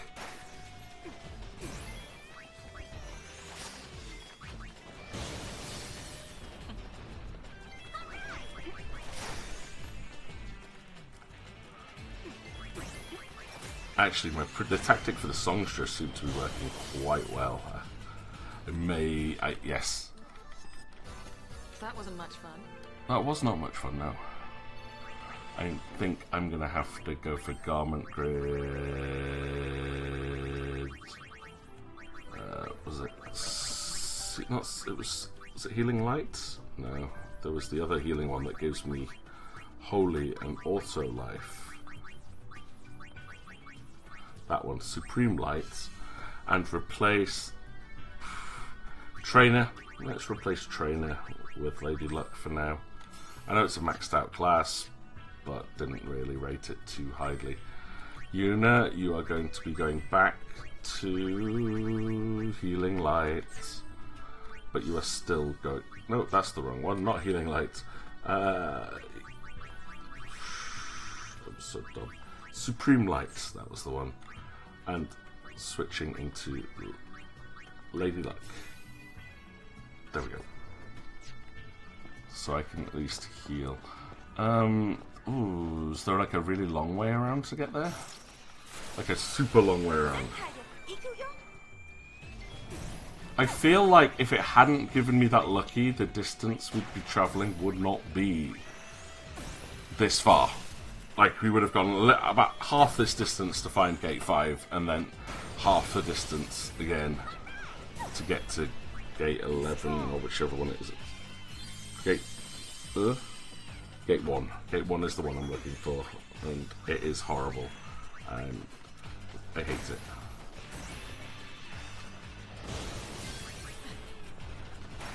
You okay?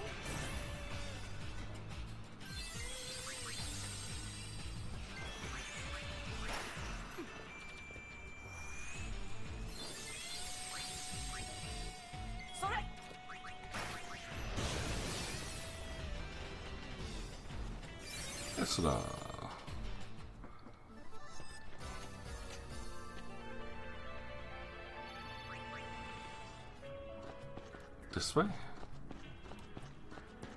And then up here, maybe? I'm really hoping that this leads up and has another passage through, because I'm so stuck anyway. Because there's a stupid clue.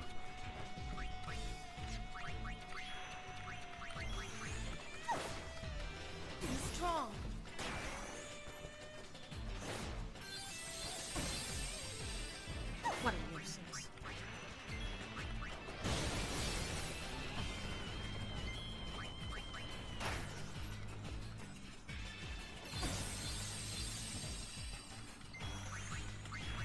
I don't really have much other option though than to keep at least one of them on healing permanently. Yuna makes the most sense at this stage.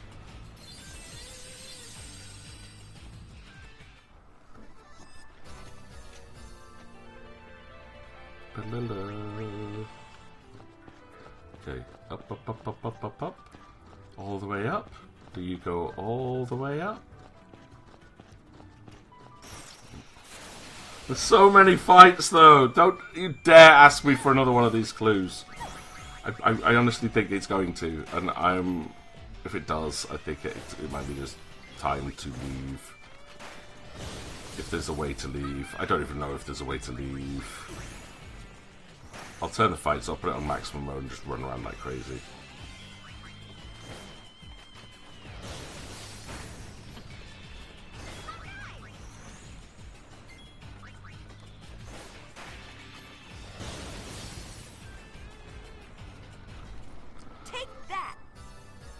You say take that, but it's still time stopped, Yuna, so I don't know how you spoke there. That's really creepy. Oh, fight again!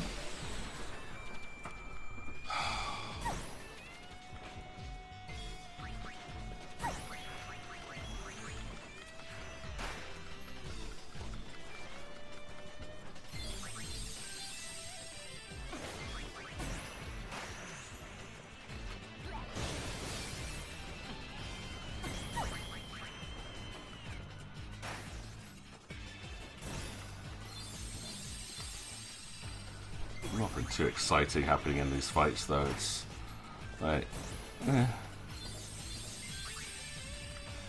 lot of people say this is a good place to level up, but I feel like there are definitely better places in this game to do it.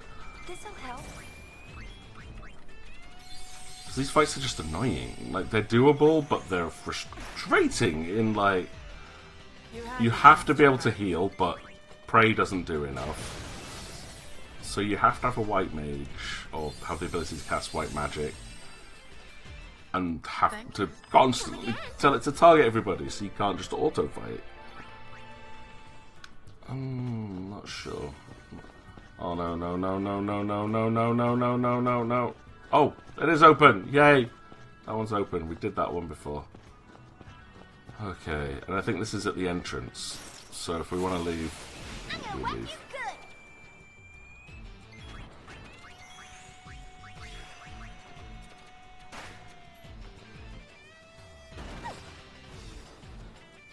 I wonder if I leave, does it reset? Or can I leave, save? I don't know. I really haven't a clue how this works.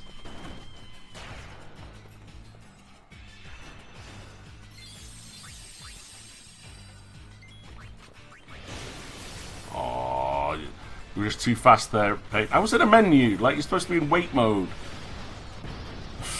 Like, wait mode's like when I'm in a menu. Nothing happens. We've got bigger fish to fry. Shut up, Pain. Pain by name and nature. Right, here. Right.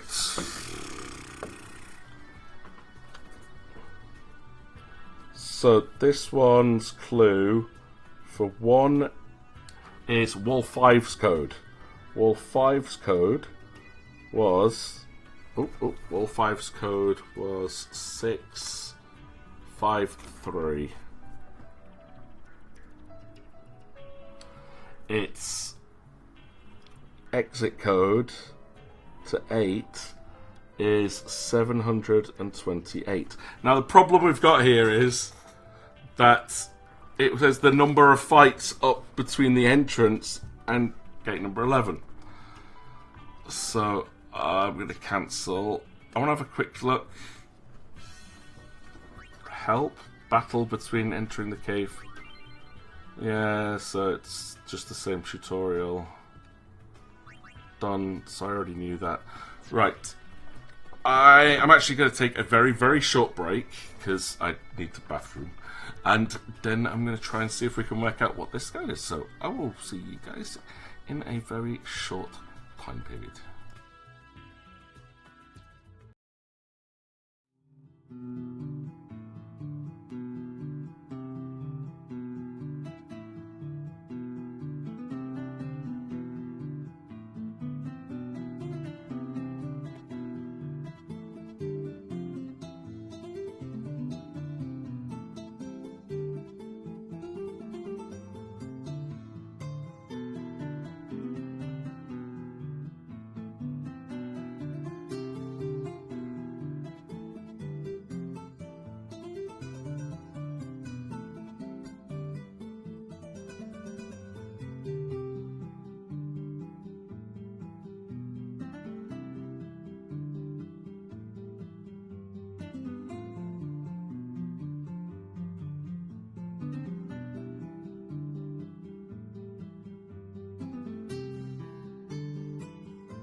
Okay, hello, I'm back, and my cunning plan, we'll find out if it has worked or not, and if it doesn't work, then I will not tell you what my cunning plan was for it. It was not a cunning plan, but if it does indeed work, then my cunning plan was indeed cunning, and therefore worthy of sharing. Now, I ask you, how many battles do you think I had between the entrance and door 11? I wasn't counting. That was really stupid of me, because the game told me to count the number of battles, but it wasn't the total battles I'd had, it was just the number of battles between two specific gates. Oh. Either way, it was, I believe it's 13. In which case, 13 at 653 would be 666. There we go. I was right. It was 13. See, my cunning plan is, because I'm streaming all of this when I'm recording it, so I went back and watched the recording in double speed and tallied up all of the fights. Unfortunately, if I have to do that again, it is going to take forever, because we're at 5:45, and I was really hoping to be finished by like 6 or 6:30. Either way, I open up the chest, and it's empty. That's fine. I don't mind if you're empty. Right, we're off to gate number 8. I don't know which way to go to gate 8. I'm hoping it's this way. It told me. They told me to count, but even if I'd started counting the number of fights I'd had, I would have been counting all of them and not the specific ones between each gate. So what I'm going to do here is I'm going to start tallying how many I have in each section now, which means there is only other 2 gates worth of fights that I might have to count up later if needs be. Now, I have no idea if the game will change its codes each time, if I mess up, if it locks me out permanently. I have no idea. So I want to try and see if we can finish this in one go. It would be great if I can. Thankfully, I don't have too much work to do tonight. I will have to plan a maths lesson, which is always the one that takes a long time. But I think tomorrow I will just do listing outcomes of probability events.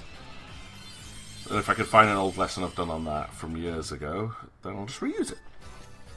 So last week, we've got 5 more lessons left in total. So fingers crossed I can come up with something that will keep them entertained for this last week while being educational. There's so many people that are just like, oh, we're trying to wind down, and I'm like, yeah, no, I can't afford to do that. I've got to keep teaching these kids. They can wind down themselves during the summer holidays. So I will teach them constantly. Now, with it being so very, very, very close to the end, this is going to be probably my last reminder that, say, for the Sunday giveaway this week, I'm giving away a copy of Ghost Runner. Very fun game, fast, action-paced. Game where you play as Cyborg Ninja, first person, doing wall running and swinging from roofs and stuff. It's very cool, very stylish. And I'm giving it away for free. At the moment, it's just kind of sitting in my key library. And I already have a copy. And say I'm giving away my spare copy, so it's not like I'm going to miss out on anything. Would like to share this with somebody. So if you're interested, it's !ticket. But only if you're watching live on Twitch. I do giveaways like this every Sunday, however, that I stream. And as such... Oops, I also forgot to tally. I think that was only 2 fights, though. Nick. Yeah. If you're interested, just drop along and come into the chat, and I give out rewards for people. Right, so the 8 code here, we've got 728 is the original code. The new code is... Oh, I knew it was gonna do this! I knew it was gonna do this! Wall 1's code. Wall 1's code was 666 plus battles. And then wall 12's code. This is wall 12. There's a wall 12. It's wall 10's code plus wall 1's code. So that's going to be 666 for wall... Oh wait, no. Yeah, it's wall 1's code was 666. And it wants wall 10's code. Wall 10's code was 19. Okay. Right. I've got a little bit more to go back on here, so I'm not going to make you guys watch through this. So again, I'll take you to the Be Right Back screen, and yeah, I'll come back once I finish counting all the battles in the whole blooming game. Thankfully, again, there's 2 sections I have to count up, and 1 I might want to confirm. I will be back in a minute. Up to 5. I'm gonna get this. We're gonna do this. I'm sure of it. But see you in a bit.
Right, okay. Again, sorry, this is such a frustrating puzzle. I think I finally got... I wish I'd known exactly what it wanted me to take notes on before going into this, because if it gets any more complicated than this, I'm going to absolutely lose my mind. Right, it wanted the number of fights since I've entered the dungeon. Now, tallying all of this up, that was another 21 fights I've just rewatched through. So that's 21, 25, 34. So it's 34 fights since I've entered the dungeon up to this point, I think. Then, no, plus 2. Plus 2, so makes it 36. I think it's 2. I may have slipped. I was tallying those fights between the last 2 gates. I think there was just 2. It could be 3, however, and I don't have to go back and rewatch that. So the clue for gate 8, though, is ridiculous. Actually, I'm going to very unashamedly use a calculator for this one, because I'm too tired to sit and work it out. So it's 728 was the last clue, plus 666 plus 36, which should mean the clue for this gate is 1430. 1430. Please be right. If it's not, I don't know what 143. It's not 1430. Maybe it's 1431. It's 1431. Right, okay, there was 3 fights in that section, not 2. I thought I'd maybe missed one. So make that 37. I've got the clue for gate 12 written here. It's empty. That's fine. I don't mind it being empty. So I've got to start tallying the fights in this section now. I'm going to hopefully go down this way, and there'll be a route through. 1 fight. I'm going to solve this. We are going to get this. And it better be worth it. It absolutely better be worth doing.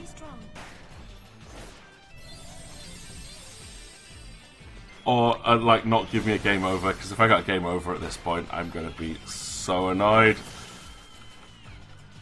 I'm pushing this.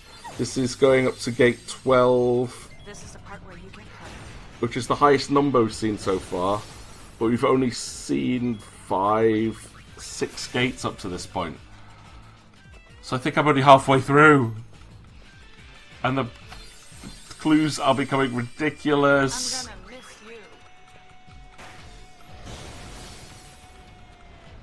Be strong. Yep, okay, cool. Yeah, this is ridiculous, the clues in here. I'm going to be going much later than usual, I think, on this stream, because I refuse to give up on this. I refuse to!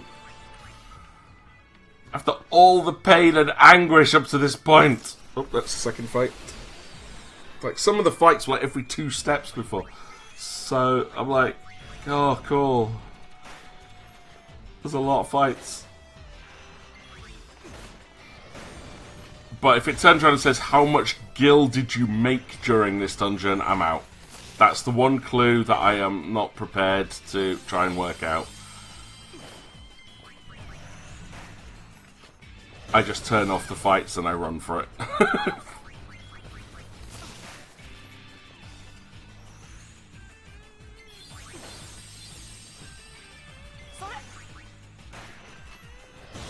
Because I would have to go to every single fight, write down every single gil reward at the end. Oh, it's the same with XP as well. How much XP have you earned since entering, or between these 2? Oh, I get lost. That is not worth it. Okay. Gate number 12, thankfully, has an alright code coming in. So 12's entrance code is 145. And gate number 13 gates, oh my lord, is 7,432. Yeah, it's homework. There's definitely I should do this for, like, set my students' homework like this. So we had 666, add 19, add 145, gives us a code 830. Okay, 830. Yep, we're in. We're 830. And I open up the left chest. Hello there. It's empty. Ah, General Seiji-san. I wondered if you were going to join us at some point. Right, back to a new tally of fights. And they're straight in with another one. God, I might have to take a photo of my notes on this so you guys can see it later on. I'll chuck it up on Discord so you'd like this. I haven't had to take notes like this since playing Secret World. And I'm writing it on the back of a fish and chips receipt.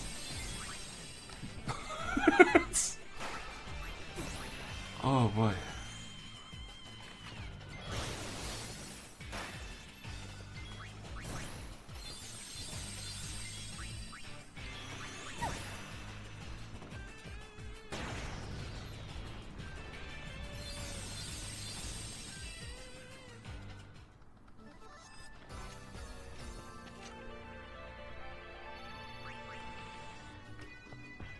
Went this way. Pretty close, thankfully. Oh yeah, yep, and another fight. Tick.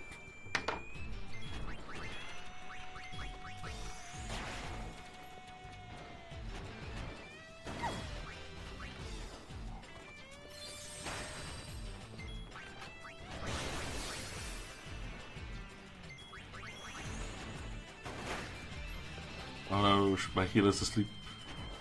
Whatever shall I do? Nothing, it's dead already. An explosion! Okay.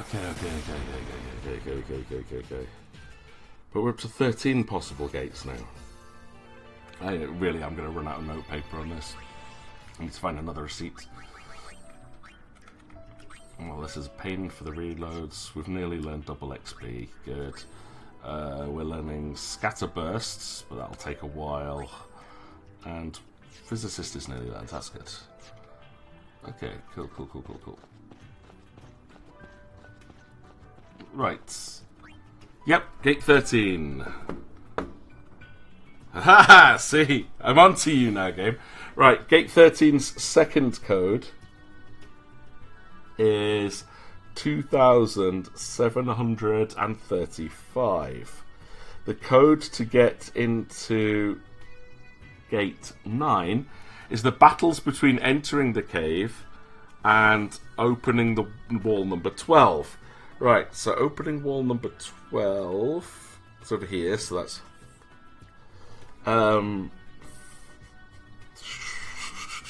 4, 8, 13, 14, 24, 34, 37, 39, 41 question mark. I think 41. And the code for getting into gate 13 is 7,432 add 2,735, which gives us a grand total of 10,167. 10,167. Ta-da! Open the chest on the left. You fought 41 battles since entering the cave. Ooh. Yep, so that's right. Now it tells me! I know it's 41. I've put that down. The code for Wall 12 was 830. I know, I worked that one out. I'm smart, see? But thank you, Helping Hand, for finally kicking in. Okay, we're off to gate number 9. Hopefully this way will do it. Oh, there's a chest over there. Uh-oh. Ambush, don't like ambushes. And there's my second piece of paper. And tally for fights. 1 fight.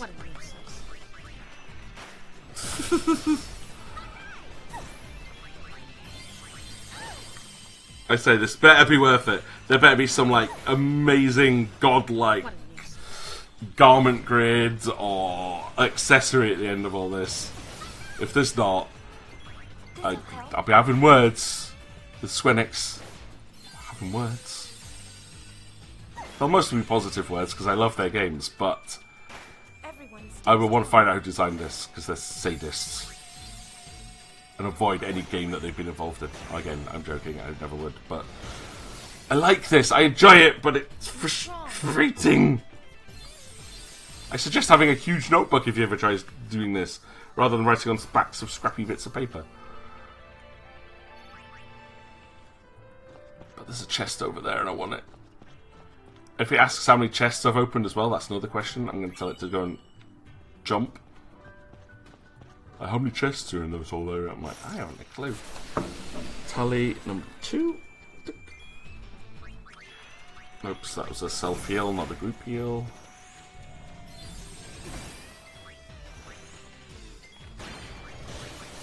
Physicist is learned.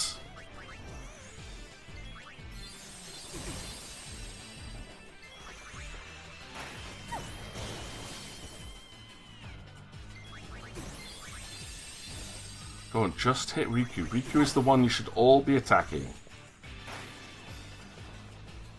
Yeah, just keep hitting Riku. It's fine. You had your chance to run. No, don't hit Pain. I said hit Riku. Riku.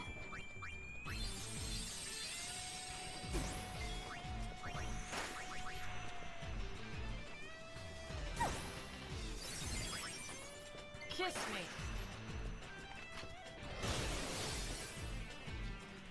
Any better? Deaded. I think that's 2 fights. Is it the fight at the end of this room? It is, but that's 3 fights. Tick.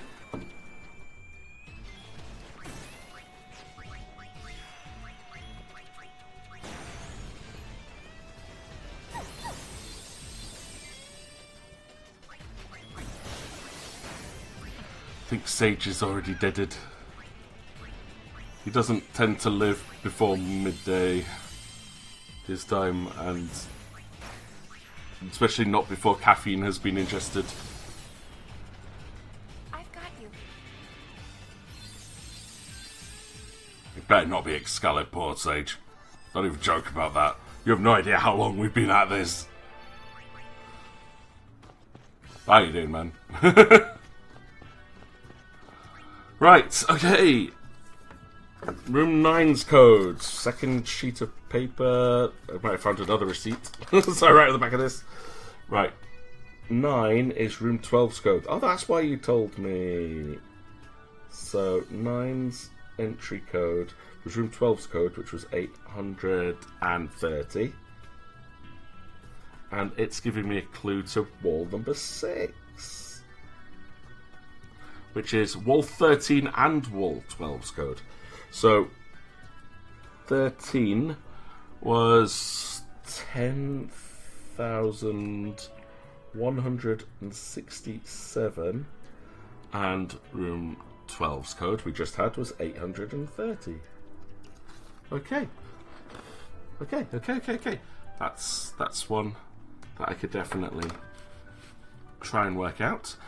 So we've got the code for room 9 is 41, because that was the number of battles we'd had up to that point, plus 830. Now, I might be wrong here. This could be 3 off. 871.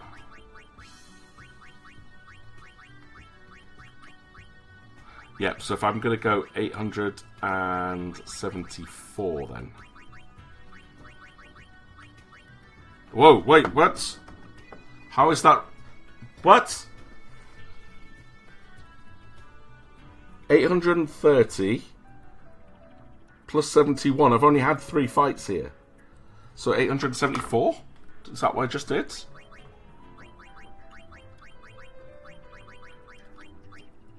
$875?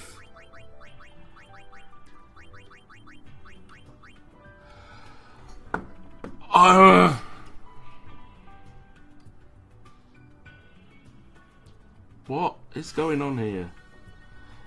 The clue to the other clue was the number of fights you had up to 12, and that's 41. So that's 871. That's... Refresh on the code, please. Battles between entering the cave and opening wall 12. That was 41. It even said that to us on the clue. I'll recount them up as well just to confirm it. I'm fairly certain it's 41. So entering up to gate 12 is here. So we've got 4, 8, 13, 14, 24, 34, 37, 39, 39. Okay, up to 12 is 39. Maybe I'll try adding 39 instead. Maybe I'm... Oh, so confused. Which would make it that... Okay. I've got it. It was 800 and... So it was not 41. The code was actually 39. It lied to me. You lied. You lied, game. You lied. Or I misread it. Likely I misread it. Open the chest. It's empty. I've opened the left chest every time. 50-50 chance, game. Come on, 50-50 chance. And it's only worked twice. Right, battle. Right. Battle 1. Commence.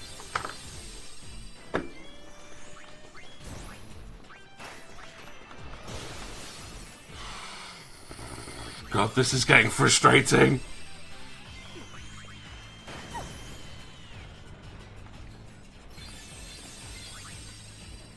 Because I'd counted the battles up to the next point, which was 41. Ugh.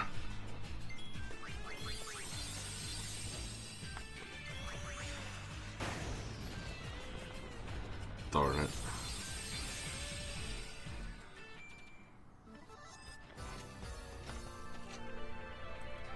Okay, next. Come on, keep going. Keep going. Don't want any fights here, but you're going to give me one because this is a really long tunnel. Aren't you? Yeah, knew it. I knew there'd be another one in there. Tally mark. Ahoy, another battle. Mug. Swordplay. Heal. I've got you.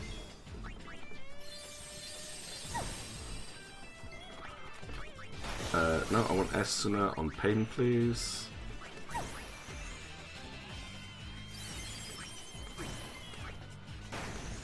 Oh, I just Esuna'd her, you stupid AI. Please stop doing that. Right, this is gate number 6. 6's new code is Wall 8's code. Oh, God's sake, I have to remember all of their entry codes. What was Wall 8's code? Wall 8 was... Oh God, that was a really long one. That was 1430 plus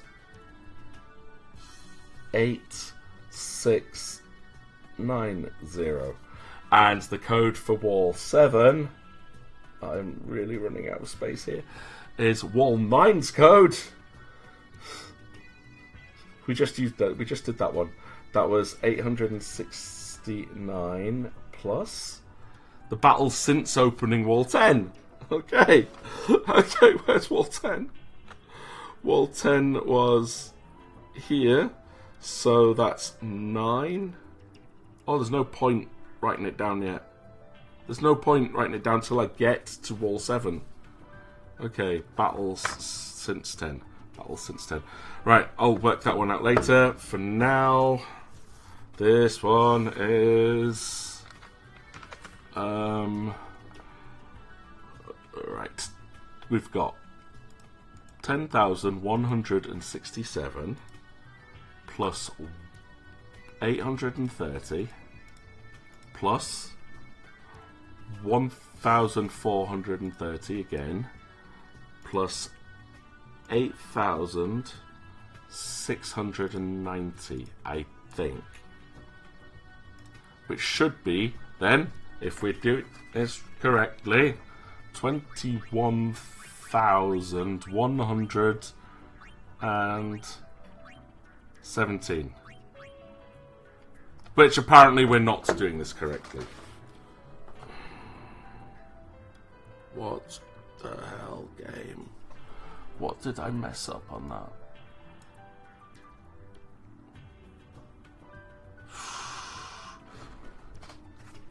Right, I wrote these codes down. I wrote them down. 1,167 plus 830 plus Wall 8's code. Oh, what did I write? Was that not Wall 8's code? Wall 8's code was the one which was 606. Yeah, it's 830. It was 800. 800. Oh, it might have been 830, maybe. No, it can't have been. No, because it was 666. Had 728. Yeah, it's 1,430. So, game. Come on. Try it one more time. 1,0167. Add 830. Add 1,430. Add 8,690. Okay. What did I type in wrong? I didn't type in anything wrong. It just continued from a previous audition. Right. 21,802. What? What? I'm gonna scream at my calculator. Just clear everything. Delete it all. Clear everything, please. We'll try this one more. I wrote this down so clearly. This is driving me nuts. 1,0167 plus 830 plus 1,430 plus 8,690 is 21,117. That's what I put in before. I put that in. This is the code. Game. This is it. Blah! Oh, I'm raging.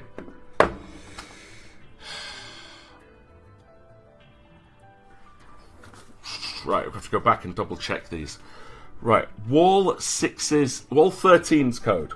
Wall 13's code was 7432 at 7235. So let's redo that. 7432. Add 2735 gives you 10167. 10167. That is exactly what I wrote down. Room 12, Wall 12's code was 666, add 19, add 140. Now this could be my handwriting. 145. Which is 830. That is exactly what I wrote down. So I have both of those codes. We know both of those codes worked. Now the new code is Wall 8's code. Wall 8's code was 720. You see I'm doing this on blooming loop. 728. Add 666. Add 37. Oh man, I pressed something wrong there. Try again. 728 add 666 add 37. Which was 1431. 1431. Right, okay. Okay. 1431. Let's see if that opens it up for us then. So these all together, and we got 10,167 7. Add 830. Add 1,431. Add 8,690. Makes the code 21118. 21118. 2118. I kind of half want to start writing down what the actual clues are. We're off to gate number 7 and open up the chest on the left. The code for wall 9, let's just double check. The code for wall 9, I'm going to need it, was 869. I know that one. I've got that. We fought 4 battles before opening wall 10. Okay. Oh no! I knew it was going to do this! I had 257086 gil when we entered. That's a good clue to get. Thank you very much. But I have track of all of my battles. It says I fought 4 battles before opening wall 10. That is true. I did fight 4 battles before entering. Right, okay.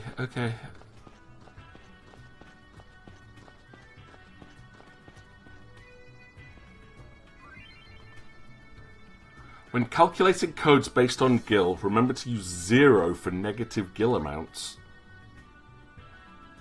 Oh, alright, I don't have negative gil.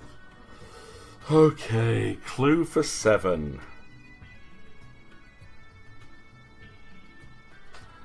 So, this is gil gained since entering. Oh, okay. 275006 is the gil we're on now. We had, I'm so glad that clue gave us a total. When we came in, that was 257086, which equals 17,920. So that clue is 17,920. Can you have negative gil? Yes, you can. The samurai has a thing called, they throw gold at people. And you also have the trainer who can bribe monsters by giving them gil as well. So you can actually spend money in fights, which is rather ridiculous.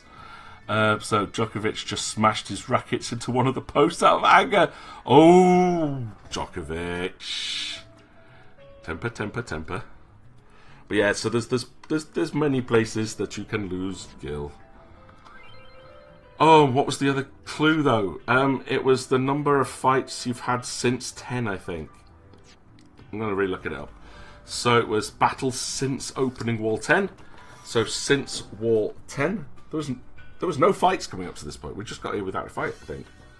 Might be one. I didn't write it down. Darn it. Right.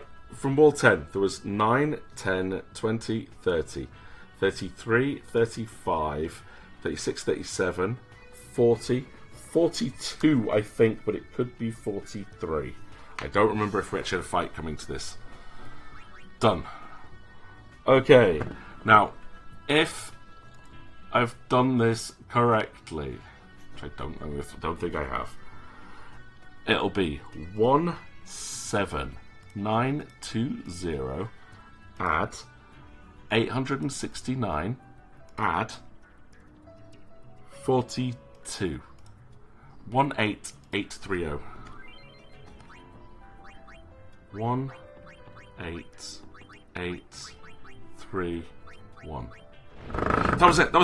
Write it down. That was gate number 7. Oh no, I forgot to write down the actual clue there. That was stupid. 18831. Right. Damn it, I'm going to have to use one of my 3 clues here. This is gate number 14. We've got another gate. Alright, Wall 1's code. I don't know, what was Wall 1's code? Wall 1? Have we done Wall 1? Did we do Wall 1? That was 3, that's 10, that's 11, that's 5. Wall 1 was 666. So 666 plus Wall 12's code. What was Wall 12's code? Wall 12 was nasty and horrible and icky, and I didn't write it down. So that was 666 at 19 at 145. That was 830. We've seen that one a few times. Okay, so that was room 12 is 830. Just dropping that off. Okay. That was good. BFA should be made to play the wrecked racket. That would be funny. Oh god, fight automatically! Right, one fight. Mug, armor break, white magic, Essener on pain. Which you'll probably poison her again immediately, but please be no more than 14 gates here though. It's like I'm done with this.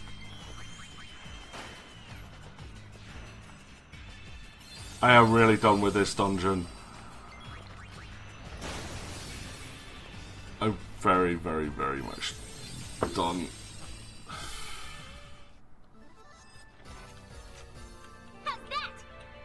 Yeah, well done, Riku. I didn't even get to open the chest. It was empty, that's fine. I've had some good clues the last couple. Another fight! Quick, these fights are coming in too quickly. I'm so glad these are all Machina so they don't oversoul, because otherwise, because we fighted them so often, we'd be oversouling constantly, and the damage would be ridiculously bad.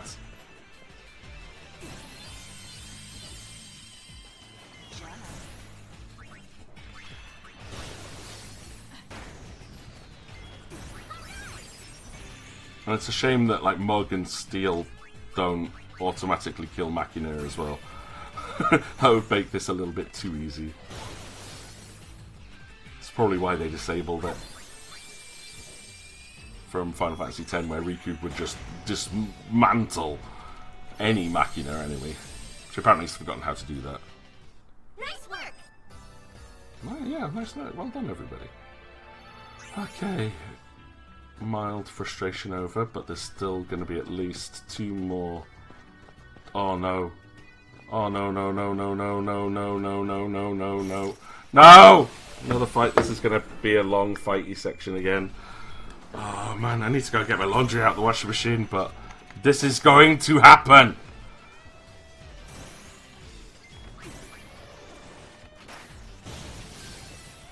I'm not giving up on this. I absolutely refuse. This is devotion, people. This is devotion. It's also known as stubbornness. I put too much work into this to not get to the end of it.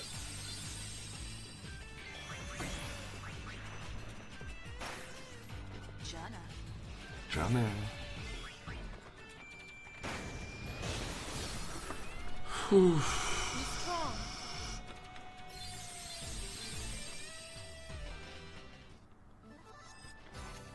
Nice. Game over, man. Game over. I like that. Okay, that's a good victory quote. Hoping that I can get through here. I can. Oh no, another fight. Tally made.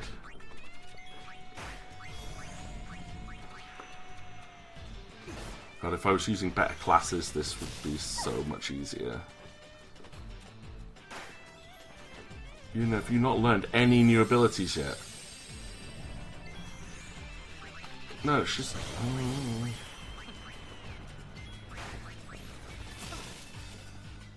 I don't feel like any of them have learned anything new for ages here.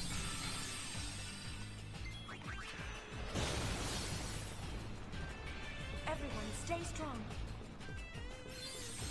Game over, man. Game over.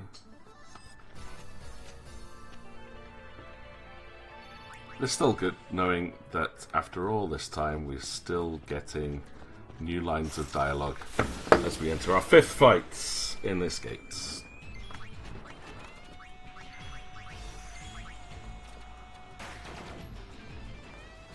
Oh no, silenced. Don't like that. Stash remedy on Una, please. Hey, look what I found.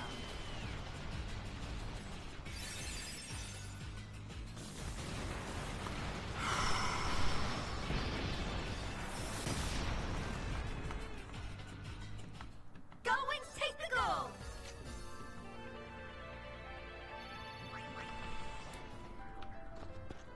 Anyone, without looking it up, want to take a hazard a guess? Actually, I'm going to take the next one, I think. At how many of these doors there are?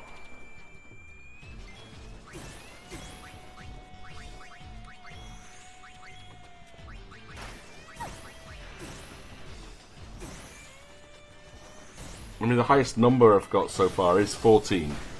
And we're currently on door number 11.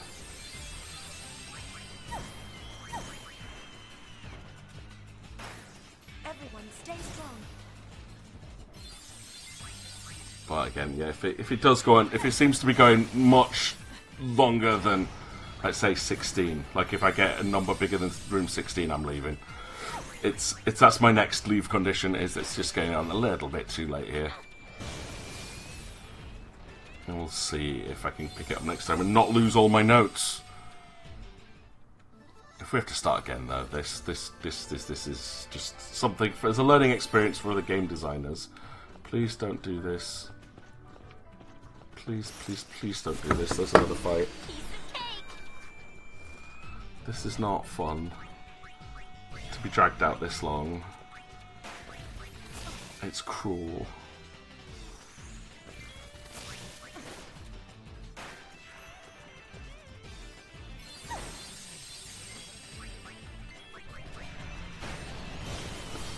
As a note to anyone else that wants to try doing this: A, have a notepad. B, turn off all encounters.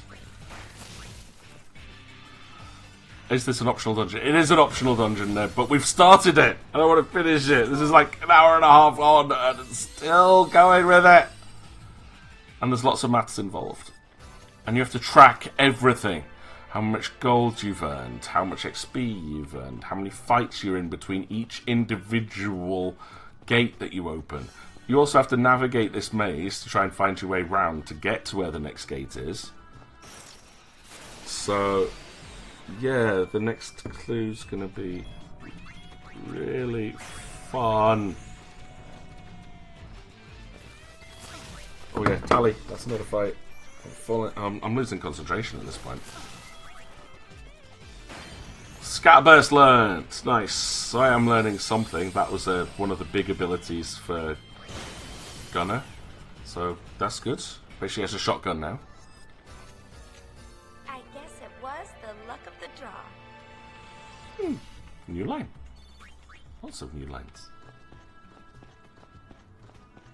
Please, please, please. Please be the right way. It doesn't look like it's the right way. That's another fight. That puts us up to 8 fights in this section. I don't even know if I need to keep writing these ones down, but it's got me paranoid now to write down everything. Again, there's so many things that, as an evil designer, I'd put in, but would have actually given better hints to. Like, you know, how many times have you used the attack command? In which case, they're going to go to hell on that one. Stay strong. Although it should be like once or twice. I haven't used it that much. I give clues. I give clues. This does not give clues. I'm going to start doing it now. I'm going to saying, right, for you to actually win this game and not die, how many dice did you roll between 7 PM and 8 PM last session? I wouldn't even know the answer to that. Okay, right, gate number 14. Oh my god, look at gate number 2's clue. Right, gate number 14's clue is, what was the answer to number 9? I wrote that down. Aha, that was 869. And the other clue it's giving is for gate number 2. We haven't seen gate number 2 yet, so... And that code is 95643. Oh god, imagine if someone did that in their game though, in the tabletop game. Like they were secretly just writing down like how many times someone rolled a perception, or add together all the total rolls of all the perception checks you made through the whole game. Now thankfully on Roll20 they're all there and you could go back and do it, but that would be mean. So, right, gate number 14, the clues we've had were 666, add 830, add 869, which would make the code for this one 2365. Yes, got it. So that was 14's code. 14's code is 2365, just in case we need it again later. I'm now starting to write down the solutions instead of just notes for them. Right. Do we get a clue here? No, it is empty. Now, next. I think that looks like a dead end at the end, so I'm going to go backwards here and see if we can find gate 2. Oh, I'm right to fight already! No, I'm not ready! I'm so not ready! My body's not ready for this. Right, let's go. Come on, come on, come on. If I'm lucky, we are near the end here. We've got to be. I'm run out of paper though. Like literally, I can write down 2 more gates here, and then I'm gonna have to find somewhere else to write stuff down on. My notes are completely haphazard now. I'm scribbling over everything in green pen because it's the only coloured pen I've got to hand. That's what I mark with at school now. Is a green pen. It's ridiculous. You're not allowed to use red. It's an aggressive colour. You might upset the children with negative connotations if they see red all over their work. Yet we make them reflect in red. They have to put red all over their work. I think they've kind of lost the plot a little bit on that one. S on that. Heal me, baby.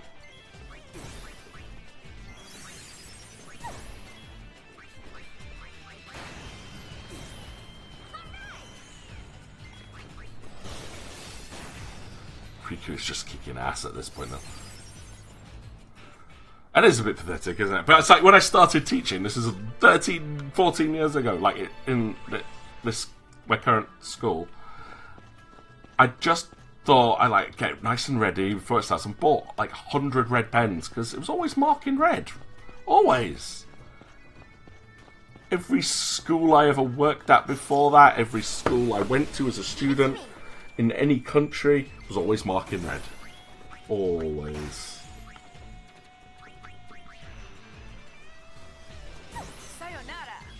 I think some people have just got so sensitive over every little thing. It's like you're reading too much into it. And so what if they think that red's a negative colour? In which case, you know, they should make sure they get the work right. So your teacher would scroll across your work in thick green pen. Right? But the problem is, like, is getting... Did I write down that fight? I don't know if I wrote that fight down. Oh, no. I think I did. I'm definitely writing this one down, but I might be wrong on this. I'm going to put a question mark next to it. Oh, dear.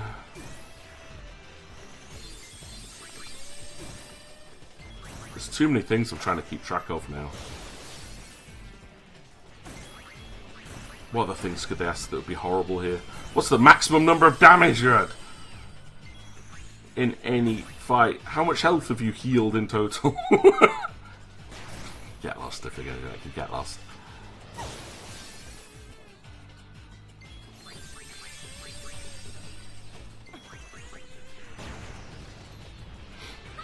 had your chance to run.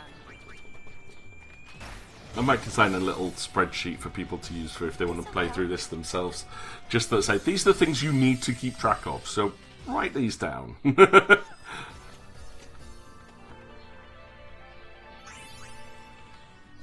Oh, how many levels have you gained since entering? I am playing with the controller just sitting on the desk here so that I can keep a hand ready to write things down. White magic, Essener on Yuna, Mug, armor break.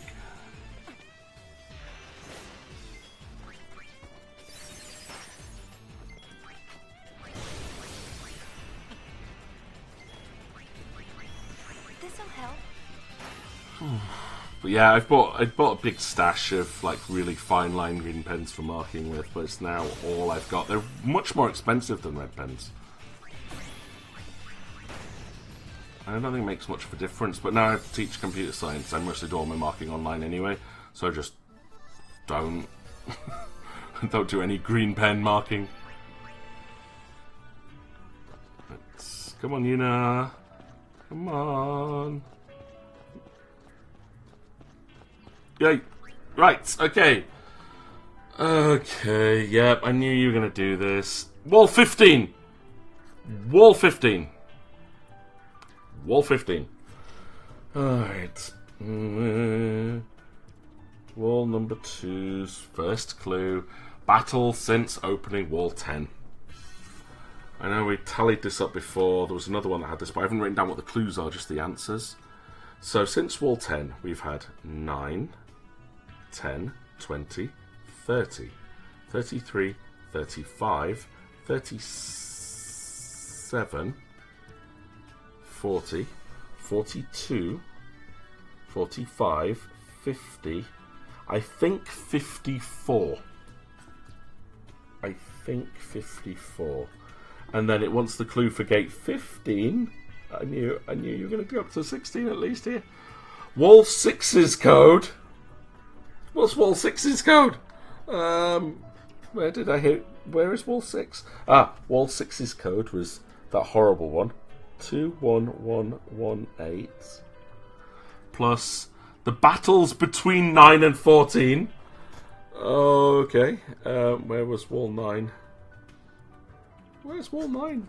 Oh, well, there's Wall 9. So that was opening Wall 9, which is 2.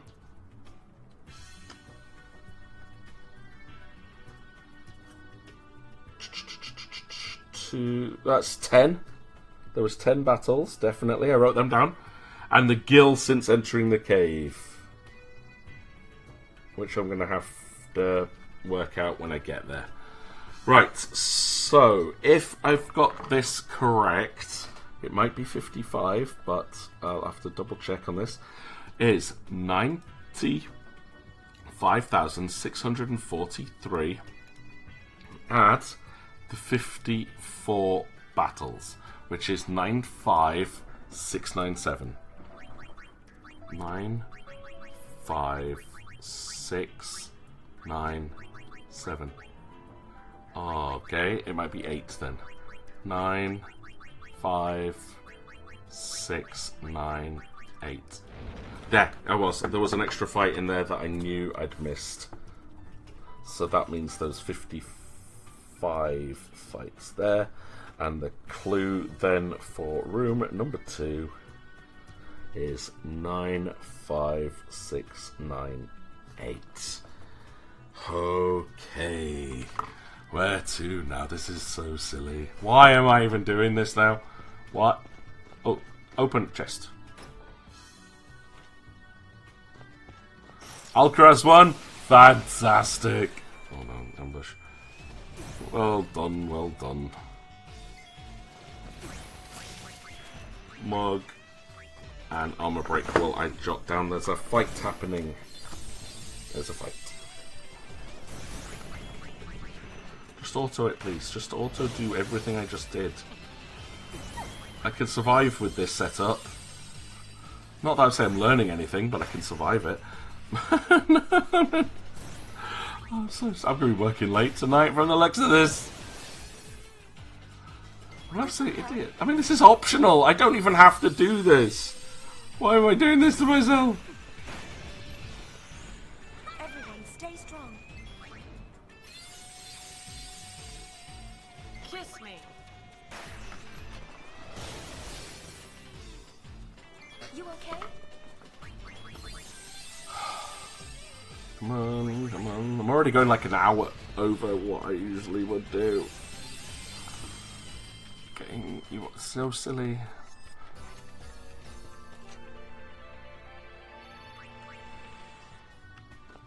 Oh, this way. Oh, another fight. Tally up.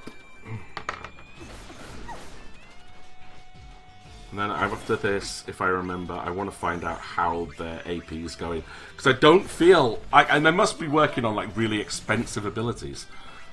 Because... I'm not seem to be learning that much.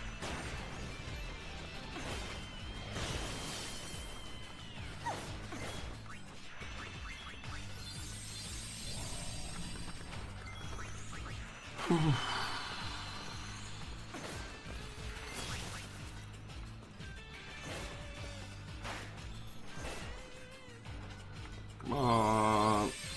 I wish I didn't have to keep using Curaga. That just the animation for all the cure spells is far too long.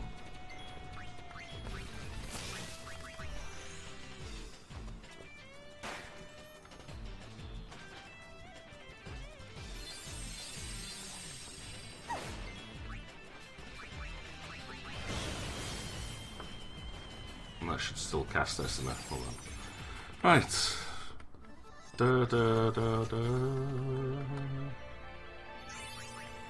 We are still gaining levels though, which means there's definitely advantages to what we're doing. Lady Luck is... learning Gillionaire. Right, that's one reason why hers is taking so long. Gunner Y, she's nearly learned Trigger Happy 2.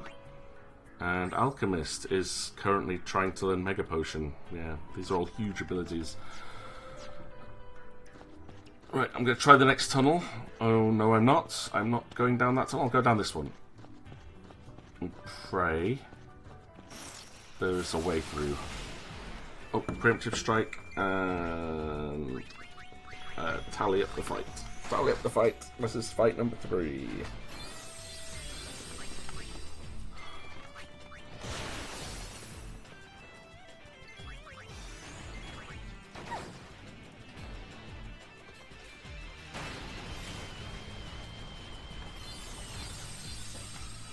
Blow up.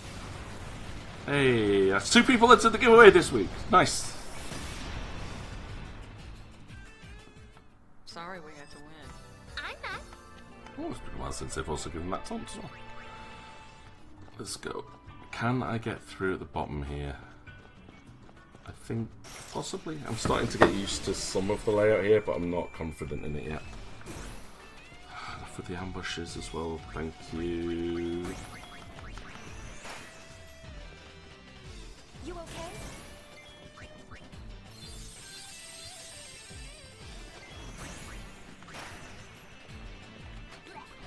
Blech.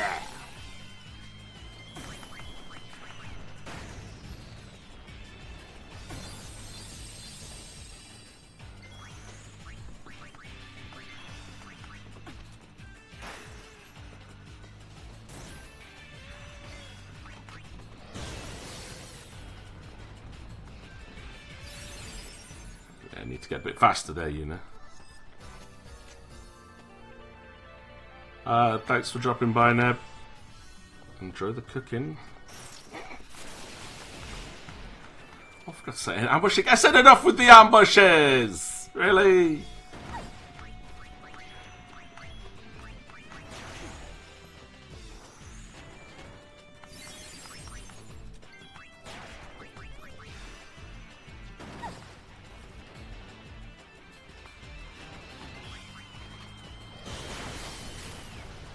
That should do it. Stay strong.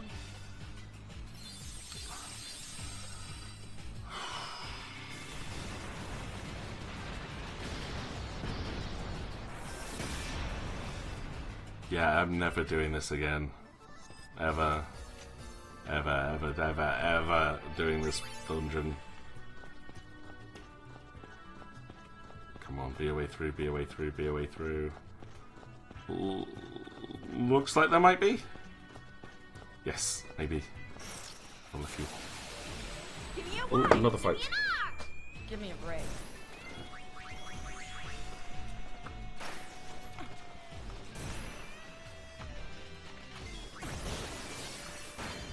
There's Gillionaire. Maybe we can actually start learning some useful abilities now, Yuna. Probably not.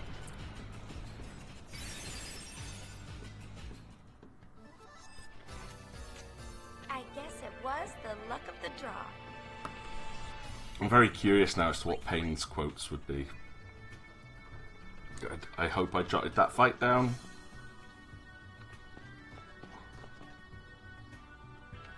No. Oh.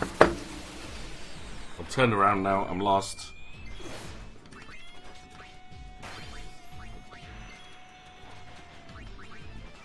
One more ability left for Riku. Well, if nothing else, these last 2 hours have done what I said I wanted to do today, which was level up some of the dress spheres. It's forced grinding. Not overly happy on that one. Don't like to be forced into endless fights. Repetitive doom.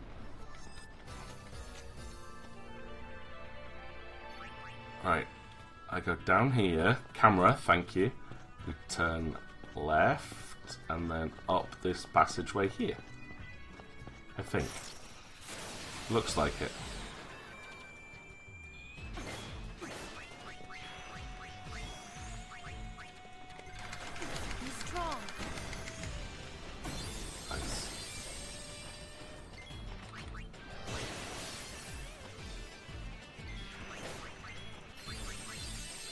Do like it when Trigger Happy becomes a useful skill.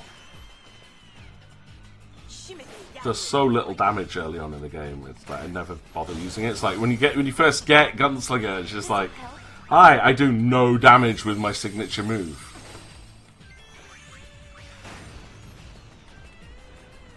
Granted, it was ridiculously broken in the original version of this game, but in the HD remaster, it's not. Duck what? Duck soup. That's what she said. Oh, that was another fight and I didn't tally it. Right.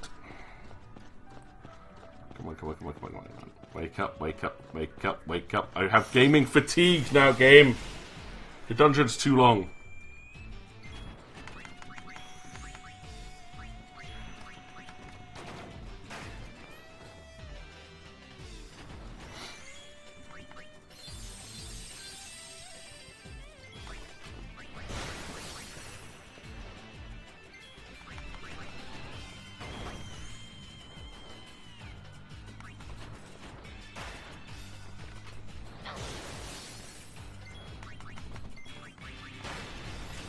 Clever, you put my healer to sleep.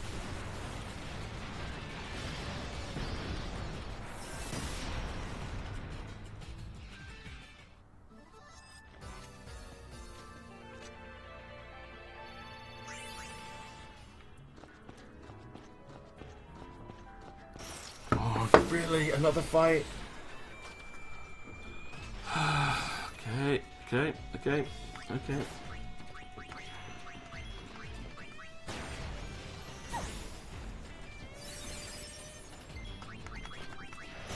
Oh, I Essen it again.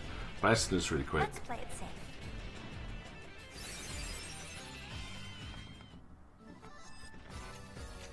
I guess it was the luck of the draw. Yeah, it was fun when it was the first time you said it. But come on, you know. When... Oh, right.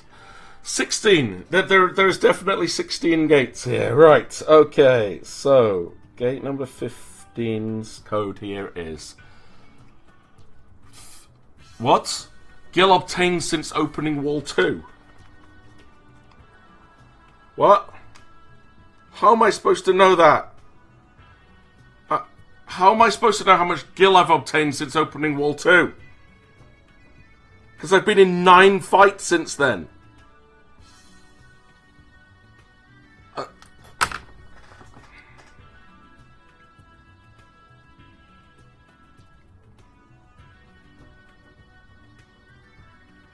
I'm done.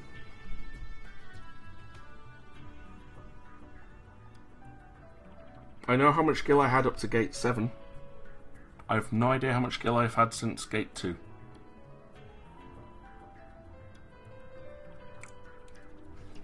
I'm writing this down, but I'm done, game. I'm absolutely done with your rubbish. There is no way I could track all of this without you telling me exactly what I should be doing. 4, 7, 8 plus 4, 7, 6, 7, 5 plus. That's. Yeah. That's. They want the gil I've had since the start of the game, which I can work out, plus the gil I've obtained since opening wall 2.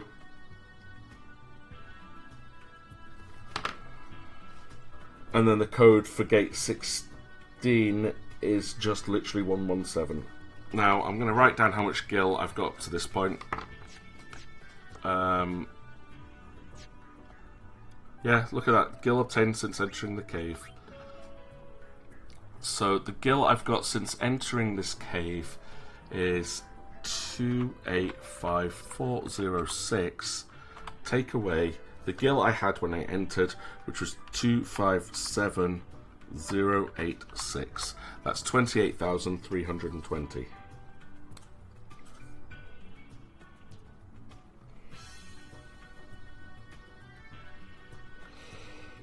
But I don't know how much gil I've had since opening gate 2. So I'm hoping, I'm very much hoping, that this game keeps all the information as I turn off all the things, and I'm leaving as fast as I can. I want to get to a save point, and we'll see what happens when I leave. I know where I've got to go, but because I'm in fast forward, I'm getting a little bit lost.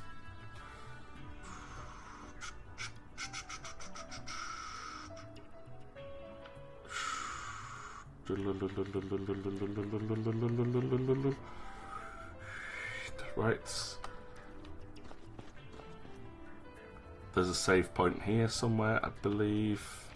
Again, all fights off.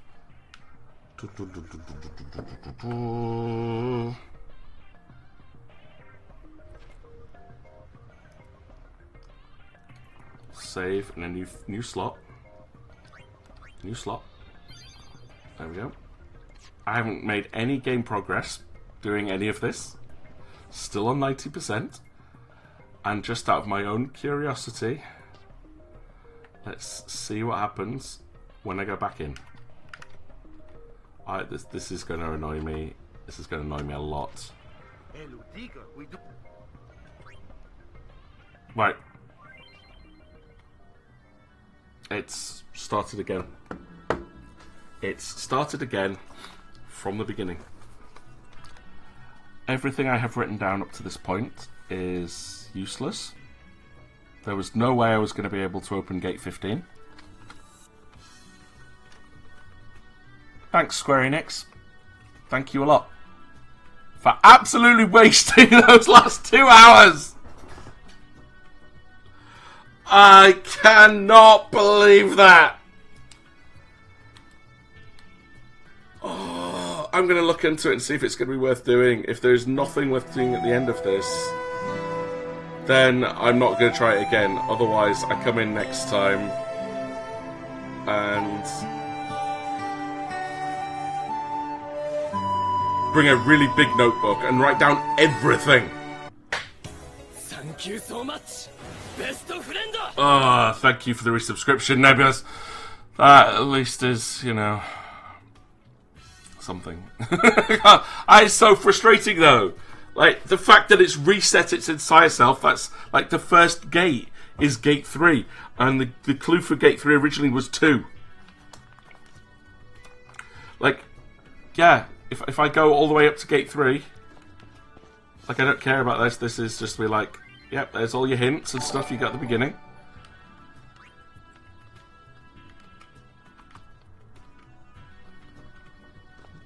Go fast forward, please. Now, the clue it gave me last time for this was 3. But now the clue is 9, and the clue to get to the next gate they're giving is 10, and giving that as clue is 3, when originally that was clue was 1. It is completely and utterly different. It's completely and utterly randomised. Game, you could go away now. I am not happy with you. That'll do. That'll do. I am done. I'm very done. So very much done. I'm sorry for everyone that stuck with me for those last 2 hours trying to get through that stupid optional dungeon. That is a complete and utter waste of time. I may just download this VOD and cut that out, or just put a little warning saying the next 2 hours are a complete waste and make 0 progress in this game. You should not watch this. This is just a waste of your life. Alright, anyway, before we go, I should at least check to see who wins a copy of Ghost Runner for tonight. The thing is, though, that it was actually... I like that kind of puzzle. Like, it's really cool to have to, like, take notes to solve things. But the things that they were asking in there... Like, I'll take pictures of my notes later so you can see them. And I'm going to have to come up with a better way of doing this if it's worth doing. I'll let you guys know in 2 weeks' time whether I'm going to try that again or not. But I liked it. It's just that some of the stuff on there was so obscure. Like, I think I'm going to have to write down exactly, when I open a door, exactly how much gil I've got at that time. I have to know how many fights I've got. I'll have to have a list of what all the codes were. I'll have to write down what the clues were for each gate. Not the answers, just what the clues were, and then write down next to each of them what it is. I'm going to need a huge piece of paper, a huge grid for this. So it's fun, but I wish they gave more information in that beginning tutorial. That first tutorial was an absolute vague canvas. It might ask you about how much skill you've got or how many fights you've been in. And the number of clues it gave was not proportional. In the 14 different gates I opened, we had one skip, one bingo skip, and 2 clues. And I was always opening the chest on the left, meaning that it wasn't 50-50 split. It was just... Ugh! I'm annoyed by that because of how much time it's wasted. But let's see who's won the game, and then I will... Yeah, I'm going to disappear. I've got to get my washing out the laundry because it's going to dry before the morning. I'm not sure it will at this point, which means I have nothing to wear for work. So that'll be fun. And then get something to eat. And then plan everything for tomorrow. And plan lots of cover work for tomorrow. And I've got 2 days where I'm the only member of the department for, like, the morning. Oh, this is going to be a great week. I'm so not looking forward to this. Right, either way, we close the giveaway, we draw the winner, and the winner was the Sage Time. Congratulations, Sage. I will send you a copy of that if you're even still watching. You'll still get it anyway. So, yeah, congratulations there. I will send Mark the giveaway as complete. And we are done. Right, as far as streaming goes, just a little reminder, I will not be live for the next week. There will be no stream on Thursday or Friday or Sunday, but I'm hoping to be back for the following Thursday after that, so week on Thursday.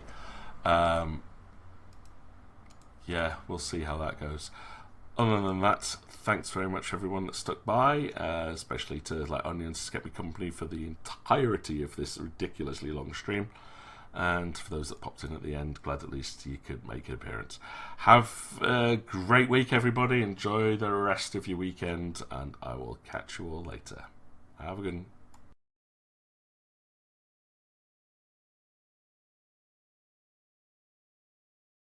one.